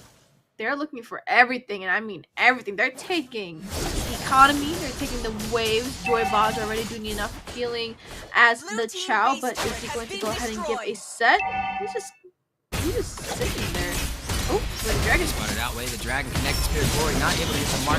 Triple sweep does go down. T picks up a kill. Is going to find Jazz Cutie. Yato taking down Lava Cutie. This may be it. A possible ending for BTK. Rushing into K Cutie. Spirit Destruction from afar. Yato takes down K Cutie, picking up a double kill, leaving only Pogi and Mark Cutie to defend. But at least they have their marksman to be able to have some wave management and clear out these minions. But BTK still maintaining this pressure, waiting to have that triple sweep, may be able to rush in and take down Marquiti, but look at his positioning. A little bit of an overextension may be costly. And look at Marquiti trying to get a potential backside pick off. Is this going to be the end? Nope. And on the way, triple sweep from T finds Pogi. Marquiti is going to find a kill. No, Pogi is going to shut down T. Marquiti does take down ISO, though. Jassy Cutie, Lava spawning in just in time for the contest. Tyrant's Revenge winding up. Yachts with a double kill takes down Jassy Cutie as soon as he spawned in. My goodness, BTK is on fire. Base Crystal at about half HP. Minions still pushing in on the bottom side, but we are going to slowly see Area 77 spawn back in. Does BTK overstay? They're welcome. Well, we do know that they're kind of playing a safe game as KQT coming back with the Bats Feast is able to clear out the minions just in time, and they're going to go ahead and get this Lord. And I mean, if you really... Weezy, I'm going to ask you once again, and I'm not going to ask you anymore. Who has the better punch, Zayn or Joybosh? Well, still looking at KDA, right? I'm still gonna go with Joybosh just because his punch comes with a flicker alongside it. Moba Zane, I guess he can flicker in as well, but you know, time will tell as this match prevails. As you are seeing the Bats Feast connect, Immortality proc by Joybosh, and Jash Cutie gonna seal his fate. While you are seeing BTK trying to maintain aggro on this Lord, but still play with Area 77. The knockup onto Yato, and he is going to be taken down before he can hit the torn apart memories. Jash Cutie finding the kill, but the Lord has been reset by BTK. A little bit of time, but look at Moba Zane, look at T, possible backdoor retribution on the way. Can they get it? But yes, they can. No! T is going to be able to secure it just in time. KQT is going to find Moba Zane to respond, but the Lord going to BTK. ISO takes down Jassy Cutie. An explosive match from both sides of the table as KQT finds ISO. But wait a minute, fight not over. Triple sweep is going to connect, take down Pogi. KQT is going to find T. Marquiti, that is a wipeout on the BTK. Can they close it out? 10 seconds until Yato spawns back, but they do have Lord in their favor. They do have Joyboss, who did just spawn in time. He's going to be able to try and contest Area 77 from closing this out. Lava Cutie, Marquiti, KQT able to take down this Lord. Yato spawning in just in time to provide that pressure. Conceal play from BTK. Wait a minute, they're going in! Even though the odds are not in their favor, KQT is going to take down Joyboss. Sanguine Claws connected onto Yato. He's going to have the Immortality proc. He's going to be hit onto the wall, trying to flicker out. KQT picking up the double. Is going to take him down. And now Zane jumping in, but look at the minions! The minions! So strong, very hard to contest, but Jassy Cutie forced to use the Valkyries to sit in the Spirit combo to be able to clear them out, and that is what BTK needed. This is what we call a saving grace, and BTK able to hold on and maintain their pressure, be able to still possibly claim this game. I'm gonna have to give my better punch over to Zayn. Now, yes, Joybaj is able to land the flicker kicks, right? Zayn has been going for KQT, the backside, every single time, and that's what you want to see from an EXP laner, always diving for the backside, but conceal play coming in, potential pickoff. The rush onto ISO, they were able to spot him out. They know how valuable the target he is, and Jassy Cutie is going to find him. Wait a minute, Tyrant's Revenge for the knockup onto Zayn. Fist crack, no, not fist crack, fist break for the wall was canceled out, and right now, Area 77, BTK, this is anybody's game, but in the mid-river, T with the triple sweep is going to go ahead and find Pogi. Yeah, Pogi's going to go ahead and be taking out the desk. 3-9 right now, and Zayn might just be caught out here. And both teams not afraid to take this fight, not pulling their punches, even when the odds are not in their favor. Concealed play from Joy Bosch is going to rush in, trying to get a possible knockup. You are going to see that Bat's Feast activated. Marquiti hit by the fist crack. Moba Zane trying to do some damage, but needs to get out himself. Able to dodge the sanguine claws with Marquiti. Not the same situation. Joy Bosch is going to take him down. That is the marksman falling for Area 77, but T and Lava Cutie taking pictures inside of the base. A little bit of these selfies for Instagram on the Mobile Legends Bang Bang North American page, but as we are seeing the fight still on the way, T with the triple sweep on his way out. Able to get another picture, but taken down by Dashy Cutie. And right now, this is just an insane game. Very hard to read on which way it's going to go. Yeah, it was kind of one-sided for a couple of minutes, but it looks like BTK just found their momentum back and is making the waves all into their favor. An objective on that Lord is coming up. A Feather Airstrike doing a lot of damage on Pogi, but I mean, I swear to God, Area 77 just had that advantage, but now it's swept back around to BTK. Look at that Spirit combo with the Valkyrie's Descent on the Jash Cutie. Gonna do some damage on the Joy Boss, about half HP. Mobilization, the Petrify. Pogi is gonna take down Yato. That is a huge play with the marksman out for BTK and the jungler. They may be able to close into this Luminous Lord, but they do not have the wave management, which may buy BTK a little bit of time. But in the bush, Lava Cutie is going to use the Tyrant's Rage on the ISO, wings by wings on his way out, able to dodge it. Mark Cutie, though, wasting no time, is going to focus on trying to claim this objective, but Moba Zane wrapping around, does not have the retribution, but let the world know he knows how important it is to secure these objectives. He is going to try and provide the denial. Going to possibly try and steal it without a retribution. Fist crack goes in. Jash Cutie, though, is going to find the Lord for Area 77. But you're going to see K Cutie take down Moba Zane to respond. Spirit Glory not connecting. T is going to find Mark Cutie. Feather Airstrike going down from ISO. Not able to hit the mark as well, but Area 77 able to claim this neutral objective. Weezy, can you breathe? Oh, I don't even breathe anymore, man. Can you breathe? We're looking at a 30 to 42 kill score right now, and Poggy, King's Calling thinking, who is it? Okay, I can't even say who's on who, but Joy Bosch is going to possibly go in with the way of the dragon on the Jash Cutie. Lord makes his way up the mid river. Gato finding Jash Cutie. Then the airstrike going down. Joy Bosch dashing out. K Cutie, Godlike, is going to find him though. You already see K Cutie hit Immortality proc. T taking down Pogi. K Cutie taking down T. You only see ISO and Yato against K Cutie and Lava Cutie, but ISO is going to take down K Cutie, leaving Lava Cutie by himself. Yato on the chase. He just needs to torn apart memories. Procs to Immortality. Corrosive Strike for the stun on the way. Dives into the turret. Not able to get the kill. And you are going to see Lava Cutie make his way back into the base for some regen. Spirit Destruction connecting, hits ISO in the mid lane, also hits the minions, but ISO and Yato trying to clear it out, trying to close this game out, but minions are not in their favor right now. Still anybody's game. Area 77 up against BTK. Absolutely, and now the waves are pushing in. We are looking at two members from A77 still down off the board. Jashi is about to come back, but are they able to defend this? But let's set up. You see the Tyrant's Revenge. Lava Cutie going back into the base, bouncing balls to delay the minions, trying to delay the finish from BTK, who are still going in, trying to close this out.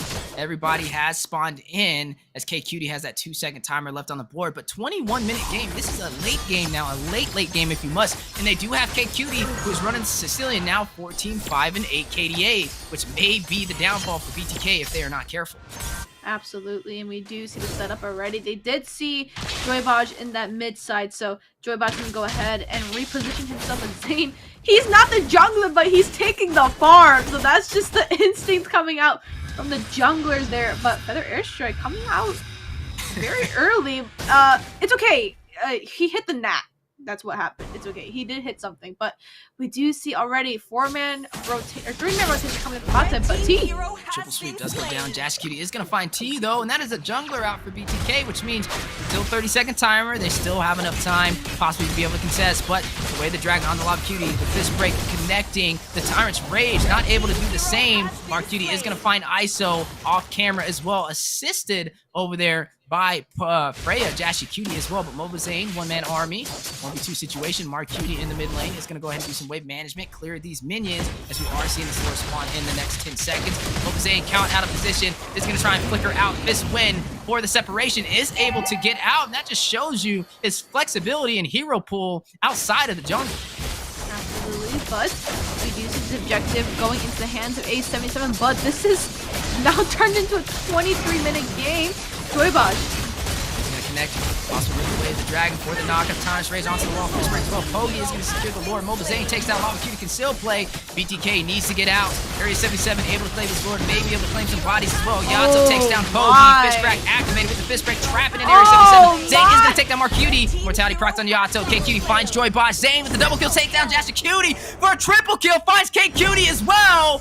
North America's #1 jungler turns to North America's #1 EXP lane, and BTK gets the wipeout against Area 77, and they are going to be able to close out this game with a sweep. Talk about top of the line, top of the class, and they are ready to claim their spot in the playoffs as they are going to go ahead and emote and show a little bit of that victory at that 24-minute game. Just going to let the minions do the damage. That is all she wrote. Ladies and gentlemen, BTK gets the sweep against Area 77. 24-minute match we have seen. This was a high kill score game. 30 to 50, I think 32 to 50, something like that on the board, but mix of roles, but BTK was still able to take out that win, so I have to give my big props over to BTK. We did see everybody coming on their off rolls. They played it very well. Mumazane coming in on that Badong with that heavy fist crack as well, was able to take down a lot of the members from A77, so beautiful game, right? We did see A77 trying to hold on to their last little string, but unfortunately Mumazane was able to clean that up with the rest of his team, so congratulations BTK, you do advance. A77, I don't even know what to say right now. I don't Zane just either. gets a triple kill and closes the game out. That's all she wrote. And I guess you were right. I guess Mobazane has the harder hit. I mean, it just proved he got a triple kill with it. So overall, very impressive match. Congratulations to BTK, but also shout out to Area 77 as that was their last match for this double round robin. They will not be progressing on to the playoffs, but man, did they put on a show. They did. Now let's take a look at the post game. This is what we really want to focus on. 35 to 50, right? We are looking at that high kill game score. The gold was not even that big of a difference, but Joybaj 5619, he is on his main role, and you did see a lot of those flicker kicks coming in from that Chow. ISO, we did see 9-7 on this Farsa. Ignore that build. He did go ahead and do a lot of item changes towards the end. Yato coming in with this Brody 12-8, Zane 10-6, and T 14-8. These KDAs have a lot of deaths because all we saw was just bloodbaths happening back and forth, and it led to a 24-minute game, Wheezy. Yeah, it was definitely a very long game, and honestly, probably the highest kill game we've seen, 50 to 35. I mean, Zena, I know you've seen that. How did you feel about that match? Shoot, that was fun to watch, and like the pressure was off, so it's fun to see like how they were able to switch roles and actually do real well in them, you know? I had fun watching that. Yeah, it was definitely a very explosive match. I mean, if I had to give MVP to anybody, I'm going for Zane. A little bit of a guess. I mean, who would you go for, Eunice? I mean, that last fight, they got kind of shoving them into the wall, and I asked you who had the bigger punch. There's your answer. Right there it is. I mean, you don't need Zane in the jungle area. You just need to put him on the EXP lane, but we're gonna go ahead and talk about this, Wheezy. You're the play-by-play, so go ahead. Do this for me one more I time. was hoping to breathe for a second. Golly, Eunice. No, jumping into this play-by-play, though. Looking at what we've seen, a battle at the best for BTK, swapping to different roles, and Mobazane shining, thriving, and you are going to see it here. This was a game winner, that triple kill. Zane stacking them up, bodies dropping left and right, but BTK able to win in the situation, that victorious claim into that match. And I got to say, Mobazane, honestly, really good gameplay. You saw him running the marksman, you seen him running the XP lane, dominated in both positions. I mean, he ran the carry, he ran the Badang, he led the way still for BTK no matter what role he plays, and honestly, big credits to him. Yeah, and we are seeing another one here, right? Zane already being a menace in the early game, right?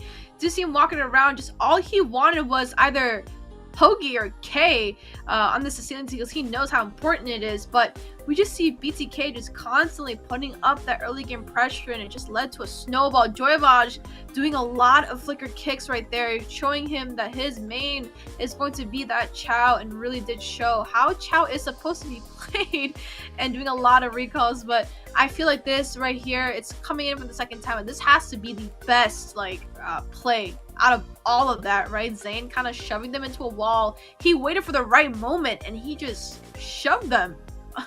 he made sure nobody was getting out of this fight and made sure he secured it out with the win. And KQT was hitting some punches though. 15-6 KDA. He was kind of two-shotting everybody, but just wasn't enough.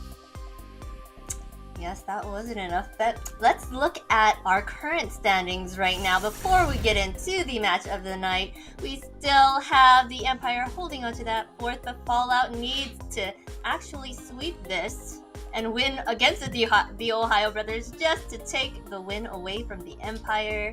What do you guys think? I'll say one thing for certain. This is going to be the hardest thing Fallout has ever had to do, possibly in their lives in Mobile Legends. You're looking at the Ohio Brothers. They have not lost a single series, and not that they got to claim a match. They got to claim a sweep against them, which means you got to beat them twice in a row with almost a flawless game. And if not, unfortunately, they won't make their way into that top 4 position. And credits to the Empire, right? It wasn't an easy road for them. They had a very hard time up against LaimiTop, who shocked the world in the last 2 days with their phenomenal performance. And that just goes to show all these teams kind of progressing through the double round robin, the first double round robin we have ever done in North America nonetheless. And I can't wait to see where this match goes, but we got to keep in mind one thing has to happen and one thing only. Fallout needs the sweep against the Ohio Brothers. Absolutely. I mean, if Fallout can take this out on a very 1 in a very million chance, a 2-0 sweep, they're gonna take on Empire. But just like we said, Ohio Brothers really have nothing to lose either. They are the ones that haven't been dominated yet, so they are sitting at the 24-1. So they can literally just walk out of any series right now, still go ahead and secure that spot. But if Fallout does bring out a very tight game, we might see them potentially, possibly take out Empire out of that 4th place spot and secure themselves in the semifinals. Well, we shall see if Fallout has what it takes. But next up, we've got the Ohio Brothers versus Fallout. And be sure to stick around because you don't want to miss out if they can take this game to get that 4th spot. But we'll take a quick break and we'll see you in a bit.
Welcome back, guys. You just watched a video of Hoon, one of the best players of the Ohio Brothers, who has been a major part of leading his team to victory this season.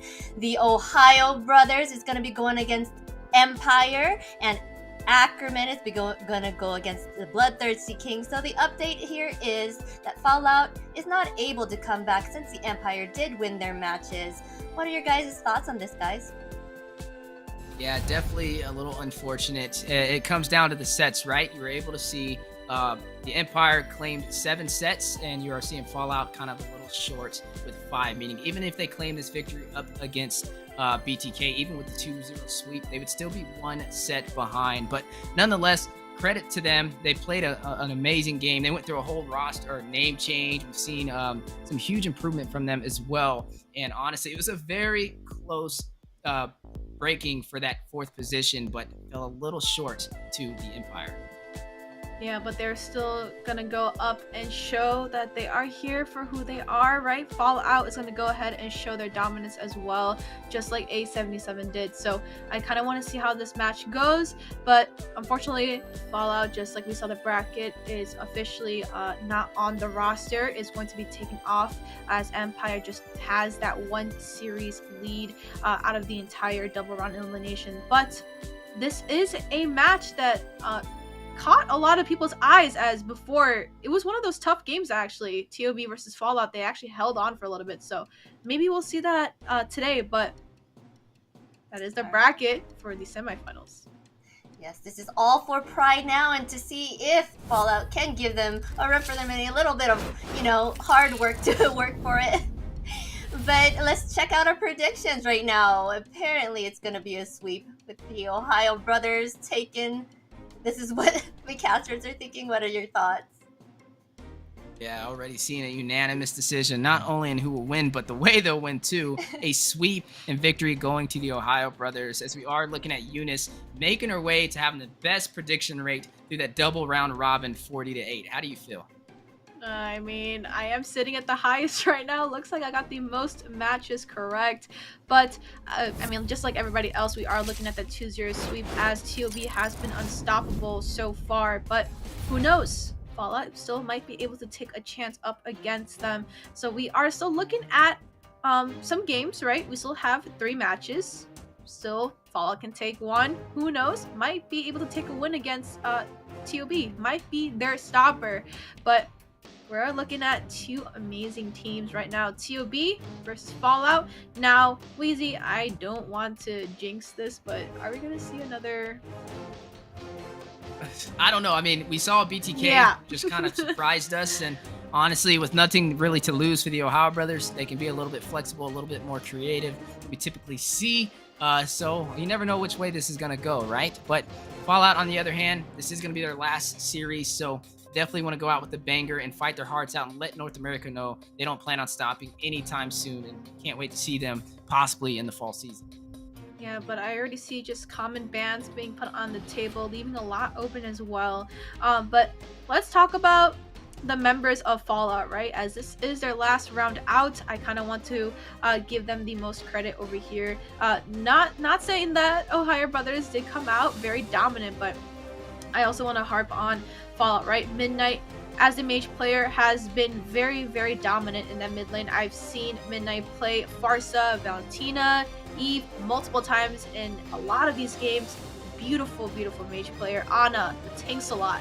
We've seen it a lot. And Wheezy loves the way Ana pats his jungle way with that tanks a lot. So I'm going to let Wheezy talk a little bit more on Ana as I run down the roster. Right? Guapsi was able to pull out the Herod Gold, the Leslie Gold, which we don't really see getting pulled on often, but Guaps was able to throw some punches and some shots at everyone's faces. Uzi, the EXP laner, was able to prevail a lot, was known for that Minotaur. Once Wheezy came back, he saw Uzi play Minotaur, so that's when he got that shock of how strong is Minotaur, because he didn't know until we saw that game from Fallout. And Melody coming on the room was able to do very well. His signature pick, one of them was Diggy, I know that for sure. But Wheezy, any additional sprinkle on the top of the cherry, whatever ice cream, whatever you name it, add whatever you want. Yeah, you know, a little bit of that pixie dust. Looking at Fallout, honestly, I just got to give them credit. They fought their hearts out. They shocked the world. They had a little bit of that name change. They took a little bit of backlash, but they also moved forward and rolled through the punches, and they were stronger than ever. So very, very close to claiming that number 4 position, and that's a victory indeed to say, hey, at least we're in the top 8 for North America. Honestly, they're number 5 to be exact for North America, and like you said, Anna, the way Anna punctures, picking up that Lancelot again to let the world know, hey, I'm still here, and definitely rep us for all those Fallout fans out there. And I gotta say, they've kind of surprised me. They've been performing really well. Honestly, it was just down to the wire with the Empire, who almost fell to LaimiTop. Had that happened, be having a different conversation right now. But nonetheless, good job to Fallout. Some great execution, and hopefully we can see them next season. But now jumping into the game, looking at what we're seeing so far, you are seeing best player lock in as Chow for the Ohio Brothers, and I wonder if they're going to be a little creative. Like I said, there's not really too much to lose. The stakes aren't really high right now, but something that does walk in Fallout's favor is the Ohio Brothers are undefeated in terms of a series. So maybe they'll, like you said, dent their record and be able to claim that victory on their way out. Here we go. Who's gonna lock in that Bane? So I've seen Hoon play Bane a lot lately on his stream, and the new skin that came out, the epic skin, is actually fire. Did you see the new skin, Weezy? I did see it. The animations were actually expensive. crazy. Oh yeah, but if you have the worth it. promo gems, you can buy it for $1. Like the animation goes crazy. But we're just seeing Hoon, so we're leaving open a ton of stuff though. Nobody wanted to pick up the Faramis, but we might see it getting slotted in the wrong position, already banning out the Assassins, limiting best player. Might be a little bit of a swap going on there. We don't know yet. I don't even want to touch their draft right now because I know they will make some very unique plays. The last time Weezy and I tried to talk about their draft, we just got bamboozled while we were talking. So good thing it's on Weezy's side right now because I'm going to leave it up to Weezy. It's always on my side, I feel. Always. It was always on your side every single time. You're gonna take the most hits, but Uzi's gonna lock in that Lapu. His signature pick is gonna be that Lapu or that Yuzong. We've seen it play multiple times. Minotaur was also one of those as well, but he's gonna go ahead, lock it in, go for that back line. Brave's fighter stance is going to be doing his work. We do see Claude getting banned out. Guaps, I do wonder if he's gonna run that gold lane in the mage position, or if he's going to run an actual marksman as well, because Guaps is flexible. And Melody, I don't know what roam. He might pick his Diggy again, as they have a lot of CC. So actually, I wouldn't mind, but it'd be a little bit too squishy to pick up a Diggy, in my opinion. Yeah, it's going to be a very interesting way this kind of rolls out. I mean, you're looking at Fallout, right? They have Valentina, you have that IMU, but when you look at who she can kind of grab, use the way the Dragon for this player, but that's single target CC. It can work if you can pull it off, but it makes you have to get very close. And when you're that close and you're squishy, not really sure if that's the right situation. Up close and personal. Exactly. And then you are looking at Shark, who does have this Yuzong with the way of the dragon, something that Midnights can possibly use, but I wouldn't say that's the best options for a Valentina.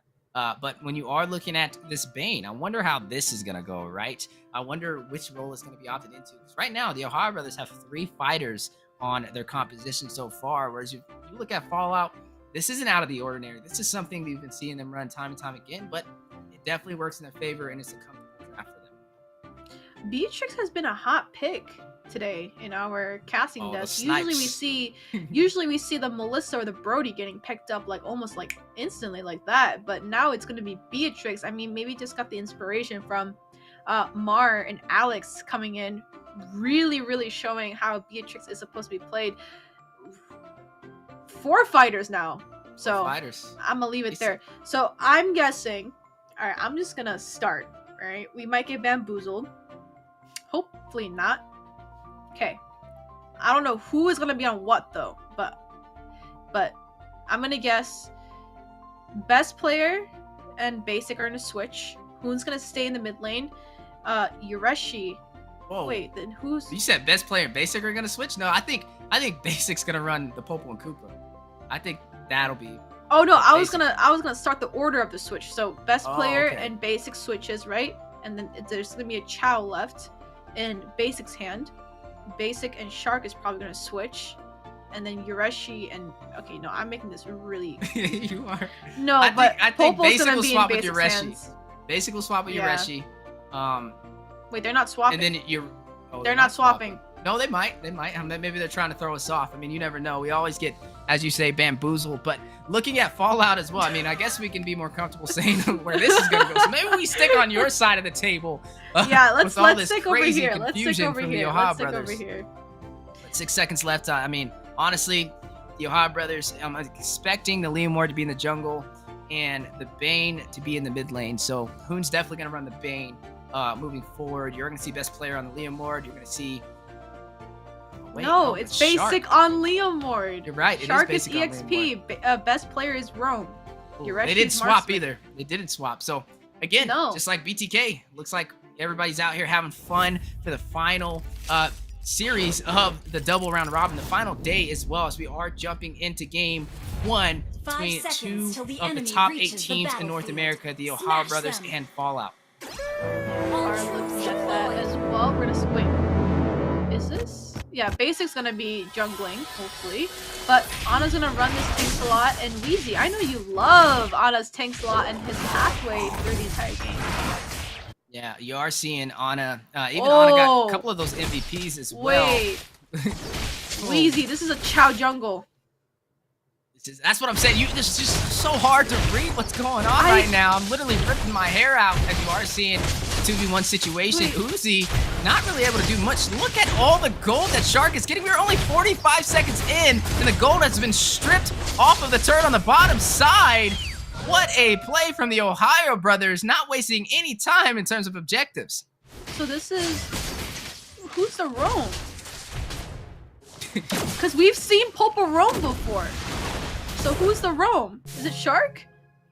I would assume Shark is still running the roam, but he's just going to be very aggressive. Or it might be the Popal roam. Oh That's my something God, more common they're to see. just- But look at the pressure. Look at the dynamic that the Ohio brothers provides. Fallout not able to find any answers and already leading by about 500 gold and stripping down that turret to about half HP. This is not where you want to be a minute and 30 seconds in. I mean, they're going to still go ahead and push up that bot side. And the top side, Basic is going to go ahead with this Liam Ward. It's actually going to be slotted in gold lane instead of Popal. So this is Popal Rome. No, this is Yuzong Rome. Never mind. So Popal's going to be slotted in the EXP lane, but looks like he wants to get that 4 maybe early on. But that EXP turret down there is not looking too hot right now. Yeah, definitely Fallout not anticipating running up against this composition, and the Ohio brothers making them punish. And you are going to see right now the turtle aggro will be pulled in from Fallout, but here comes best player wrapping around as well with that amazing skin that you are in on. And now the battle over this objective. Ready to drag connect with the wild charge. Melody is going to be able to steal it with the wild charge. Huge play for Fallout. Absolutely, but look at the bot side once again. That turret is gone. First turret down in 2 minutes, and that is already a huge macro for the side of Ohio brothers. Yeah, a huge advantage, and honestly worth the trade allowing Fallout. I wouldn't say allowing, but even though they took that turtle, didn't really hurt them too much. It's now they've opened up the map, and Fallout needing to find a way to not let these towers fall so easily. Absolutely, but look at the top side. Basic already doing a lot of damage on Guaps, but it's going to show a little bit of dominance towards Guaps as he does have a little bit of range, but drop dangerously low.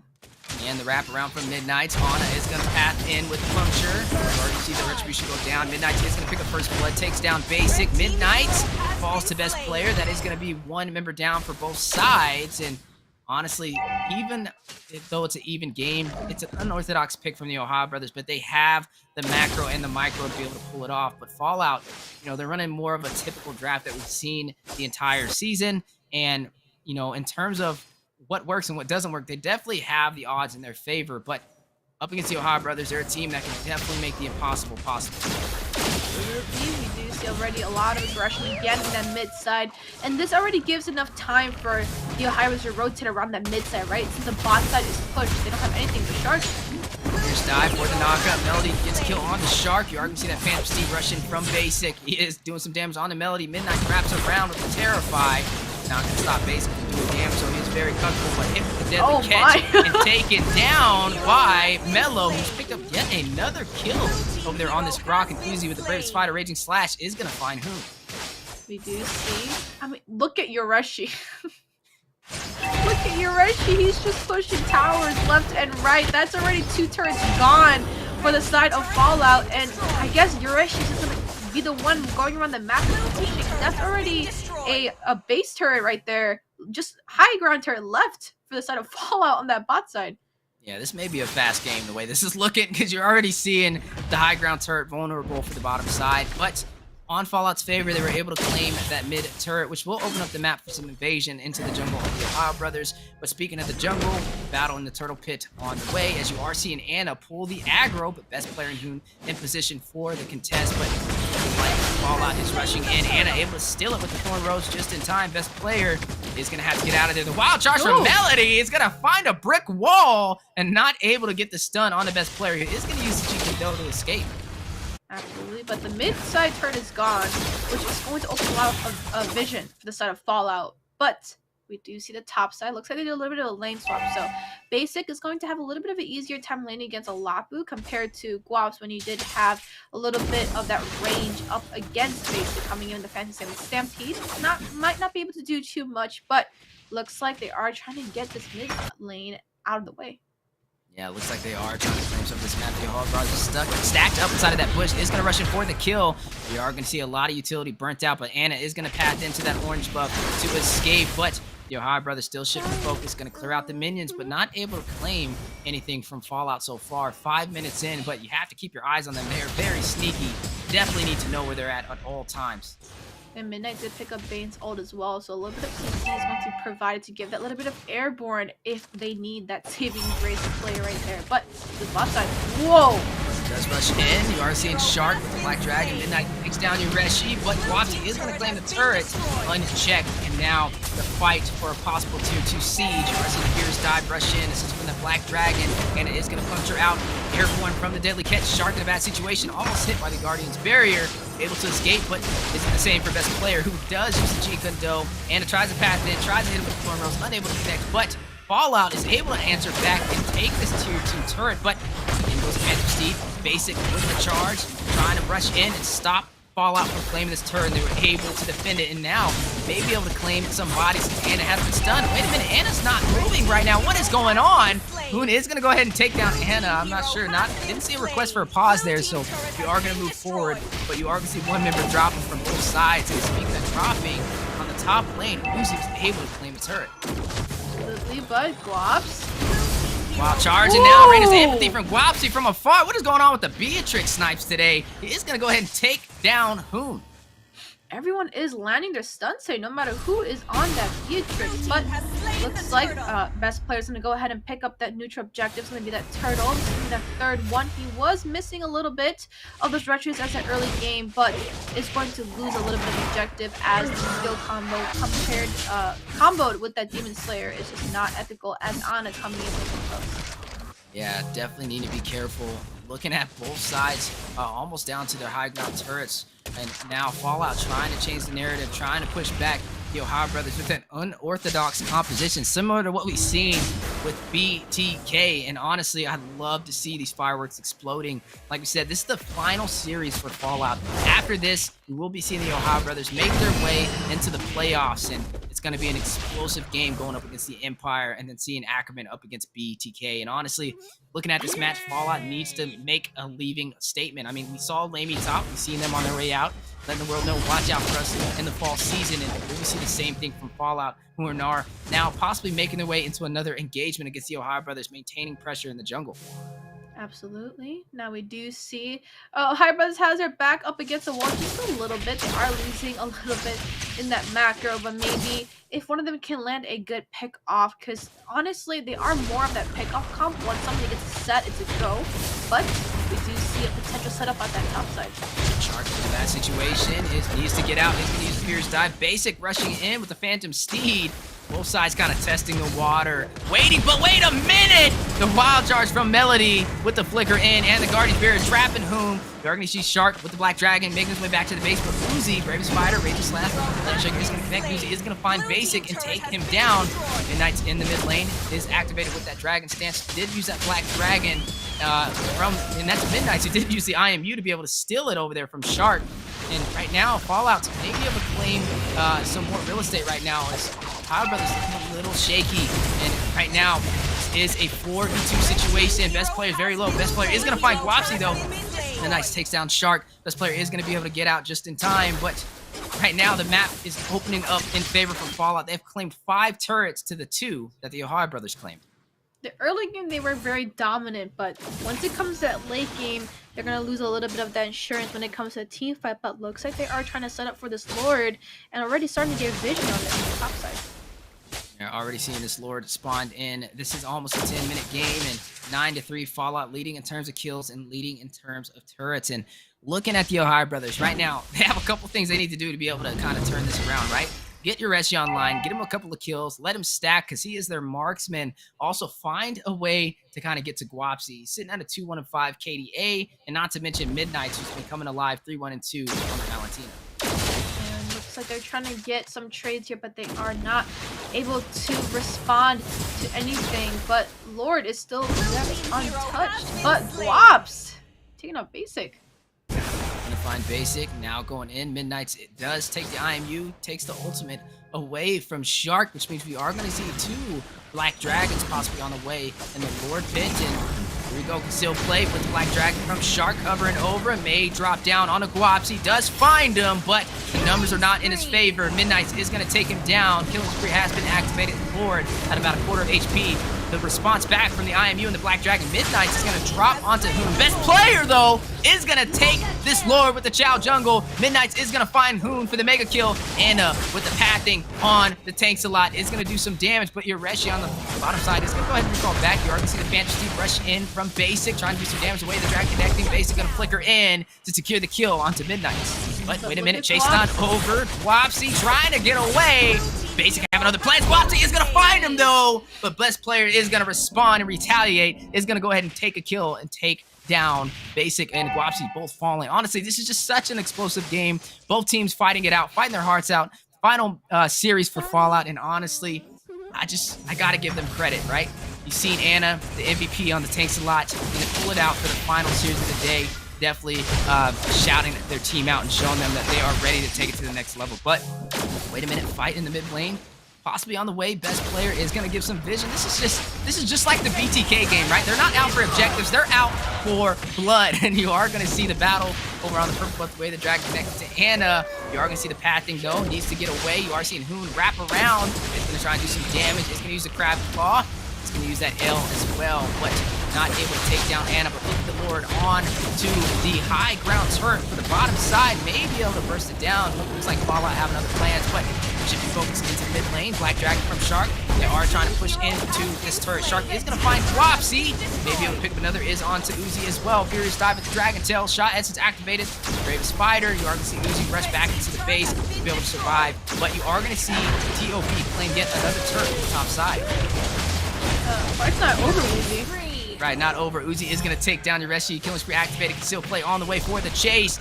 Way the Dragon knocking airborne. A little bit of a distraction from best player to kind of keep this team alive. Can he get out of there? Yes, he can. High micro plays right now. Black Dragon from Midnight's on the chase on to Hoon. He's going to flicker out of that Raging Slash. Is going to possibly dodge. Midnight's able to get out, but no. Midnight's having a little bit of a different change of pace. Is going to be able to find him after that IMU. And right now, a lot of bodies dropping left and right from both sides. Black Dragon activated. How many Black Dragons are we going to see in the span of 2 minutes? Shark rushes in for a kill. Anna is going to deny it, but Shark is going to take down Midnight, so I guess he was able to get one on his way out. And honestly, between both these teams, 7-16, 13 minutes in, very high kill game, but Fallout's leading on the scoreboard.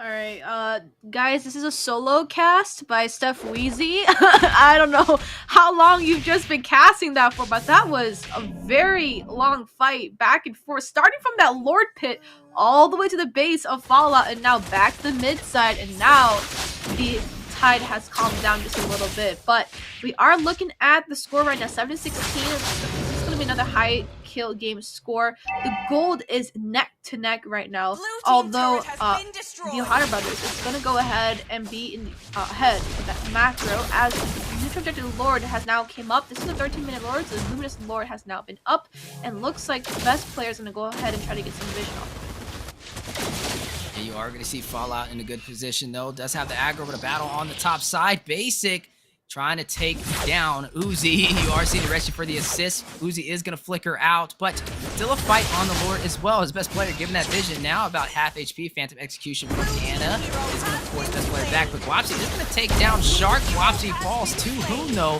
in response, and now Midnight's against best player. Use the way of the dragon for the separation, but now going to shift focus on to Hoon. 3v1. Midnight's is going to pick up the kill. This may be able to be the advantage Fallout needs to be able to take this Lord. But Yureshi's already trying to dominate that top side. He is just going to go ahead and sit there, use his traps as a little bit of vision, plant his way around the map just so that no one can go ahead and cut him off there. But looks like Uzi already has a read on what's going on, as he's going to go ahead and cut that wave off and choke Yureshi from going ahead and push up that turret. Yeah, definitely need to be careful. We've seen so many backdoors, it's not even funny. And honestly, that may be the plan for Yureshi this time around if they're not careful. Best player in the mid lane, though, taking a little bit of damage. Is going to use that mobility in his favor, though. But still, neither side has gone in for this Lord. Yeah, they have to look for a perfect opportunity, right? This fight can go both ways, and Shark coming in on this realm, on this Yuzong, there is still a lot of zonage, so this all really depends on who can zone out each other first and potentially get a pick off before things go down south very fast. Yeah, things could definitely go south very fast. 16 minutes is slowly closing in, which means we are in the late game. You're going to see that Holy Crystal picked up by Hoon as well. But looking at the KDA, TOB not really sitting very strong, but they are able to claim a lot on the map.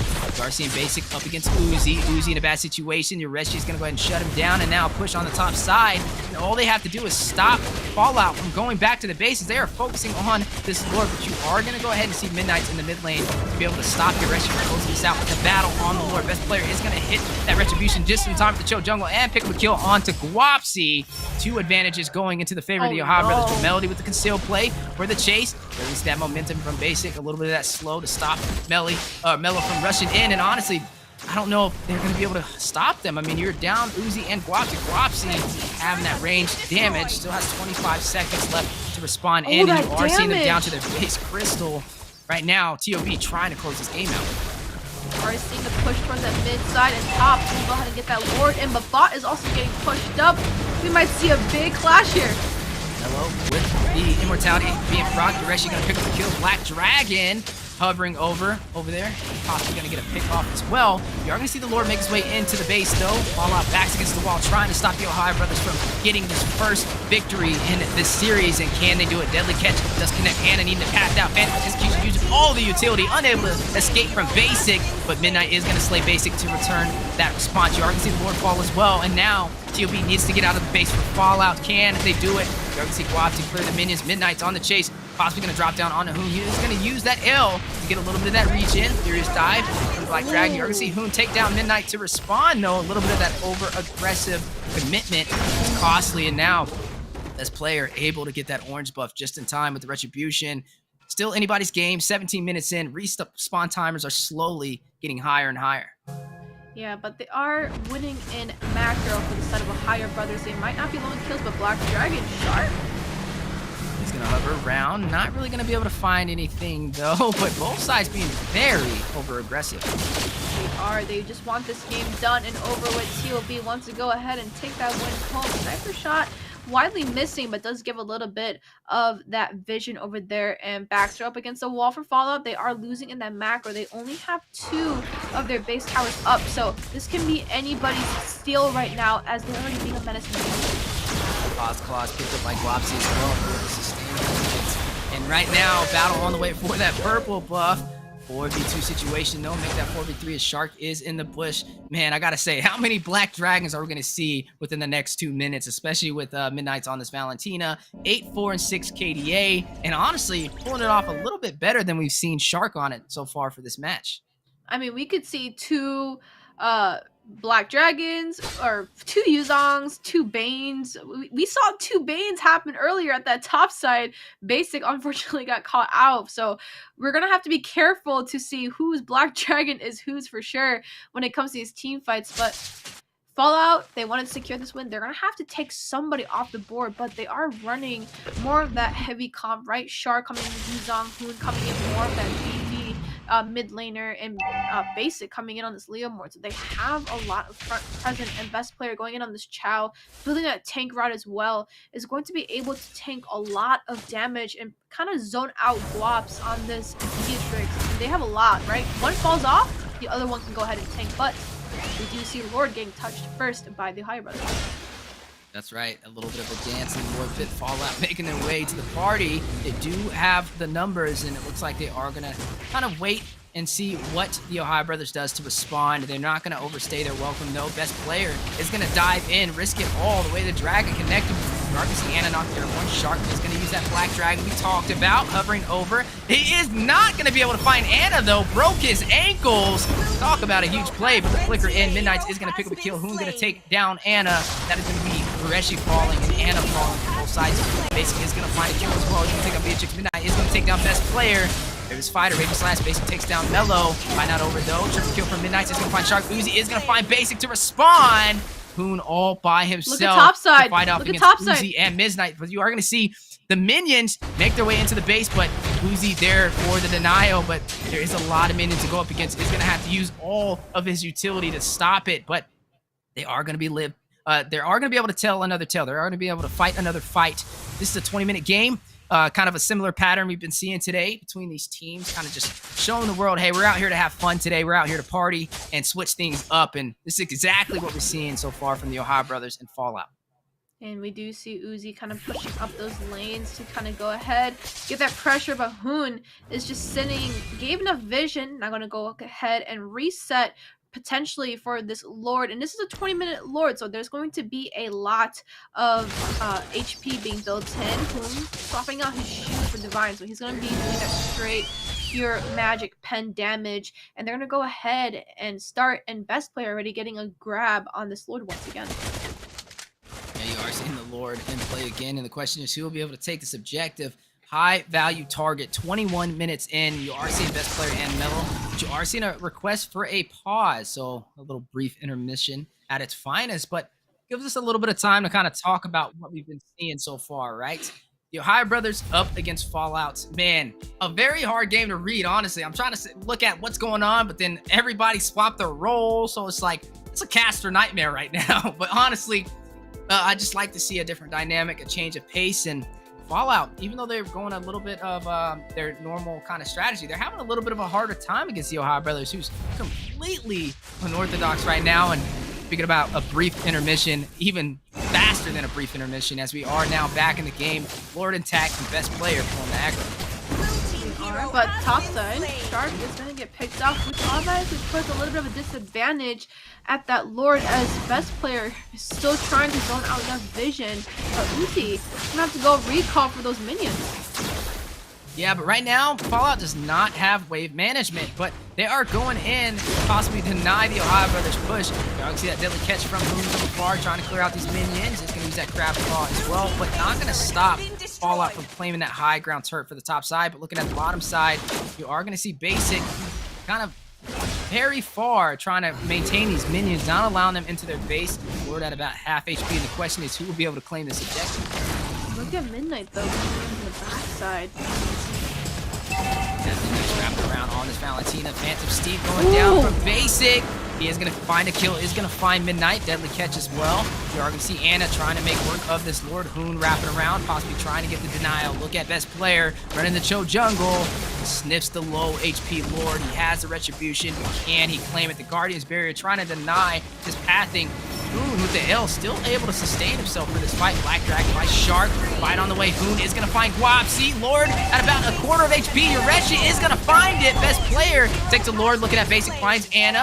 Yureshi, though, maintaining pressure in the lane. Hoon is going to pick up a double. Takes down Mellow, leaving Uzi all by himself against the full team of the TheOhioBrothers and a Lord on their side to be able to close this game out. And I don't think Uzi has what it takes to stop them. Let's look at his HP, look at the CC, too much to handle. Yureshi is going to take him down, and that is going to be a full wipeout against Fallout, and that is going to be an overall victory in the hands of the TheOhioBrothers to take game 1 in our final series against Fallout. 23-minute game, similar to what we saw with BTK against A77. Such an unorthodox draft, and putting very situational heroes. I mean, we haven't seen a Bane mid yet, and we haven't seen a Leomord in the gold lane. We haven't even seen Popol in the EXP lane with Shark running a tank Yuzong. But we did see the push coming in from Yureshi. Like, he was never at the Lord. He was never there. All he was doing is pushing over and over and over because they had basic to also do the damage alongside with Hoon. I feel like these teams are just not trying to give me any room to breathe. I mean, they're just literally just fighting it out for 20 minutes straight, man. I'm telling you. You were casting at one point for straight like 2 minutes, and I'm chilling. You could take the floor, take it all you want. I'm giving myself a breather, man. Right, they're just fighting it out, and honestly, like we said, I think it's just they realize they don't really have to worry about too much. Regardless if they win or lose, they still make their way to the playoffs, and they just want to show North America, hey, we can switch things up just like BTK and take a victory alongside that. And now jumping into the stats of this amazing game between Fallout and TOB. So 23-minute game, we are kind of looking at a kill almost per minute, but we're going to go ahead and see the KDA coming from best player 4111. Very good KDA coming in from a jungler. Shark coming in 2710, not the prettiest KDA from a roamer, but this is a very unique draft coming in. This is going to be Yuzong roam, but you're actually going to go ahead. Coming with a very small KDA, right? 333, but he was able to push up a lot of turrets, but on the side of Fallout, Midnight was able to do the most amount of kills and damage onto the backside, as you saw. Basic and Hoon getting dropped dangerously low for a lot of fights as soon as Midnight was online, and their Guaps coming in was able to do a lot of damage, but towards that late game was not able to. And Melody coming in with that Grak roam was able to give some good sets. But Wheezy, since you had the start today, why don't you talk about these replays?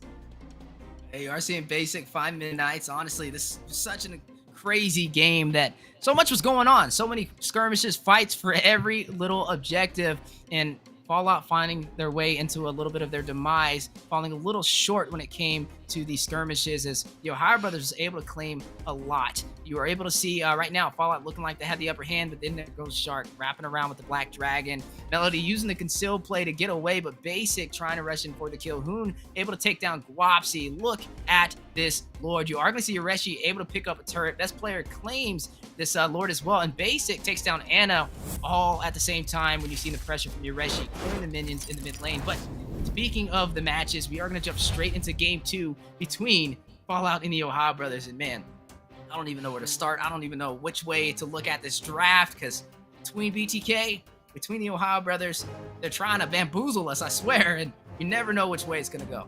Oh, now it's on my side though, so it looks right, like finally. Hey, your no! No, it needs to go back on your side, but it looks like I'm going to take the hit this time and have the very unique draft up on my own. But we did see some very interesting plays come out from that last game. Some of them were very questionable plays, but the lineup was just questionable itself. We've seen new heroes come out today, something we haven't really seen at all. So it looks like this is your special unique draft running teams, as they have nothing else to lose. Mind you, even if TOB loses any of these matches, they are still secured in the semifinals no matter what. So you are seeing some fun games, some very interesting pulls as well. So Wheezy, is there like something you maybe want to see on the side of TOB or Fallout or anything? Honestly, like, anything going in your head? Or I would have said yes, but I think we've pretty much seen everything that you could have ever seen in Mobile Legends between BTK and TOB today with their unorthodox compositions. But looking at this match, there is one big statement that we kind of have to address, right? This may potentially be Fallout's last game. If they don't take this to a game 3, if they don't claim a win in this series, then this is going to be their final match, as they were not able to make it to the playoffs, falling short over to the Empire with 1 series behind. So definitely go out with a banger, definitely go out with your best picks, and show the world that, hey, we'll be ready for the fall season. Yeah, Fallout has been doing good. There has been some losses, obviously. Not the best set that they could have potentially taken to maybe take their secure in the semifinals. But we are seeing them play at their potential. That game did drag out to a 24-minute game, very close. So they were able to hold on just a little bit longer. For those viewers out there who are supporting Fallout as well, they are trying their best. They are doing whatever it takes to kind of stand their own ground, give it their all for the last day today for the regular season. But we're gonna go ahead and see Midnight picking up this Valentina. Obviously, that is one of Midnight's signature pick. Uzi coming in with the Minotaur, also one of his signature picks. What we first saw. Wops coming with carry. So everything on the side of Fallout right now is what they are most comfortable running. We did see that in the early stage as well, and towards the mid of NACT as well. But side of OhioBrothers, I kind of feel a sense of the Empire draft happening in a way. I already see Alice getting locked in. Shark going with Makito too. So I feel a little bit of a 1-3-1 kind of thing going on here. And honestly, in that last game, even though Urashi didn't run the marksman, they were literally running a 1-3-1 because they slotted the marksman in the EXP lane, shoved waves. That's all they were doing. Urashi was just never part of big team fights. So it's kind of like that 1-3-1. All he was doing is pushing. He's like, you know what? We're gonna just do this. Best player already picking up the Izumi Shin. So this is actually Alex picked up Izumi Shin at one point, I think, in one of the Yep, he did. NACTs. So looks like, yeah, I just feel a lot of Empire vibes on this side. Now on this side, they are going Fallout. They're gonna go more their comfort route. So I'm gonna have to respect Fallout. They want their stand. They're gonna show what they are, and we're gonna see it. Yeah, you are seeing Guapsi pull out this carry as well. Maybe a slight advantage, especially when you're going up against basic. It's going to be pretty beefy and very sustainable with that flowing blood. So can't wait to see which way this goes. But we got to look at Midnights, right? Not really too many ultimates you can profit on in the situation. I mean, you can use the Mountain Shocker, I guess, from best player on the East End Shin. Yep, exactly. For the vision on the map to be able to know exactly where the OhioBrothers are.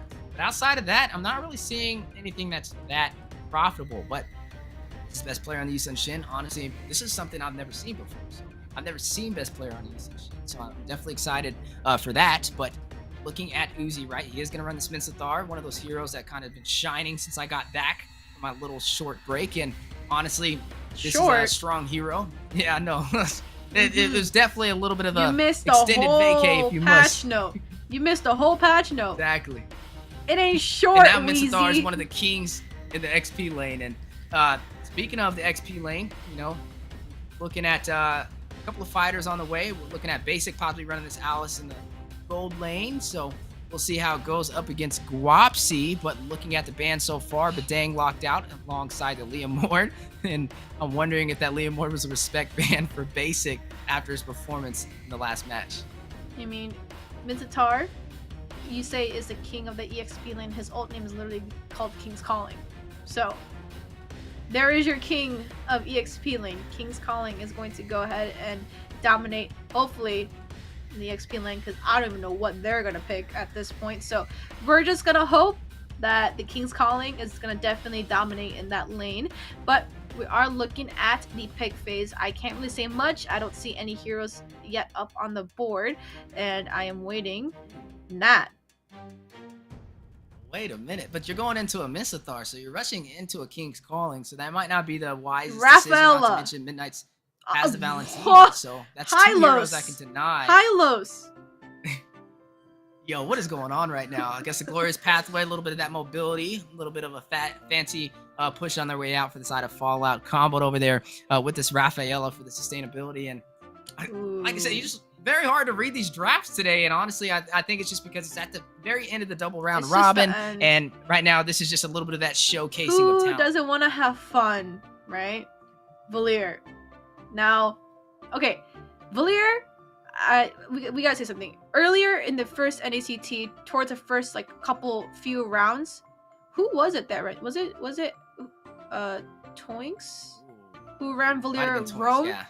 With Nicolette on Mage. Yeah, so that actually worked out for a couple of matches, but it started, spiraling downhill. But we did see Valier already out, so we've seen it played, not much. But Raphael and Hylos and Nat haven't seen yet. So this is we've seen everything else. To the last game. We've seen everything else. Now I feel like this is more of a cheese draft. like a cheese pick, right? So we're gonna go ahead and see, but just like you said, Nat into a Hylos and a Minotaur, and Rafaela can definitely spot out Nat with her first skill, but we are looking at a potential final game for Fallout, or is this going to be another match that Fallout just does not want to take home yet, as we are looking at that second game. And Wheezy, what are you feeling right now? This draft coming from both sides is just I think my emotions are the same as the draft, all over the place, and we got to see how this kind of plays out between both sides. I mean, you have Melo with the Holy Baptism, with the Holy Healing to be able to keep the team alive. You have something that we haven't seen in a while, the Hylos in the jungle, but then also you have your Reshi running this Natalia alongside Hoon on this Valier as well. So I think this is going to be a match that boils down to the micro, as you are seeing a heavy presence from the OhioBrothers on the bottom lane. Guapsi trying to flicker out, unable to escape, and Basic picking up first blood for the OhioBrothers. And speaking about last picks and these weird picks, this is also our last day casting the regular season for NACT. So there's a lot of, as you say, emotions on the line right now, as we are seeing a potential setup towards that bot side. That's right, Yureshi trying to rush in, trying to take down Midnight. And honestly, the OhioBrothers, they're a team that doesn't miss any objectives. They don't even blink when they play this game. I'm thoroughly convinced of that. And Fallout needs to kind of be on their toes. And they went a little unorthodox as well for their possible final game, as they were not able to kind of climb up to the top 4, falling short to the Empire. But they can go falling short. The flicker in from Hoon, the Searing Turret onto Melo, not able to seal the deal. But look at Guapsi, look at Basic, look at the flicker. But Reshi from the back door is going to find Melo. Guapsi is going to find Basic, but Basic going to take down Guapsi to respond. 3-1, OhioBrothers leading in kills. Eye for an eye on that bot side, but we already see this time, and just like we said, Ana is a very highly objective focused jungler, but here we go. Out on the way, Anna is going to be able to pick up this turtle, but TOB on the chase. Shark is going to flicker in, pick up the kill, finds Anna, but was that the right choices? You are going to see the stun. You are going to see Shark trying to get out, able to sustain himself and stop Fallout with their 3-member composition from taking him down. But look at Yureshi is going to rush in. The smoke screen is going to find a kill and find Melo. 1-5 TOB on fire, but may be able to change the narrative. No, Uzi is not going to go in for the kill. He's going to go ahead and go in for the minions instead. He did say no, and did decline that kill from getting picked up into the caster's nest, but we do see a lot, and Minna actually went in for the Paquito ult, and just like you said, there isn't really much you could take, so it is really anything that you pick up, you're just going to have to try to use it to the best of your ability. Hoon already being a menace in that mid lane, a lot of clear, and with the it's not recent, but with the patch that came out with Valier, the first skill, if you're able to last hit minions, you actually get your cooldown back on your first skill. So that is a lot of clearage coming into Hoon. Yeah, definitely have to keep your eyes on Hoon, Mr. MVP. And honestly, looking at this game, 3 minutes in, 4 kill lead. You got to be careful. Fallout may find themselves in a snowball, but I gotta give credit to Anna. And when I look at the Hylos, and now when thinking about it in theory, it makes sense, right? They have the Natalia, and when you have this Hylos, it gives her a harder time with the hunt to be able to stay invisible. And now Basic trying to sustain himself with the flowing blood, or his pathway, trying to box him out. He is going to emote, possibly make his way back to the base.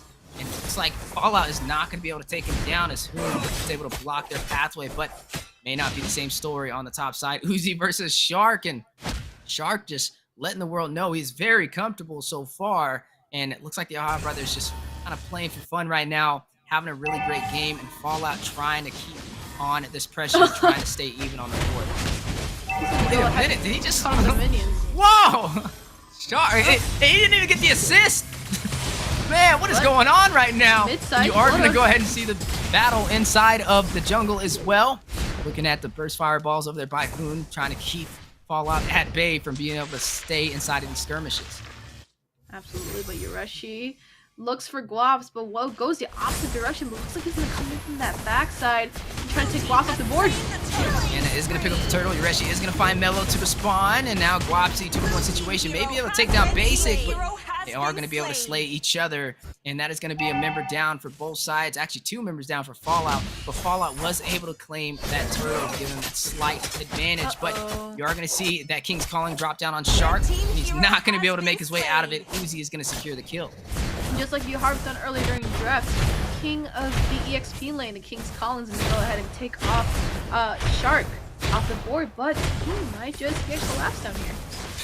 Trying to do some damage onto that turret on the bottom side. Not something you typically see from your mage, but that just shows you he definitely has the macro checked off. Best player is going to find Uzi off screen. And is going to go ahead and pick up that kill, secure it into their hands, but we do see the rotation coming in from Fallout to go ahead and take control of this bot. But Shark already here to deny them from pushing up the screen. The mirror trade as the turret falls on the top side, but possibly the same on the bottom. Shark needs to get out of there, but Anna with the denial is going to take him down. Guapsi is going to go ahead and claim that turret, but now a battle in the mid-river possibly on the way. Best player winding up for a possible kill is going to dash in to Midnight, forcing out that flicker. Basic is going to find Uzi on the top side, and now you are going to find a mega kill from Yureshi, who does find Midnight over there with the hunt provided by this Natalia. He is one of those sneaky players, right? He's able to kind of roam around the map freely. Doesn't really matter, right? He already has that vision. You don't have to technically walk into a bush, as you do have that indicator that somebody is there. So he's going to go around giving that vision. Not only is he giving vision, the Mountain Shocker coming in from best player, though, Isu Shin is also going to give a lot of vision up on the map. But Anna getting dropped low by Hoon. That burn is something else, Wheezy. To the bottom side, Shark left unchecked is going to destroy that turret, and Mountain Shark going out. Just what we kind of talked about with best player on this Isun Shin. Gives that vision to allow him to know, is this the time to take this objective, or is it the time to push back? And right now it's the time for him to secure this turtle uncontested. But doing the contest, Uzi using the King's Calling is going to slow down the Ohio Brothers, but not stop them. His best player is going to take him down. Yureshi Unstoppable finds Melody for a double kill, but Melo is going to take him down to respawn, but not before he takes down Uzi. And Guapi fell as well, so that is 3 members out for Fallout to 1 on the side of the Ohio Brothers, which is going to allow them to claim this turret in the mid lane uncontested. And a lot of macro trades coming in from the side of the Ohio Brothers. Looks like they are respecting each other at this point. They know what is at stake. They are kind of pulling out their cheese picks, but we do see that the goalie is definitely inside of Ohio Brothers. Mountain Shocker giving a lot of vision again, coming in from best player on this East Machine, is looking for a potential fight in this mid side. Yeah, potential fight, but they don't have the numbers, as you are seeing Fallout stack up in that mid lane. But now moving toward the bottom, Shark trying to take down Guapsi is going to try and get out, but Melo and Guapsi are going to go ahead and take him out. You are going to see Yureshi pull back, is going to use that hunt, does have that survivability rate, especially on this Natalia, to be able to stay alive and stay invisible as well. As you are going to see Winter Truncheon picked up by Basic. Possible game plan on the way with that lifesteal. But wait a minute, Midnight's on the chase, finds Hoon, but hit the first fireball. Anna joining the fight is going to give him the stun, is going to force him to flicker as well. The Mountain Shark going down. Anna is going to take down Hoon, and it looks like the Ohio Brothers was not able to stop him from falling in that skirmish.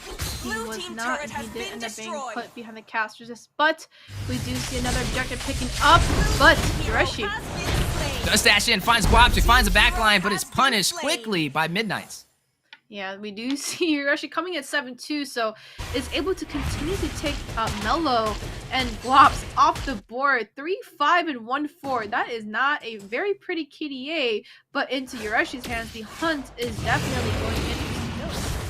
And they're definitely going to have to keep Guapsi alive, right? Guapsi is their main source of damage for Fallout, but when Yureshi's running this Natalia, if you're not protecting him, it's going to be an easy day for the Ohio Brothers. That is Yureshi's main goal, is to find Guapsi at all costs. Yeah, not letting him scale is a big issue, but they are starting to give up some buffs to Guap, as he is a little bit low on farm. But you're actually already picking up another core item, but now spotted out Mellow. But looks like the Lord is going to be uncontested to the side of the High Brothers. But look at topside. Yeah, you are seeing Shark on the push. Basic is going to use that flowing blood for sustainability. He does have the Winter Truncheon. May be able to pull it out right now. Is he going to use it, though? No, he is not going to use it. He's going to get out. Best player is going to claim the Lord, though. The advantage with the Ohio Brothers maintaining pressure and making Fallout focus on their members and not focus on that Lord. And that is a huge play for TOB. A great advantage to be able to claim some more real estate on the map. Do see already a lot of pressure in that mid side, taking away all the economy on the side of Fallout as TOB is not looking to let anything go. But Uzi is dropped low, but is it really? Yeah, you should definitely go home as the Lord is definitely pushing up that top side. Mid side is also going to get taken down by best player with that macro, but Midnight doing a little bit of chip damage, trying to get them low, but this is going to be possibly or maybe the final clash coming in as Lord is coming down this top side. You know, one thing I gotta say though, when you run the Natalia, oh, Wapsi is gonna find Shark though. You are gonna see Fallout able to take down this Lord. Looks like TOB not gonna try and push in and claim some of these high ground turrets, but best player does rush in last minute, not really able to find anything. But you know, back to what we were saying, once it's only high ground turret, this is where Yureshi is going to have a little bit of trouble because he's not going to have the huge impact anymore. But Guapsi is going to find basic, and speaking of Guapsi, we said it, right? You're running this carry, eventually you're going to scale and be able to burst down basic with little to no issue, and that may be what we see today. That may be how Fallout gets out of this hole. Absolutely, but still, we are seeing a lot of pressure though. Coming inside of the higher brothers, they still have all the turrets in their favor. They have the macro in their favor. They have the gold as well, and kills are also into their favor. And Yureshi is still giving around vision. Mountain Shocker coming out from Eastern Shin. He's going to go ahead and give vision, but Yureshi, oh, finds Guapsi again. Mission accomplished. The man is Jason Bourne over there on this Natalia, but now look at the pathing, just dodging all the utility, wasting a lot of time for Fallout, but finally they were able to take him down. 832 coming in. All he is doing is making Guaps low on the board, but Ana can get melted down. But Uzi coming in with the trade. But you think they can close this out anytime soon, Uzi? They may be able to because they wasted a lot of utility over there onto Yureshi. That was his game plan, as you are seeing that killing spree activated. Down goes Uzi. Looking at basic, rushing with the flowing blood. Is going to rush into the full team, but Midnight is going to shut him down quickly. Best player finds Midnights for the double kill.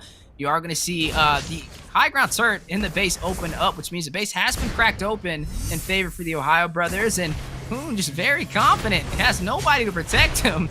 He's just there for the thrill of it, and honestly just letting them know, I'm not really afraid. I'm very comfortable. I know I've got Yureshi behind me. They don't know where he's at, so it kind of makes Guapsi a little uneasy pushing into the jungle, especially with that Natalia creeping around. Yeah, but not only is Guaps going to scale this carry, best player running in with this Eastern Shin is also his skill as well, sitting at 405, so definitely going to go ahead and see a lot of damage coming out from both sides, but the Lord definitely going to go into the Ohio brothers' hands as they can't really step out too much, right? Or else they're definitely going to get picked off by Yureshi and Guaps. We're seeing that fight on the way. Shark very low is going to be able to escape the speedy light wheels just in time, but Lord is still in play, and you are seeing zonage in favor for the Ohio brothers. Fallout's trying to find a game plan. It looks like they are going to opt in, wrap it around, and trying to deny this jungle. But it looks like they're not going to be able to push into this Lord. The best player realizing this is going to go ahead and pull the aggro and start some chip damage. But look on the bottom side. Look at the split push from Shark. Is going to go ahead and clear those minions. He's going to force Guapsi to the bottom side and allow best player to pick up this Lord for the Ohio brothers.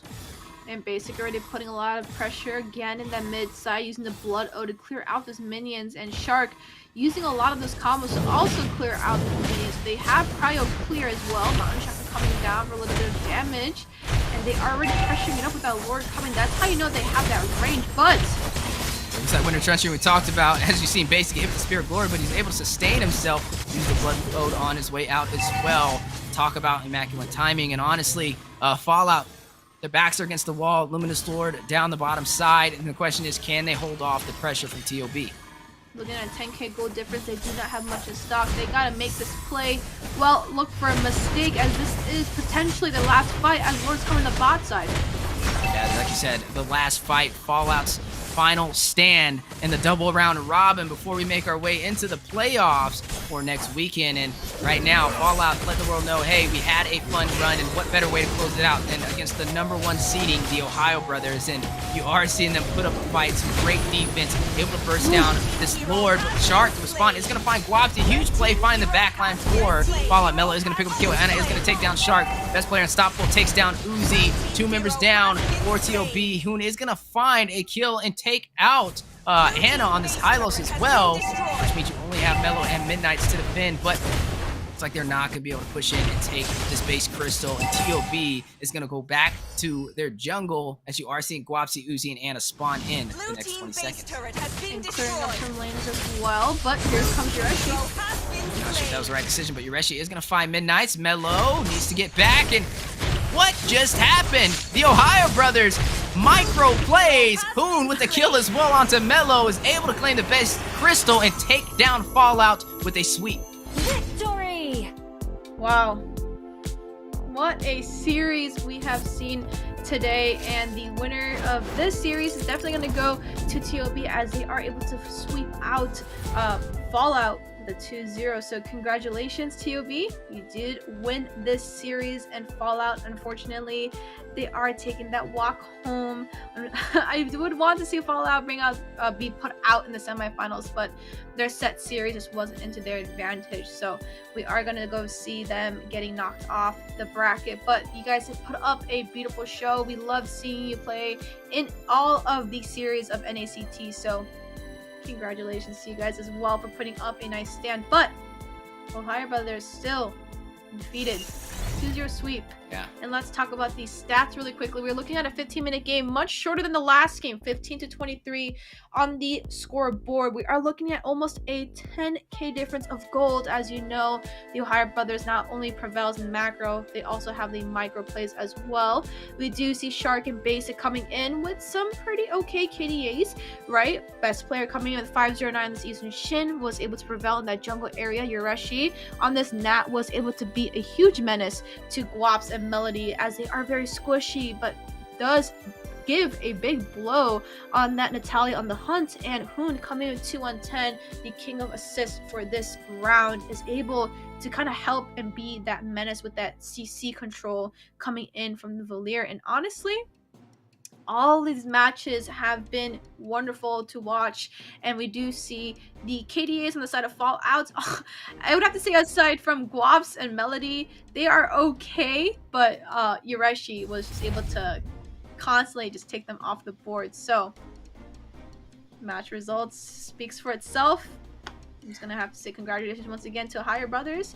You guys do make it to semifinals, so congratulations. Yes, what a way to end the night. Good game. Well played to the side of Fallout. They did put up a fight this tournament, but was not able to take the top 4. We commend you for getting so close, though. Congratulations to the Ohio Brothers for taking another series win, which leads us to who is our MVP, guys? Ooh, I mean, this is all over the place with these matches. Speaking of all over the place, here we go. Jumping straight into it.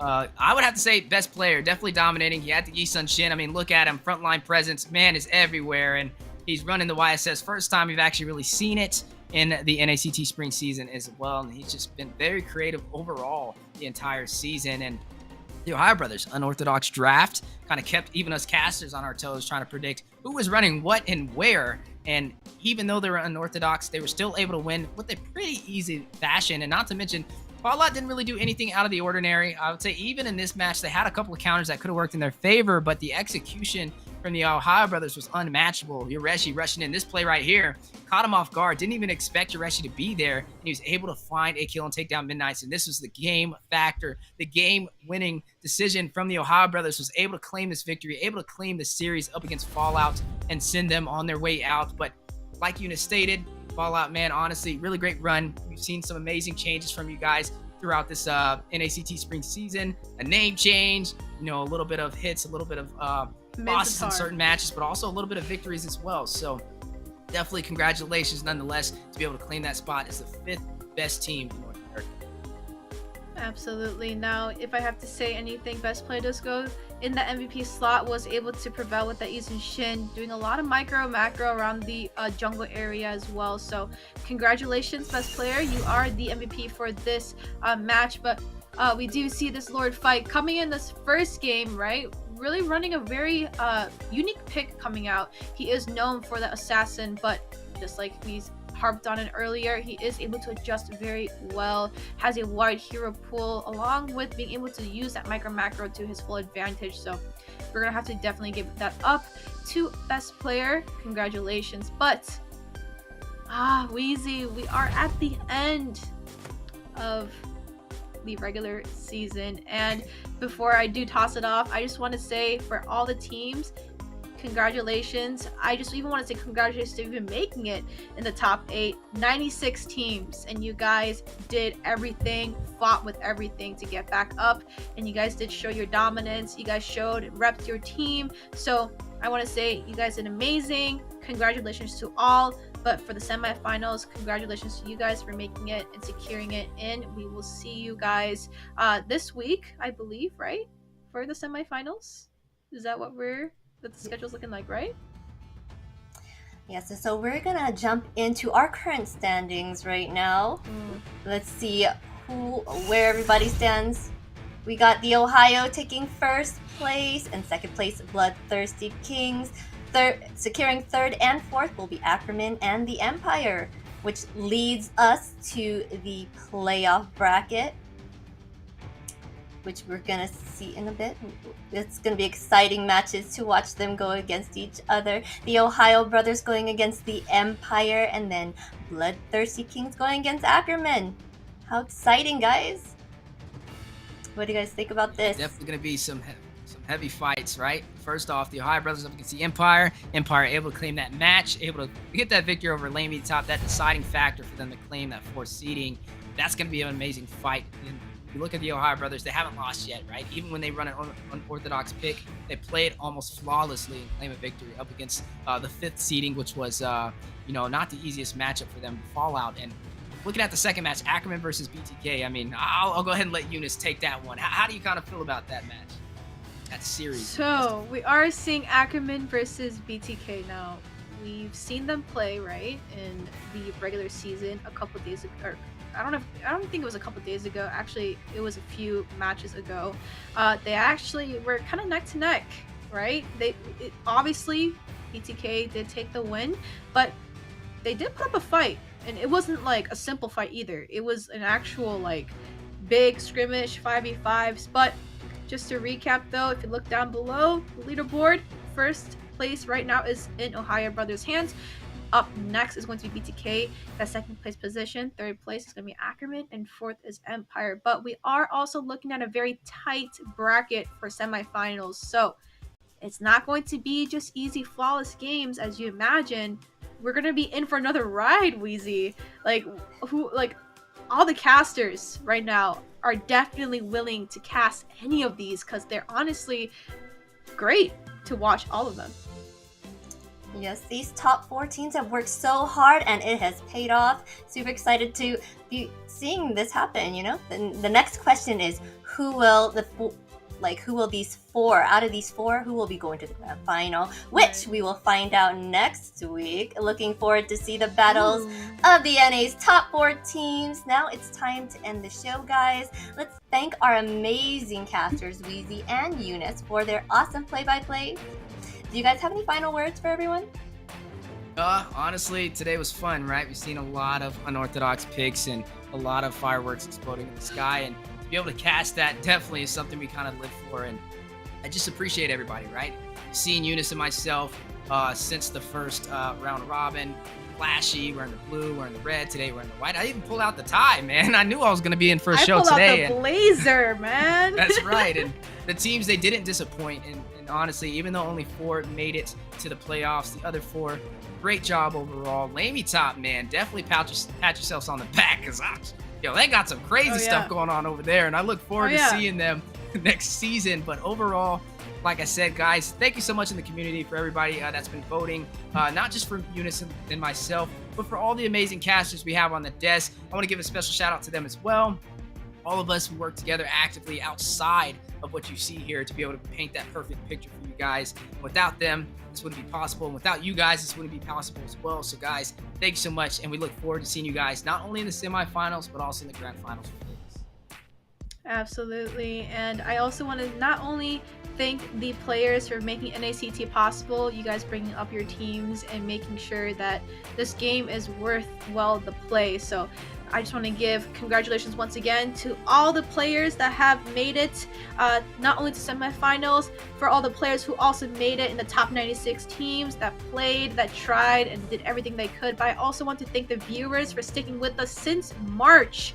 This has been a very long ride with all of us. This is a double round elimination, a little bit different than what we usually do. So you guys sticking around for multiple matches and sitting, getting your drinks, getting your popcorn, seeing all of these crazy fights happening. I also want to thank the community as well. Thank you, NACT staff, everyone that has made this regular season go as smoothly as possible. So I just want to say thank you to the casters, everybody that made NACT happen. Yes, we would like to thank everyone and the players, and thank you everyone for watching and spending your time with us today. We hope you all have a wonderful upcoming week, and see ya in the playoffs. Goodbye, everyone. Here.